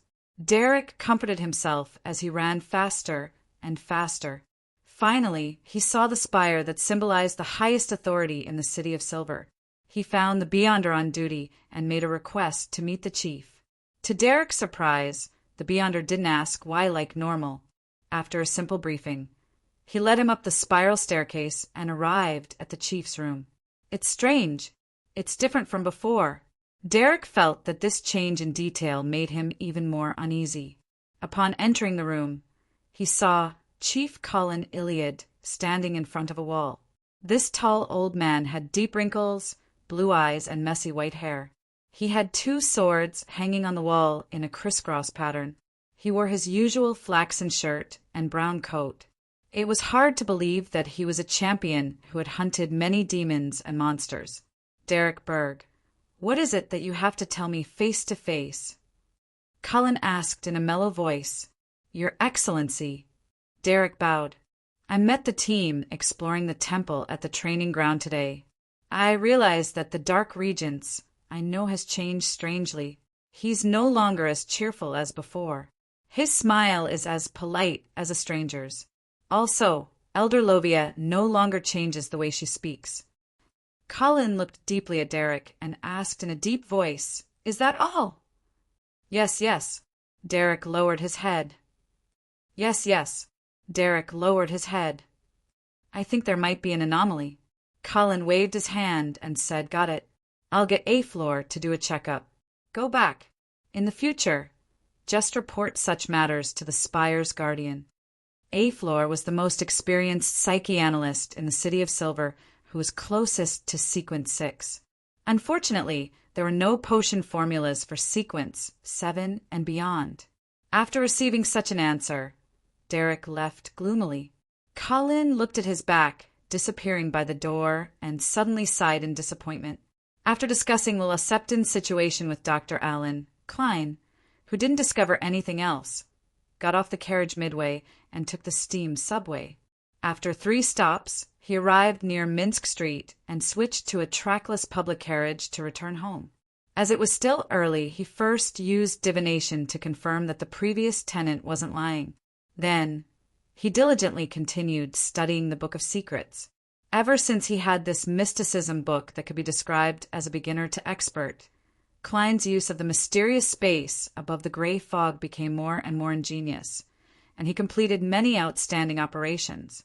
What's restricting me now is my own sequence, my own strength and spirituality. Late at night, Klein hid the Book of Secrets and sighed as he went to the bathroom to clean himself up and get ready for bed. That night he slept soundly. Even the sound of the church's bell in the morning only made him turn over. It's best to stay in bed during winter, Klein mumbled as he got out of bed. In order to reward Hero Bandit Black Emperor, he had an additional serving of boiled eggs with sugar for breakfast, as well as strawberry jam specially bought for the white bread. Just as he was leisurely enjoying his food, the doorbell suddenly rang. "Didn't I tell Mike to come after breakfast?" Klein mumbled as he drank a mouthful of sweet soup and wiped his mouth with a napkin. According to his agreement with Mike, the other party would arrive half an hour after breakfast and begin the interview with the rescued East Borough girls. If Mike didn't appear after half an hour, it meant that the matter would be delayed by a day. Klein walked to the door, and before he reached out, his mind naturally outlined the visitor outside. It wasn't reporter Mike Joseph, but Dr. Alan Series.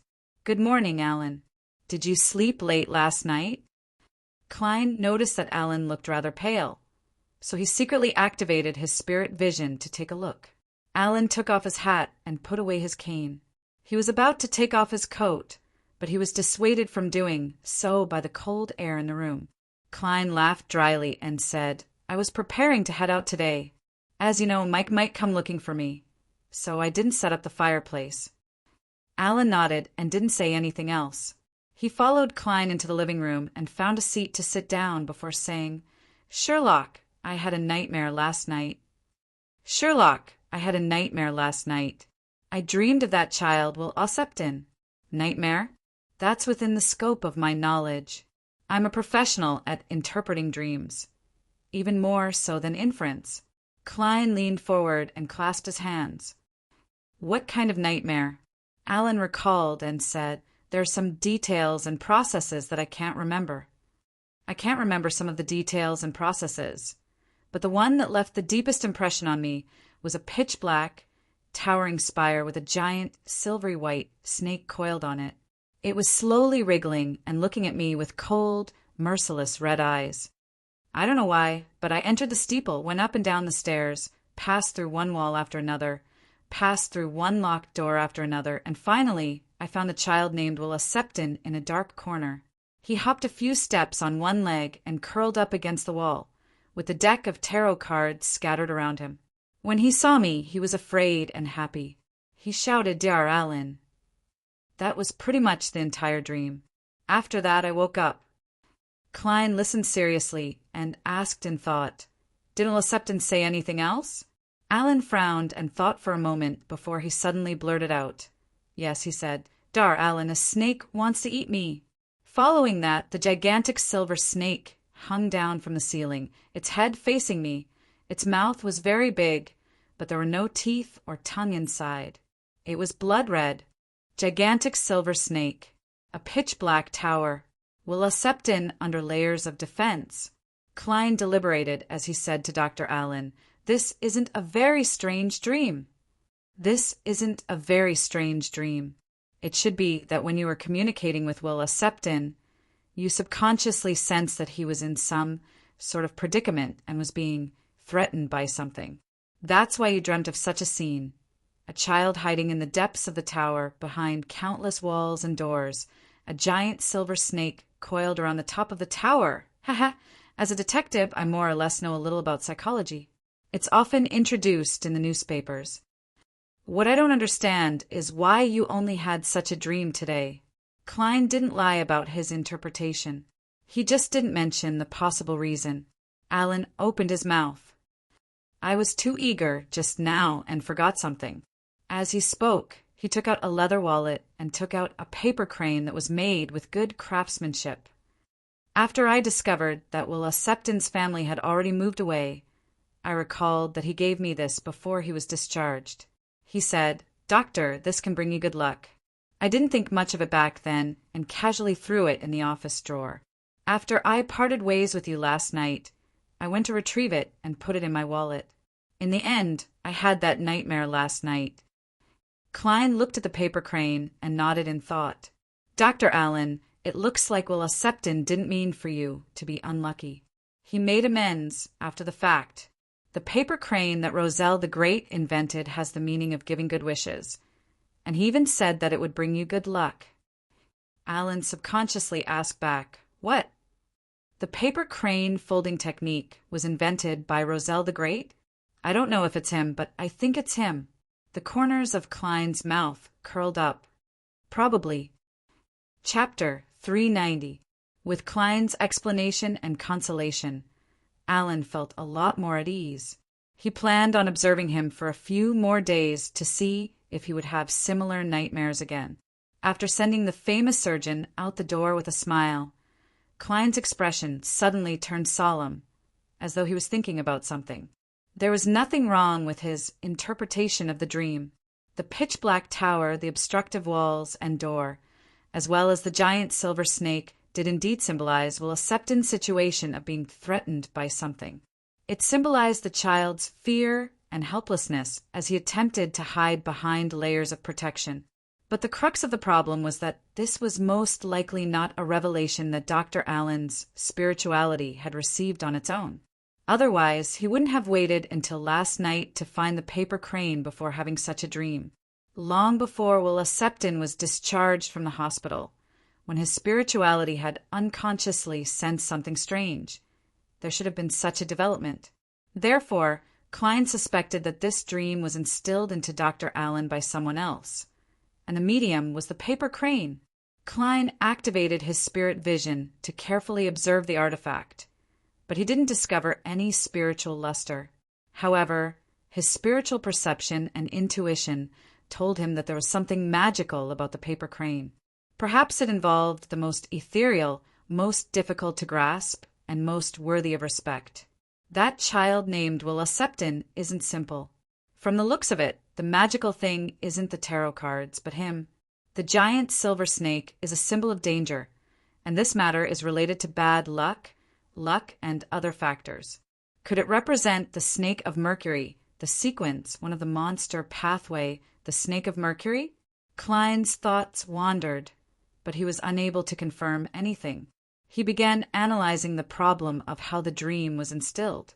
With Klein's present attainments in mysticism, this wasn't something too complicated or incomprehensible. He quickly came up with an idea. First, I can eliminate the influence of wraiths and specters that would cause Dr. Allen's aura to be dyed with varying shades of blackish green, and I didn't notice any signs of that just now. There are roughly 2 ways to ensure that the dream's owner doesn't experience any abnormalities. One is to use a beyonder power similar to a nightmare. Like Captain, I can rely on guidance to achieve my goal. Furthermore, I can't participate too deeply, or else I'll also leave behind traces. The second method is even more ingenious and high-end. The principle behind the dream is that when an astral projection roams the spirit world, it will allow certain details that it would normally unconsciously notice to transform into a symbolic revelation under external stimulation. Or it can directly obtain revelations that are related to itself from the external world. Then it can be told to the soul body or the spirit body. And as the owner is in a sleeping state, it will appear in the form of a dream. Therefore, the second method is to instill it in the spirit world. First, use some mystical means to create the revelation that you need. Then, naturally let the target's astral projection obtain it while roaming the spirit world and feedback it back. That way, the target will be able to dream of the scene that others want them to dream of, and there won't be any traces of it. That's something I can't do at the moment. Even in my spirit body state, I can't stir some of the powers above the gray fog. Klein paused for a moment and added another possible guess. Dr. Allen had been hinted to by someone through the paper crane. Once he found it, he would have the corresponding dream. This is easy to confirm. As long as I use mediumship on Dr. Allen, I should be able to find the corresponding traces. However, would it be too unfriendly to use mediumship on him? Or borrow the nightmare candle from Father Yutravsky? That's not right. The one who recognized me was that vampire, the avid puppet lover, Emlyn White, not the muscular, giant-like Father Yutravsky. Klein reined in his thoughts and considered what he should do next. He decided to wait above the gray fog to divine the level of danger. If it was acceptable, he would sneak into Dr. Allen's house tonight and use the dream charm to secretly observe. He wanted to see if the source of the dream was a direct guidance or an indirect fabrication. However, with Klein's strength and level, it would be rather difficult to find traces of the latter. Even he didn't have much confidence. This didn't mean that by sitting beside Dr. Allen and entering cogitation, his astral projection would be able to roam the same spirit world as him. This required sufficient positioning. According to the description in the Book of Secrets, the existence of the spirit world was rather magical. It completely overlapped with the real world, so everyone could obtain revelations from the spirit world at any time. However, the spirit world didn't have any distinction between up and down. The past, future, and present could all converge here. It was like a strange ocean formed from countless knowledge, information, and illusory spirits. It was completely different from the normal concept and logic of the world. It was precisely because of this that the revelations obtained from the spirit world could only be various symbols and not direct answers. And it was precisely because of this that the part of the spirit world that every person's astral projection roamed was not only related to one's location and time, but also closely related to the current state of one's body and mind.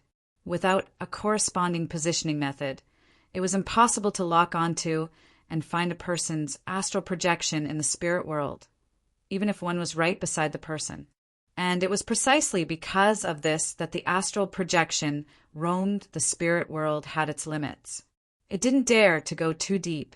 Once it got lost and couldn't return to its body, its owner would become a demented person. In more serious cases, they would become a vegetable. And to enter the spirit world with one's body and use it as a springboard to complete the teleportation was even more difficult. If one wasn't careful, they would get lost and never return to the real world until they rotted to death. Phew! Klein exhaled and temporarily threw the problem to the back of his mind. He took out his pocket watch and looked at the time. He realized that he had been thinking for too long. His breakfast had turned cold, and reporter Mike still hadn't arrived. This meant that the commission would most likely be delayed by a day. In the spirit of not wasting anything, Klein finished the rest of the food and went above the gray fog to do a divination. He was surprised to receive a revelation that there was no danger at all. After doing all of this, it was already past the agreed time. Without any hesitation, he changed into a heavy jacket, put on a cap, took his vocabulary book, and left 15 Minsk Street. His original plan was to find an opportunity to give old Kohler some hints when he accompanied Mike Joseph to Eastborough for an interview, so that he wouldn't mention his promise to help Liv find her daughter. As for Liv's family, old Kohler would be the one to remind them. And now that Mike had delayed the matter by a day, Klein was even more at ease. He no longer had to worry about any mistakes or accidents. Combined with the address that old Kohler had mentioned, Klein entered the depths of Eastborough based on the revelation he received from his divination. Under the watchful, wary, numb, or greedy gazes, he found the room on the 3rd floor. There were 2 bunk beds here, and there were some tattered mattresses on the ground.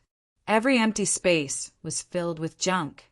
Klein looked straight at the bottom bunk bed in the innermost room and shouted, "Old Kohler!" With a whoosh, old Kohler sat up and leaned against the door in surprise. "You really came. After sending you that letter yesterday, I guessed that you would come looking for me today, so I didn't go to the dock and waited at home. All right, I don't have to think about how to come up with a lie to explain why I came here to look for you." Klein looked around and said, "Old Kohler, with your current income, you could have rented a better room and moved to a better place. Old Kohler, with your current income, you could have rented a better room and moved to a better place. Why did you only change from a mattress to a bunk bed? Most of that money was to help you gather information. Old Kohler said with a smile. Old Kohler smiled. Besides, I'm no longer young. I have to save up some money for when my body completely weakens in the future. Klein fell silent for 2 seconds. You can consider buying some insurance, such as the Orphan Elderly Relief Insurance. It will allow you to receive a weekly sum of money that can at least fill your stomach and allow you to sleep in your room when you truly grow old. The insurance industry in this world had sprouted in the fourth epoch. After Roselle the Great's promotion, it was now relatively mature. It mainly had all kinds of insurance related to maritime trade, such as fire insurance, injury insurance, and pension insurance under different names. Overall, it was more concentrated on the rich and the middle class. I know that. When I was still a worker, I would pay 3 pence a week for insurance, but after that I lost my income. Old Kohler sighed. His biggest problem now was that his income was unstable. He didn't know when the informant fees from the detective would stop. Klein couldn't promise anything, so he pointed outside. He pointed outside and said, "Let's go to Liv's house and return the vocabulary book to that girl." After leaving the room, Klein casually mentioned, "What a joke!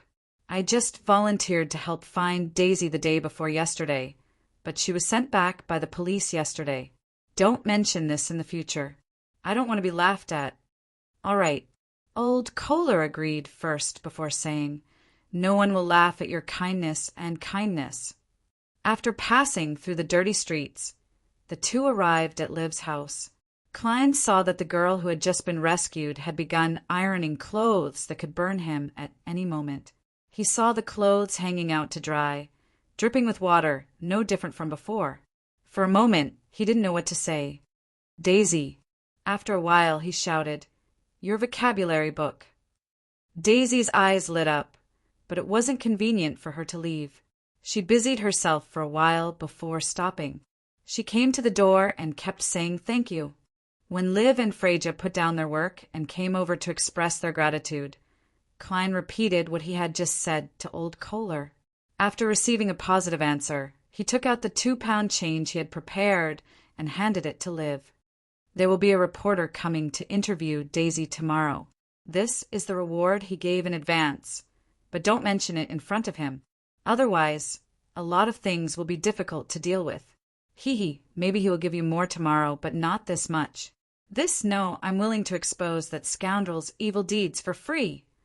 Darcy shook her head fiercely. Klein laughed. "These are the rules.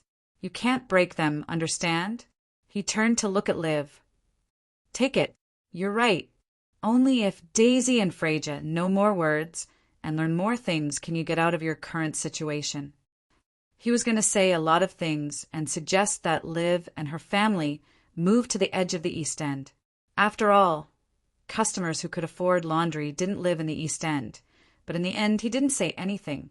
He had originally planned to give the other party more help, but in the end he restrained himself. There were more than a few thousand people like Liv's family in the East End. There were tens of thousands, hundreds of thousands, or even millions of them. If a single person wanted to help them, even a big banker wouldn't be able to do much. And this was only the East End. There was still the entire Bakeland and the Kingdom of Rouen. "Thank you. Thank that reporter for me." Liv was silent for a moment before accepting the money. Klein didn't stay any longer and left in a hurry, as if there was a ghost hiding here that would devour his soul. After walking outside with Old Kohler, he looked back and suddenly exhaled. He whispered, "There's never been a savior." Chapter 391. "What?" Old Kohler asked, not hearing him clearly. Klein looked at the potholes in front of him and chuckled in a self-deprecating manner. "Nothing.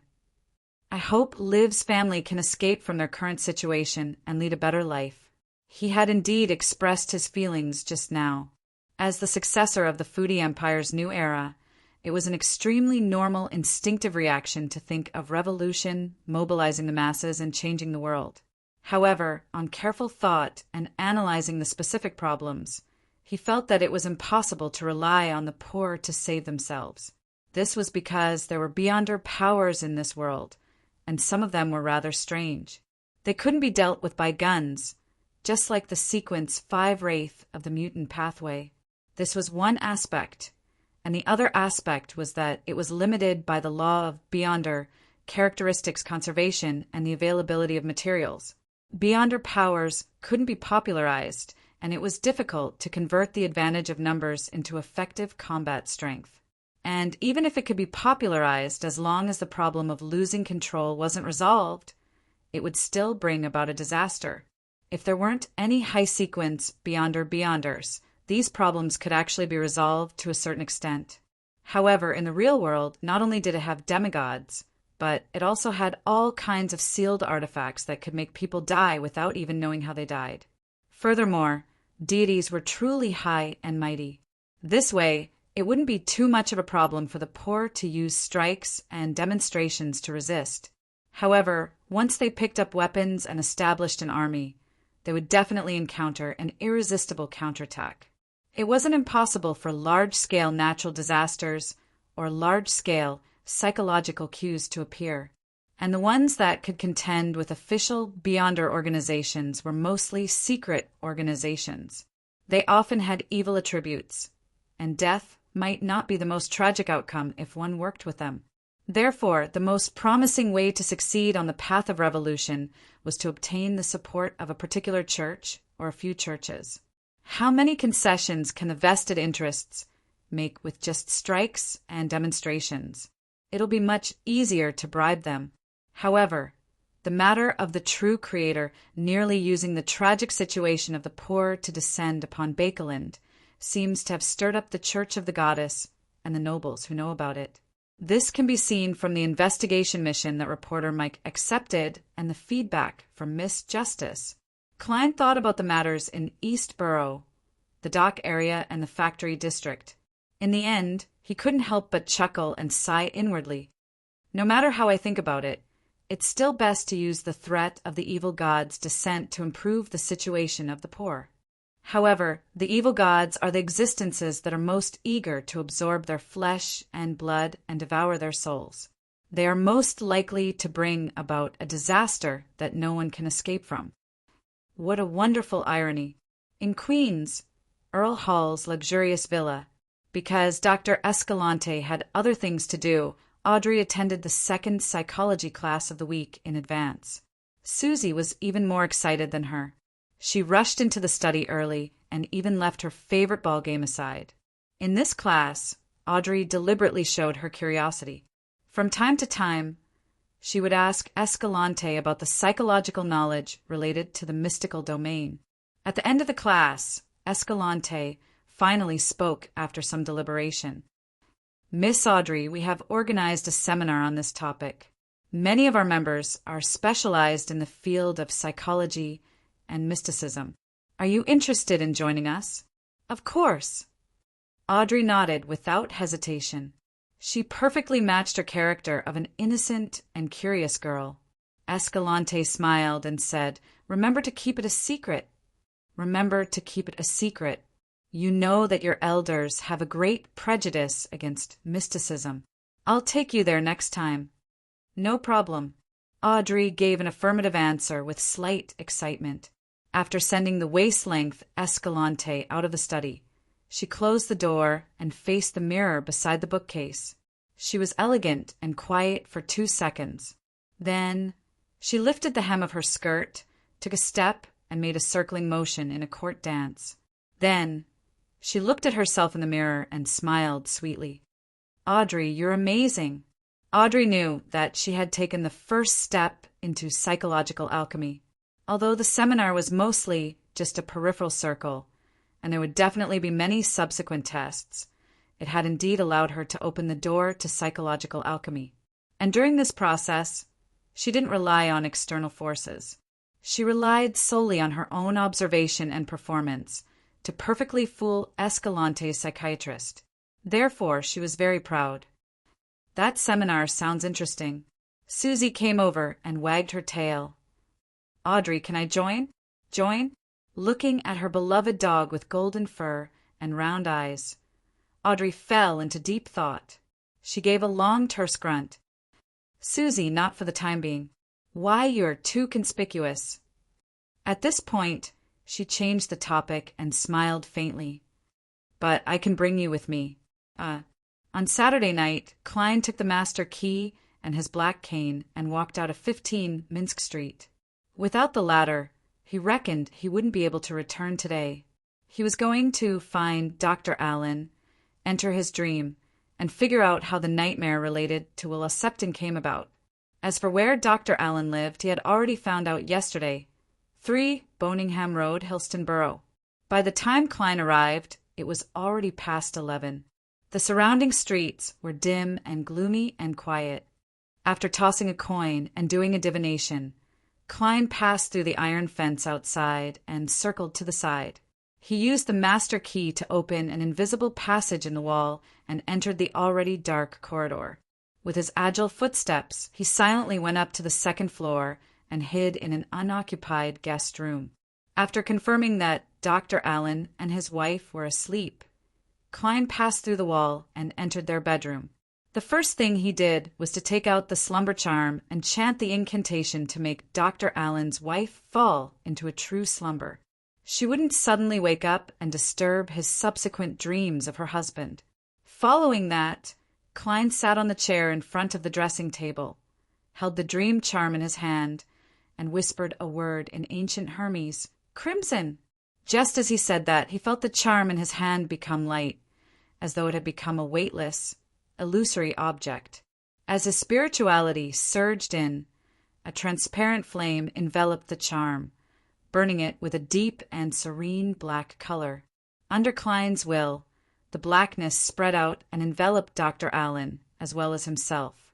Klein, who had quickly entered a cogitation state, saw the endless darkness and a lonely oval ball of light. His spirituality extended over and touched the illusory and hazy object. The world around him suddenly turned upside down and distorted. Without realizing it, Klein found himself in a barren plain. Beneath his feet were pitch-black stones, and there wasn't even a single weed. In the middle of the plain stood a black steeple, and coiled around it was a gigantic silver snake. Its head was already raised, and its bright red eyes were coldly staring in his direction. Unlike Dr. Allen's description, the silver snake didn't have any substantial scales. Instead, its body was covered in dense patterns and symbols. They formed wheels that were connected to each other, and around each wheel were different symbols. The wheels on the tail and head of the giant snake only had half of each. It looked rather uncoordinated, as though it could drive an obsessive-compulsive patient to death. However, Klein imagined that if the silver snake could bite its own tail, then the wheels would be complete. Everything would become perfect, no longer incomplete, and no longer have any changes. Beside Klein, Dr. Allen looked ahead with a blank gaze as he approached the pitch-black steeple step by step. It can be confirmed that no one is guiding Dr. Allen. Eliminate the beyonder powers of a nightmare. Klein quickly made a judgment. He didn't stop Dr. Allen and followed behind him, walking towards the pitch-black steeple towards the silver snake. The two of them had only taken a few steps when their target was already in front of them. The silver snake lowered its upper body, as though it was pondering how to enjoy the dessert that was delivered to its mouth. It opened its mouth wide, but there was no fishy smell. Its red eyes were cold and emotionless. It looked at everything as though it was its prey, but it didn't have any killing or cruelty. In front of it, everything seemed insignificant, and they were equal because of their insignificance. The giant snake ultimately didn't attack. Klein followed Dr. Allen through an ancient, rotting wooden door and entered the pitch-black tower. Just as Allen had described, the layout here was abnormally chaotic. The staircase first spiraled upwards before descending diagonally. The hall, library, and various rooms were either normal, inverted, or embedded in other parts. This was a building that couldn't possibly exist in the real world. After passing through the doors and walls, Klein no longer knew where he was in the black tower. Perhaps it was the steeple, or perhaps it was the basement. In the thick darkness, he suddenly discovered a figure curled up in a corner in front of him. The figure sensed Dr. Allen approaching, and he hurriedly propped himself up and hopped over on one leg. It wasn't until the figure was inches away that Klein clearly saw his appearance. He looked strong and dignified in his early teens. His face was filled with childishness, and he had an obvious look of fear. The figure was about 4 meters tall, and his left calf was empty. It was none other than the child who had undergone surgery, Will Septon. He held a deck of tarot cards in his hand, and his ink-black eyes were filled with surprise and joy, as well as fear and panic. "Dr. Allen, a snake wants to eat me." Suddenly, he let out a blood-curdling scream. His eyes reflected the huge and mysterious silver snake. Whoosh! The tarot cards in his hand fell to the ground, leaving only one tightly clenched in his palm. Klein focused his gaze and discovered that the card also had a wheel. It was the Wheel of Fortune card. Whoosh! The dream instantly shattered, and Klein found himself still sitting on the chair in front of the dressing table. Chapter 392. The crimson moon outside the window was obscured by the clouds, and the moonlight that passed through the curtains could barely outline the outlines of the large items in the bedroom. Darkness and gloom became the main theme of the room. Klein sat in such an environment in no hurry to leave. He looked at Dr. Aaron, who was sleeping soundly on the bed, and quietly analyzed the scenes he had seen in his dream. Will Septon finally held the Wheel of Fortune card in his hand. And in such a dream, everything has a symbolic meaning. It's all a revelation obtained from his astral projection. In other words, Will Septon's matter is related to fate. In addition, that silver serpent might very well represent the snake of Mercury. This child might be related to a high-sequence beyonder or some strange sealed artifact of the monster pathway. His danger stems from the snake of Mercury coveting him or the strange sealed artifact he's involved in. But the snake of Mercury is a sequence one, an existence that's closest to a deity. Just the name itself reflects his high status. It's impossible for him to be unable to do anything to a child like Will Septon. That Amon, who I still don't know if he's a sequence 1, 2, or 3, had nearly infiltrated the world above the gray fog with just an avatar. From the looks of it, this matter isn't that simple. It must be hiding a huge secret. With this in mind, Klein decided to retreat. This sounds very dangerous. Furthermore, that deck of tarot cards might not be a mystical item. What's special is very likely Will Septon himself. Yes, apart from having nightmares, Dr. Aaron has already recovered from his troubles. There's no reason for me to be involved in this matter. To take the initiative to perform on this is impossible. It's practically equivalent to suicide. Yes, I have to follow my heart's wishes. Klein used his black-gloved right palm to support himself on the surface of the dressing table and slowly stood up. After the dream he had just entered, he was completely certain that Dr. Aaron's nightmares stemmed from the revelation his astral projection had received from the spirit world, and that revelation was deliberately created and provided by a high-level existence. The paper crane was a positioning tool. According to a particular chapter in the Book of Secrets, Klein could also attempt to use the paper crane to find Dr. Aaron's astral projection, who was roaming the spirit world, and secretly observe where the revelations came from. However, he had already decided not to be involved. After stretching his body, Klein rummaged through Dr. Aaron's leather wallet with his final curiosity and took out the paper crane. He placed the paper crane at the tip of his cane and held them. Then his eyes turned deep as he muttered to himself, Will Septon's present location. After repeating the divination statement 7 times, a breeze suddenly swirled in the room, bringing with it a chill that seemed to caress one's soul. Klein released his right palm, and the cane stood steadily before falling down with the paper crane, pointing diagonally at the bed. There. Klein frowned slightly, changed his position, and repeated the divination.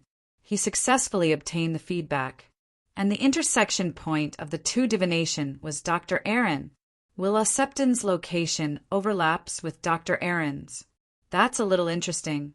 Klein muttered to himself in amusement and surprise. His curiosity rose to the extreme. Although he didn't plan on getting involved in this matter, he wanted to figure out why there was an overlapping situation. I'll divine the paper crane above the gray fog. With the gray fog blocking it, there won't be any accidents.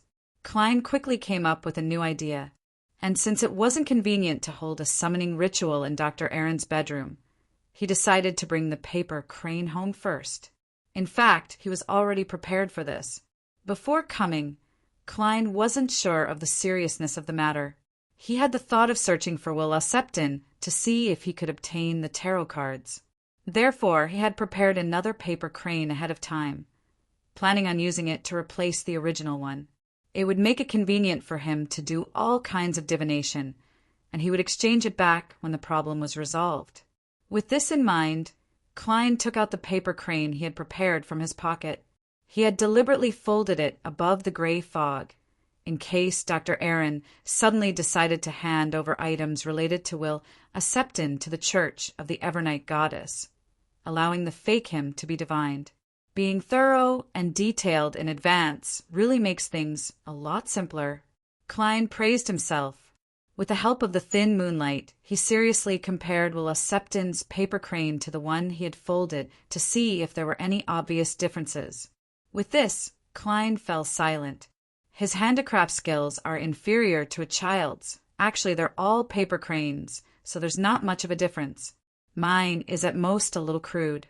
As long as Aaron doesn't repeatedly study the original one, he definitely won't be able to tell that it has been switched. Klein silently muttered to himself, took out a coin, and used divination to make a final confirmation. After receiving the confirmation, he placed the paper crane he had folded into Aaron's wallet and placed it back in its original spot. He then cleaned up the scene and left 3 Boningham Road with Willa Septon's paper crane. Using the dowsing rod method, Klein successfully returned home. While he was taking a bath, he used the method of summoning himself to send the paper crane and the master key above the gray fog. Sitting in the silent and uninhabited palace, he picked up the paper crane and carefully examined it for a few seconds, but he didn't find anything abnormal. Then Klein conjured a pen and paper and wrote the same divination statement as before. Willa Septon's present location. This time he switched to using dream divination and was pleasantly surprised to see an image appear in the gray and fragmented world. It was a dark room. The strong-looking, dark-eyed Willa Septon was leaning against a desk in front of the window with the help of a chair, looking at the scenery outside. He held a stack of tarot cards in each hand, and beside him was a pile of building blocks. The building blocks formed a ring-shaped snake with its head connected to its tail. The scene outside the window was equally dark, and only the faint sound of flowing water could be heard. The dream silently ended there. Klein opened his eyes and tapped the edge of the long bronze table with his finger. He muttered silently to himself. That's right. He silently muttered to himself. The Ouroboros is indeed the snake of Mercury? The snake of Mercury that represents fate. There's the sound of flowing water outside the window. This means that Willa Septon's current location is close to the Tussock River? Previously, I divined that his location overlapped with Dr. Aaron's. Was he interfered with by fate? Seeing that the divination above the gray fog could only provide such a level of revelation, Klein was no longer troubled by his curiosity. He barely made an interpretation and planned on exchanging the paper crane tomorrow night. He would find an opportunity to give Dr. Aaron some pointers and get him to inform the bishop of the Evernight Goddess's Cathedral. It's better to leave such matters to the regular army. Klein chuckled softly and returned to the real world. After a leisurely bath, he didn't do anything else and crawled into bed. After an unknown period of time, Klein suddenly woke up. He was clear-headed and knew that he was dreaming. He was dreaming of flipping through the Book of Secrets in the living room. Teach this familiar feeling. He habitually put on a blank expression and turned his head to look at the door. The door creaked open, and a figure in a gray coat walked in. He was about 30 years old, with long cheeks and a broad forehead. He had a pair of deep blue eyes that looked rather wise. Not Captain, Klein suddenly gave a self-deprecating laugh and silently exhaled. He then turned the book of secrets in his hand into a ladies' aesthetics magazine. As he flipped through the magazine, he casually greeted the person. The man in the gray trench coat took off his hat and sat opposite him. He smiled and replied, "Aaron came to look for you this morning?" "He's indeed a nighthawk, a nightmare." Klein resisted the urge to sigh and replied with a smile, "Yes." He already understood why the nighthawks would suddenly enter his dream. The nightmare in front of him was likely a captain of a nighthawk team. He was in charge of Will Ossepton's matter, but he hadn't been able to find any useful clues. Under such circumstances, Dr. Aaron and Detective Sherlock Moriarty's visit to inquire about Will Ossepton's whereabouts should have been known by them last night or this morning. At the same time, they discovered that Dr. Aaron had rushed to Minsk Street to visit Detective Sherlock Moriarty right after breakfast. In the spirit of professionalism, entering a dream at night was the most normal and natural development. As for Dr. Aaron, he was more sensitive, so entering the dream might very well cut off the clues. Therefore, a particular detective was undoubtedly the first choice. "What happened to him?" the captain of the Nighthawk team casually asked. Klein answered truthfully. He had a nightmare. Klein described the scene of the pitch-black tower, the silver snake, and Will Ossepton, who was under layers of protection. Finally, he said, before having this nightmare, Aaron went to Will Ossepton's house to look for the child. As he was worried about his recovery and was troubled by his bad luck, it was a pity that Will Ossepton's family had already moved away.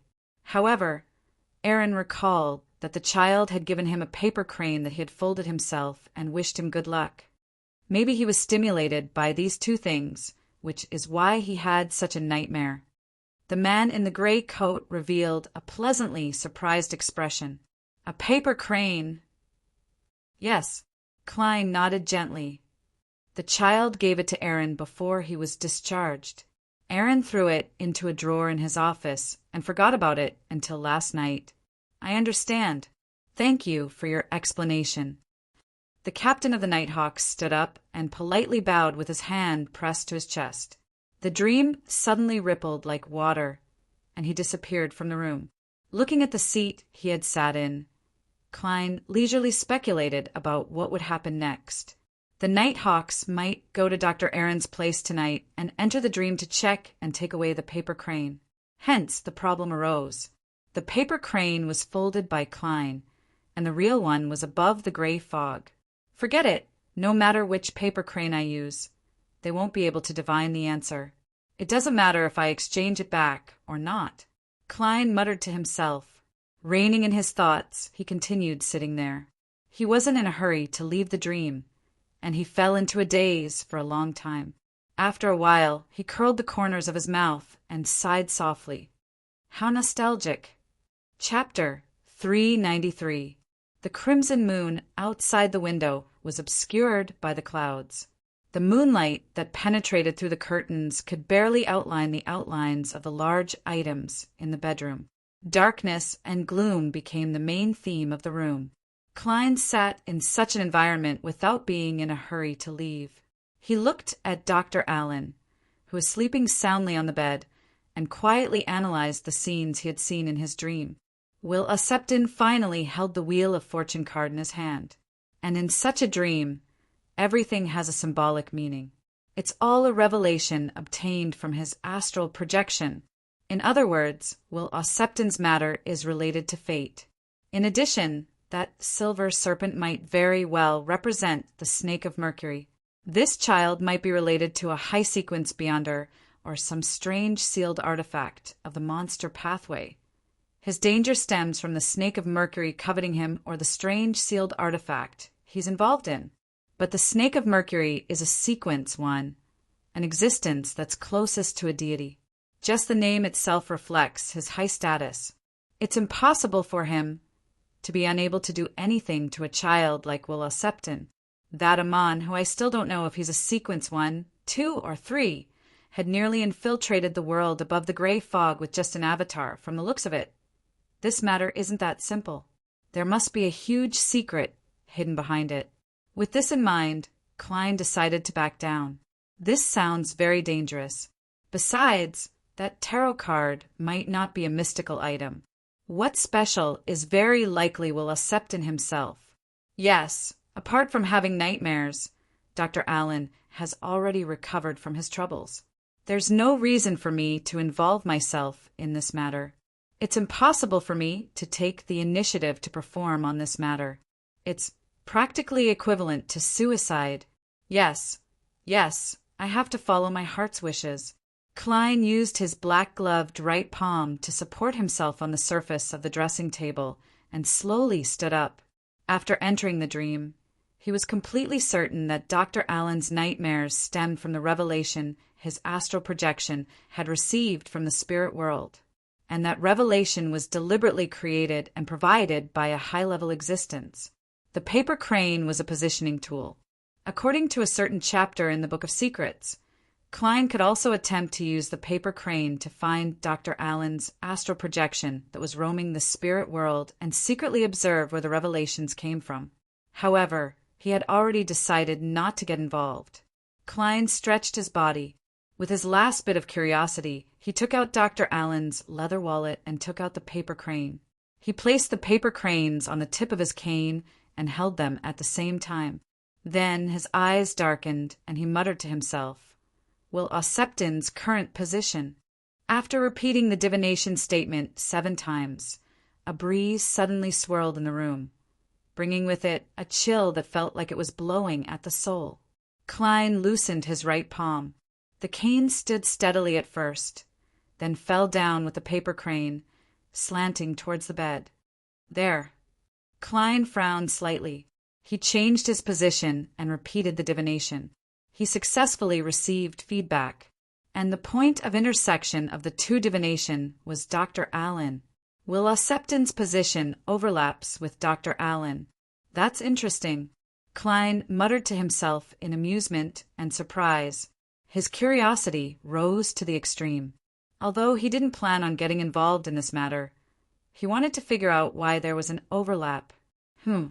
I'll divine the paper crane above the gray fog. With the gray fog blocking it, there shouldn't be any accidents. Klein quickly had a new idea, and as it wasn't convenient to hold a summoning ritual in Dr. Allen's bedroom, he decided to bring the paper crane home first. He was actually prepared for this. Before coming, Klein wasn't sure of the seriousness of the matter. He had the thought of finding Will Septon to see if he could obtain the tarot cards.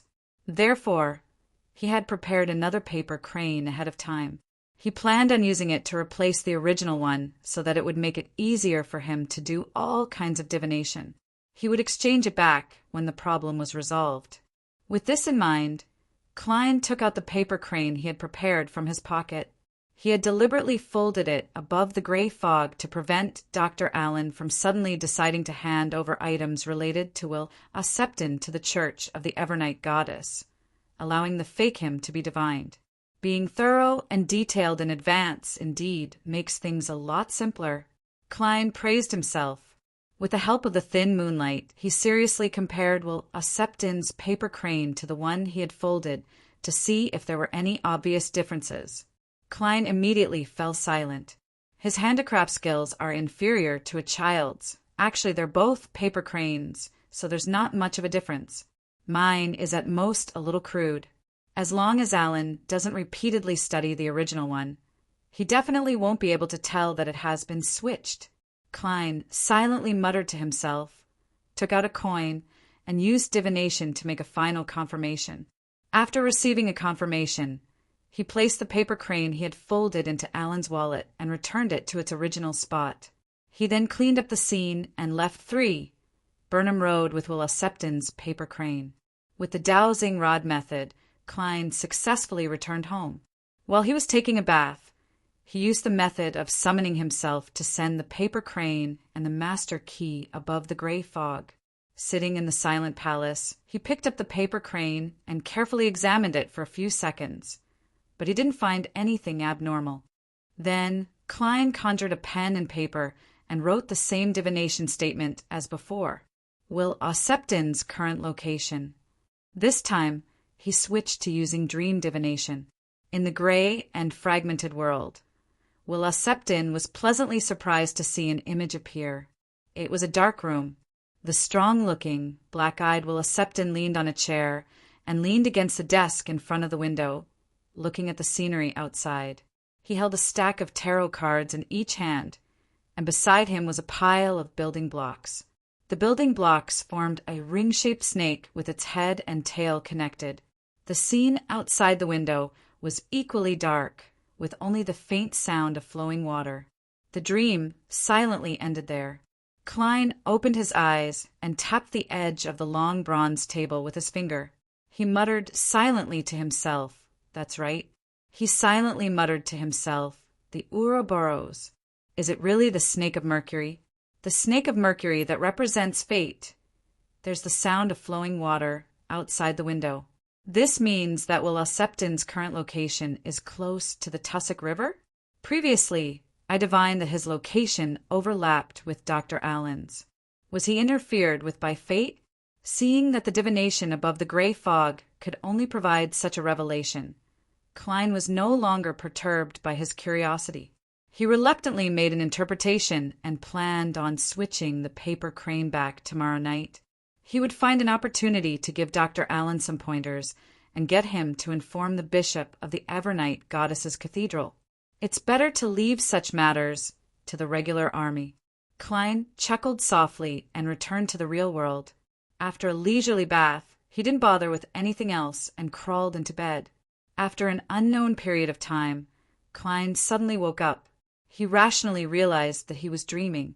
He was in the living room, flipping through the Book of Secrets. Teach this familiar feeling. He habitually put on a blank expression as he turned his head to look at the door. The door creaked open, and a figure wearing a gray coat walked in.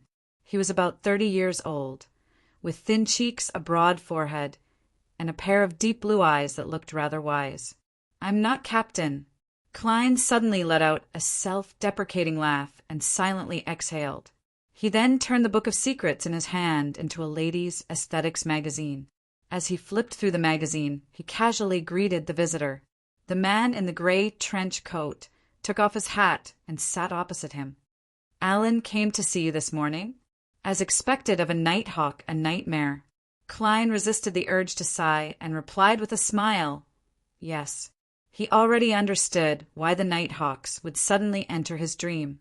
The nightmare in front of him was likely a nighthawk captain who was in charge of the Will Septon case, but they hadn't been able to find any useful clues. Under such circumstances, Dr. Allen and Detective Sherlock Moriarty's visit to inquire about Will Septon's whereabouts should have been known by them last night or this morning. At the same time, they discovered that Dr. Allen had just finished breakfast and had rushed to Minsk Street to visit Detective Sherlock Moriarty. In the spirit of professionalism, entering a dream at night was the most normal and natural development. As for Dr. Allen, rashly entering the dream might very well cut off the clues, so a particular detective was undoubtedly the first choice. "What happened to him?" the captain of the Nighthawk team casually asked. Klein answered truthfully, "That's right. He had a nightmare." Klein described the scene of the pitch-black tower, the silver snake, and Will Septon, who was under layers of protection. Finally, he said, before having this nightmare, Allen had gone to Will Septon's house to look for the child. As he was worried about his recovery and was troubled by his bad luck, it was a pity that Will Septon's family had already moved away. However, Allen recalled that the child had given him a paper crane that he had folded himself and wished him good luck. Maybe he was stimulated by these two things, which is why he had such a nightmare. The man in the gray coat revealed a pleasantly surprised expression. "A paper crane?" "Yes." Klein nodded gently. "The child gave it to Allen before he was discharged. Allen casually threw it into a drawer in his office and forgot about it. He only recalled it last night." "I understand. Thank you for your explanation." The captain of the Nighthawks stood up and politely bowed with his hand pressed to his chest. The dream suddenly rippled like water, and he disappeared from the room. Looking at the seat he had sat in, Klein leisurely speculated about what would happen next. The Nighthawks might go to Dr. Allen's place tonight and enter the dream to check and take away the paper crane. Hence, the problem arose. The paper crane was folded by Klein, and the real one was above the gray fog. Forget it. No matter which paper crane I use, they won't be able to divine the answer. It doesn't matter if I exchange it back or not. Klein muttered to himself, reining in his thoughts. He continued sitting there without being in a hurry to leave the dream. He fell into a daze for a long time. After a while, he curled the corners of his mouth and sighed softly. How nostalgic. Chapter 394. On Sunday morning, not long after Klein finished his breakfast, he heard the doorbell ring as he expected. But to his surprise, it wasn't just Mike Joseph who came, but Dr. Allen as well. Sherlock, I had that nightmare again last night. I think it's abnormal, Allen said the moment he entered the living room without avoiding Mike. Without waiting for Klein's reply, he took out his wallet and took out a paper crane. Do you think it's a problem with this? Ever since I found it and carried it with me, I've been having nightmares. Klein glanced at it indifferently, and his expression suddenly froze. If he hadn't been a clown in the past and had great control over his facial muscles, he might have even revealed an unconcealable smile in front of the reporters and doctors. Yes, a smile. This paper crane is even uglier than mine. That was the thought that came to Klein's mind. At that moment, he had the urge to cover his face and sigh. Could this be the tradition of the Nighthawks, where they have poor handiwork? Without a doubt, the paper crane in front of him was another product of a swap. After receiving accurate information from Klein, the Nighthawks didn't seem to delay. They snuck into Dr. Allen's bedroom that night and exchanged the paper crane they had folded for the one in his wallet. But they didn't expect that the one in his wallet was also a fake. It had been folded by Klein above the gray fog, and it was rather crude. It's inexplicably comical. Klein glanced at Dr. Aaron, who didn't notice anything, and cleared his throat. Perhaps so. I suggest that you go to the cathedral again and talk to the bishop from before. We have to believe that the deity we believe in is always watching over us. As he spoke, he drew a triangular sacred emblem on his chest. After the nightmare left last night, Klein had specially gone above the gray fog to divine if there was any danger in switching back the paper crane. He had received a revelation that it was very safe. Therefore, he could now make such a suggestion with great interest in an attempt to tease his former colleagues. I wonder how they'll feel when they see their poorly folded paper cranes return to their hands. Klein solemnly consoled Dr. Allen, then turned to the reporter and smiled. Mike, what I really want to suggest to Allen is to see a psychiatrist, but faith can definitely comfort his soul. You're not honest at all. Mike laughed. Well, let's go. The next day, Klein accompanied the reporter from the Daily Observer to Eastborough to interview the rescued girls. In the face of an interview fee of £1, no one would reject it, even some of the girls who had been abused. In this interview, Capham's crimes were one of the main points, and the current situation of the girls was another. The former was infuriating, while the latter was depressing. Daisy was actually one of the luckier ones. After returning home, she could immediately get back to work and use her own labor to exchange for food. Less than a third of the rescued were like her, and most of them still had some savings in their families. Their situation allowed them who had been traumatized to not be busy for the time being. They could patiently look for suitable work. As for the other two-thirds of the rescued, they had to work hard to survive. With a large number of female textile workers out of work, they often could only find temporary jobs with very low pay. Those whose parents and siblings hadn't lost their jobs were still fine. At least they could help each other and barely fill their stomachs. However, those whose family situations weren't as optimistic had already taken the path of street girls. It was as though they had never been rescued. They had sold their bodies once, perhaps for the sake of some food. This made Mike as silent as the last time. It wasn't until the sky turned dark and they left Eastborough that he snapped back to his senses and thanked Klein. Sherlock, it's all thanks to your help. Otherwise, I would have definitely been blackmailed by those gangsters today. Isn't that why you hired me?" Klein smiled politely without any hint of smugness. With his previous instructions, old Kohler and Liv's family didn't reveal that he had helped them search for people for free. In particular, Daisy was rather smart. When Mike asked if they knew anyone special, she directly replied, "Mr. Reporter and Mr. Detective." Mike nodded habitually and walked in silence for a while. Before getting into the carriage, he suddenly exhaled. "I want to make an appeal in this report. I want to appeal to the government to take out Capham's estate and set up a relief fund. I want to use the annual income to steadily help these rescued girls and others who have been harmed because of Capham, giving them a chance to escape their current predicament. Although Capham's safe has been ransacked by that hero bandit, his greatest wealth is in the estate he bought. All of this should be illegally obtained." Klein listened carefully, took a deep look at Mike, and praised him sincerely. "You're the best reporter I've ever seen. There are many reporters like me. There are always some idealists in this world." Mike sighed. With that said, he paid Klein £10 for the employment fee and took off his hat and waved it. After watching the reporter get into the rental carriage, Klein prepared to take public transportation in another direction. At this moment, Mike suddenly wound down the window and asked with a teasing smile, "Sherlock, I'm not the only reporter you know, am I?" Klein was stunned for a moment before he chuckled. "Guess." "City of Silver." Derek Berg was like a beast trapped indoors, pacing back and forth anxiously in the room. He felt that the chief wasn't paying enough attention to his report. He was worried that the exploratory team members, who had been affected by the fallen creator for some reason, would cause devastating damage to the city that had existed in the darkness for 2,582 years after they were released from quarantine. In such a situation, he was eager to get opinions from Mr. the Hanging Man and Miss Justice, who knew the fallen creator rather well. This was the tarot gathering he looked forward to the most. Wait a little longer.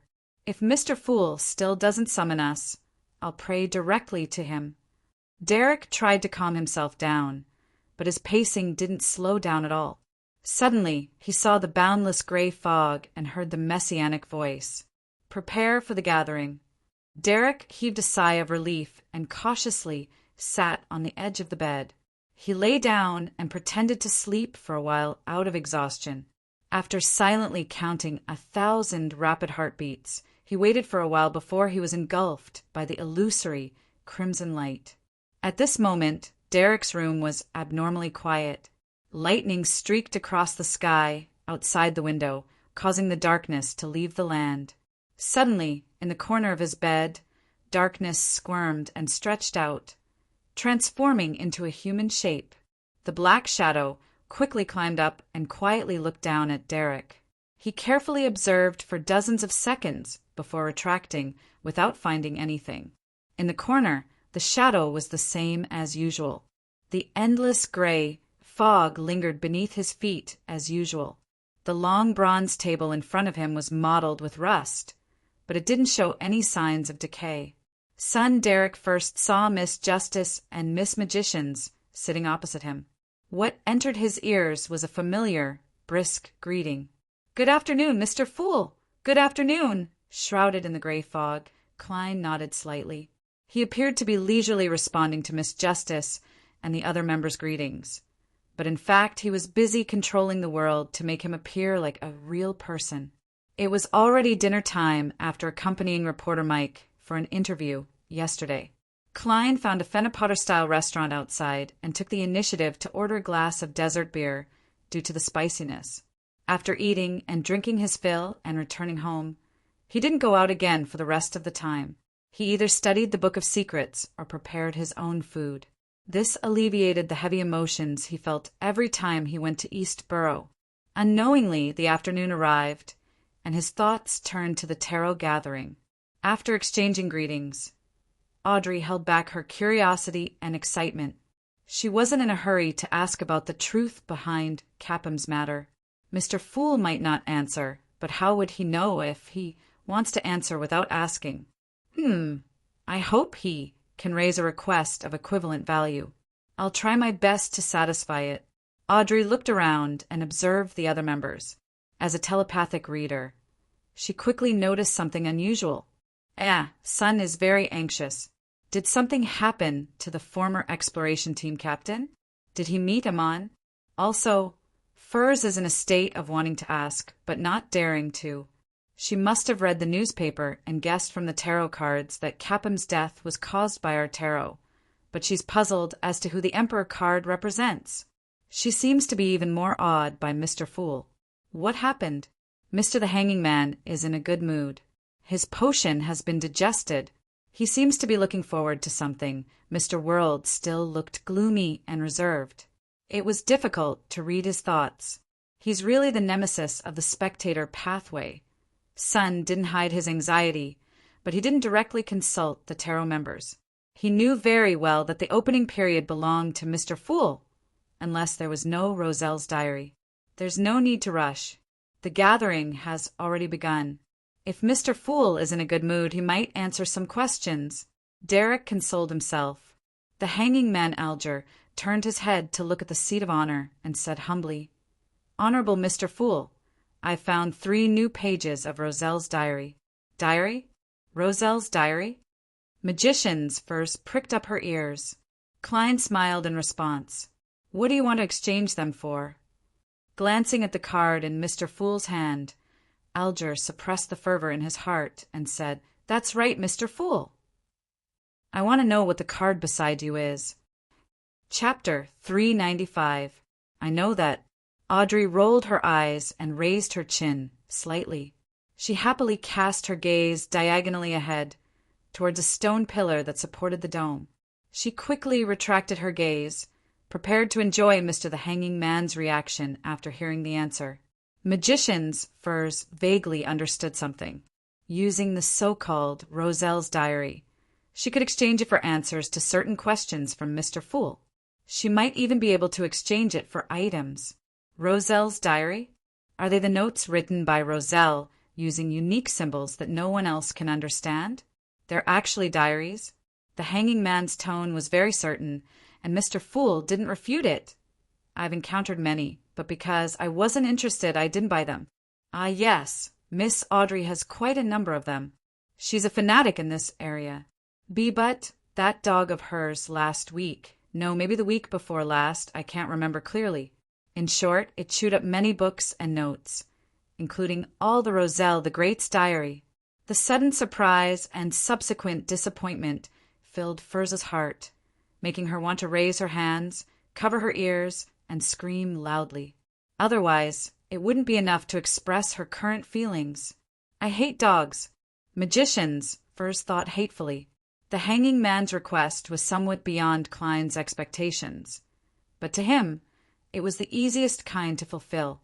Hence, he chuckled and said, "Sure. Do you wish for everyone to hear it, or only you know?" The Hanging Man, Alger, answered without hesitation, "Only you know." He didn't have the spirit of selflessness. Klein smiled and blocked off the other member senses. This made Miss Justice feel very aggrieved. She was waiting to see Mr. the Hanging Man's stunned and shocked expression, as though she had done something impressive. Although she wouldn't take the initiative to publicize it, she looked forward to the reaction of others when they learned of it. But now, the detestable the Hanging Man has robbed me of this joy, Audrey muttered in her heart. Of course. She knew that the other party's request was absolutely legitimate, but I already knew the answer. She pursed her lips and thought. At that moment, Klein leisurely flipped the card of blasphemy and stood it up, allowing the Hanging Man to see Roselle, who was wearing black armor, a crown, and a cape. The portrait of this great emperor was often seen. Alger was no stranger to the Hanging Man, so he immediately recognized it. More importantly, there was a bright sign on the card. Sequence 0, Dark Emperor. As expected, it was the rumored card deck created by Roselle the Great that hid the path of divinity. It was the so-called prototype of tarot cards. Sequence 0, Black Emperor. This corresponds to the path to godhood of the lawyer pathway? From the looks of it, Mr. Fool has been collecting Roselle's diary to find clues to the deck of cards. and in just a few months, he has already obtained one. Alger was pleasantly surprised, excited. Suddenly, he had an inexplicable feeling that the future of the tarot was extremely bright. Previously, he was only intimidated by Mr. Fool's mysteriousness and power. He only had the goal of exchanging information and items for the so-called tarot, but now he began to imagine the benefits he and the other members would receive after Mr. Fool collected Roselle the Great's cards one by one. When that happened, the tarot might become the most powerful secret organization. The hanging man Alger couldn't help but look forward to the future. At this moment, Klein said slowly the card of blasphemy. Card of blasphemy. He immediately dispelled the barrier. As soon as she regained her senses, Audrey immediately cast her gaze at the hanging man. Through the blurry image, she could vaguely read his remaining shock, joy, and yearning. That's how it should be. Audrey immediately felt extremely satisfied. Card of blasphemy. It's indeed related to the blasphemy slate. The hanging man Alger lowered his head in thought for a few seconds before conjuring the 3 pages of Roselle's diary that he had just obtained.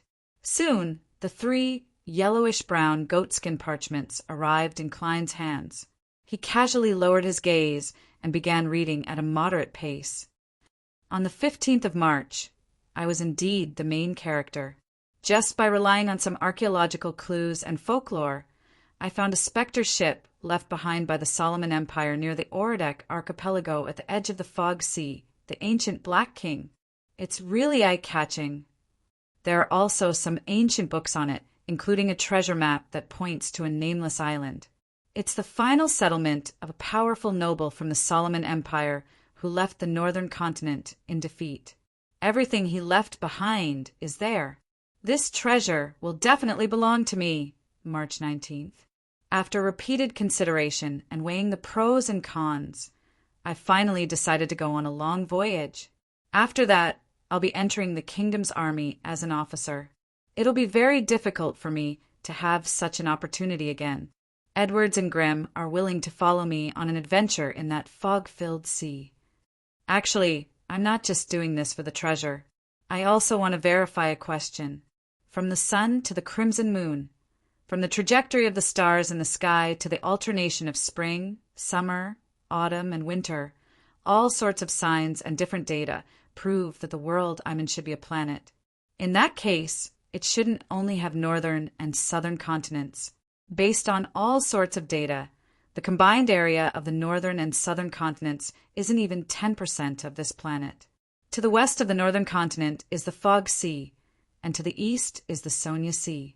I suspect that there are other continents at the end of these 2 seas, just like how the southern continent is at the end of the Berserk Sea. Perhaps I can discover a brand new continent, the western continent.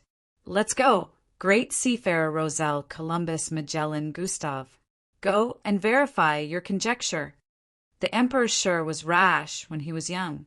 He dared to set out on a voyage just because of a treasure map that he didn't know if it was real or not, or if it contained any dangers. No, he's just as rash when he's old. The card of blasphemy is evidence.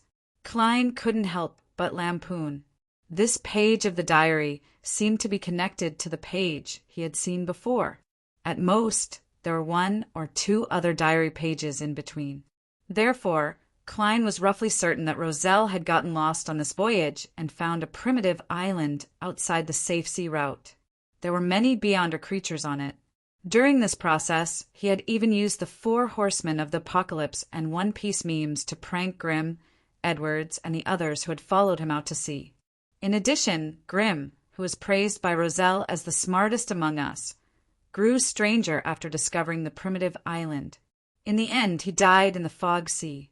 Speaking of which, the idea that this world is a planet has already been widely acknowledged and confirmed by astronomy. Klein flipped to the second diary page. April 18th. I discovered the term Western Continent in the ancient records of the Black King's throne. There really is a Western Continent. However, even in the 4th epoch in the Solomon Empire, when the gods were still walking the land, the Western Continent was only a rumor. It was said to be the homeland of the elves, and it involved an ancient god named Sinithrim. But the problem is that the elves were ultimately trapped on Sonia Island. After that, they were scattered across the various islands deep in the mountains and in the sea. There have never been any legends of them attempting to return to their homeland. In short, at the end of the Fog Sea, there might be a western continent, the home of the elves. Then, what about the end of the Sonia Sea? Is there really an eastern continent? Where is it hidden in the mythological books?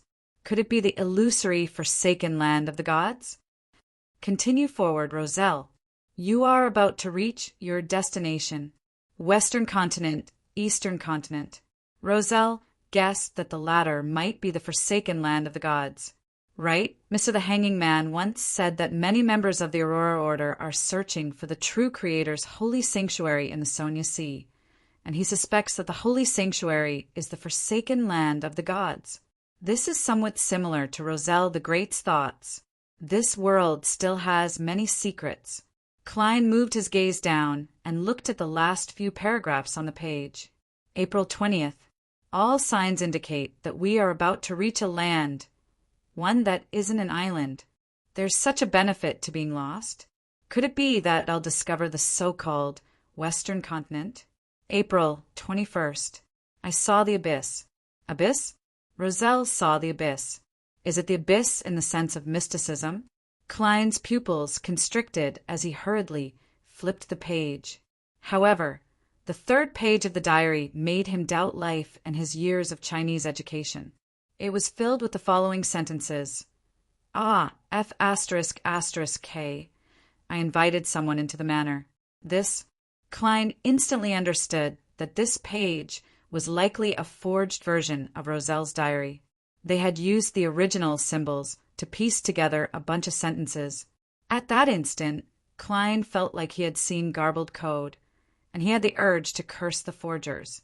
He wanted to confirm if the abyss mentioned in Roselle's diary was the abyss that was referred to by the terms source of all evil, land of corruption, and residence of devils. The abyss in the true sense of the word is the dark side of the universe, where even deities can be corrupted. It should be independent of the real world like the spirit world. At the very least, that's what the Book of Secrets and the books I came into contact with when I was in the Nighthawks team. If it's not the true abyss, then what does the abyss that the Emperor mentioned refer to? Klein couldn't get an explanation, no matter how much he thought about it. He felt extremely displeased. It was like a novel that he had been catching up on, only to have it end at the most critical moment. With a sweep of his gaze, he calmed himself down and made the diary disappear from his hand. You may begin. Sitting at the end of the long bronze table, he chuckled. Alger immediately turned his head to look at the sun and asked nonchalantly, "What's the matter?" He asked nonchalantly, "Did you find out anything from the former captain of the expedition team?" Chapter 396. Sun was originally anxious to ask about the fallen creator, but when he heard the hanging man's question, he answered honestly, "I don't know." "He's dead. He's dead." Justice, the hanging man, and the magicians expressed their surprise at the same time. They really did not expect this turn of events. After all, the former captain of the exploration team had been locked up for decades without any problems. Who would have thought that he would die right after they finished discussing about him? At this moment, apart from Mr. Fool, only the gloomy and reserved world maintained his original state. Son Derek nodded. Yes, after I returned to the City of Silver, I originally wanted to follow Mr. the Hanging Man's suggestion and find out more about the expedition team's former captain. However, he suddenly appeared behind me and asked if I was looking for him. Upon hearing this, Audrey immediately took a small gasp. Although Sun clearly didn't have the ability to tell a good story, his simple description still made her feel like she was reading a horror novel late at night. It was as though there was someone standing behind her asking, "Are you looking for me?" The magician's Furs was terrified and excited, just like how she was when she listened to her mother's ghost stories when she was young. Even though she had covered her ears in fear, she still opened the gaps between her fingers as though she had been possessed, allowing the voice to enter her mind. This scene could be written into a novel. As a best-selling author, She had excellent professional instincts. Alger was experienced and knowledgeable, so he subconsciously asked, "What's the matter?" "Your City of Silver's dungeon, for rampagers, doesn't have a seal?" There was no barrier between them. "I remember you said last time that there is a very powerful and magical item as the core." "Yes, but I don't know why he came to my room, and he's completely out of control. His head has split open in the middle, and liquid is constantly flowing out. There are many cracks on his body, and every crack is a mouth." Sun casually described the scene. "Then how did you survive? How did you escape from him, know it?" Magician's Furs felt very immersed in the scene. This was also a question that Audrey was concerned about. However, Alger's reaction was completely different from theirs. He muttered thoughtfully, "That's right. It doesn't make sense to put you, who only shows signs of losing control, next to such a dangerous person. From the looks of it, the upper echelons of the City of Silver, the members of the six-member council, are consciously letting people come into contact with that fellow to see if they can obtain more useful information from him and observe his corresponding changes. So, which elder saved you?" Derek's mouth opened bit by bit, feeling as though Mr. the Hanging Man had seen and heard everything that had happened. Just from my description of the situation, he could guess the truth. "Amazing." Sun replied in admiration, "That's right. Just as you said, the chief appeared in time and used that mystical item to finish off the rampager." Sensing Sun's respect and admiration, the Hanging Man Alger chuckled. "It's obvious. As long as one has enough knowledge, they can easily see through it." "I didn't expect it," Audrey muttered to herself gloomily. "I didn't see it coming." Magician's Furs stroked her hair in shame. "I didn't think in that direction."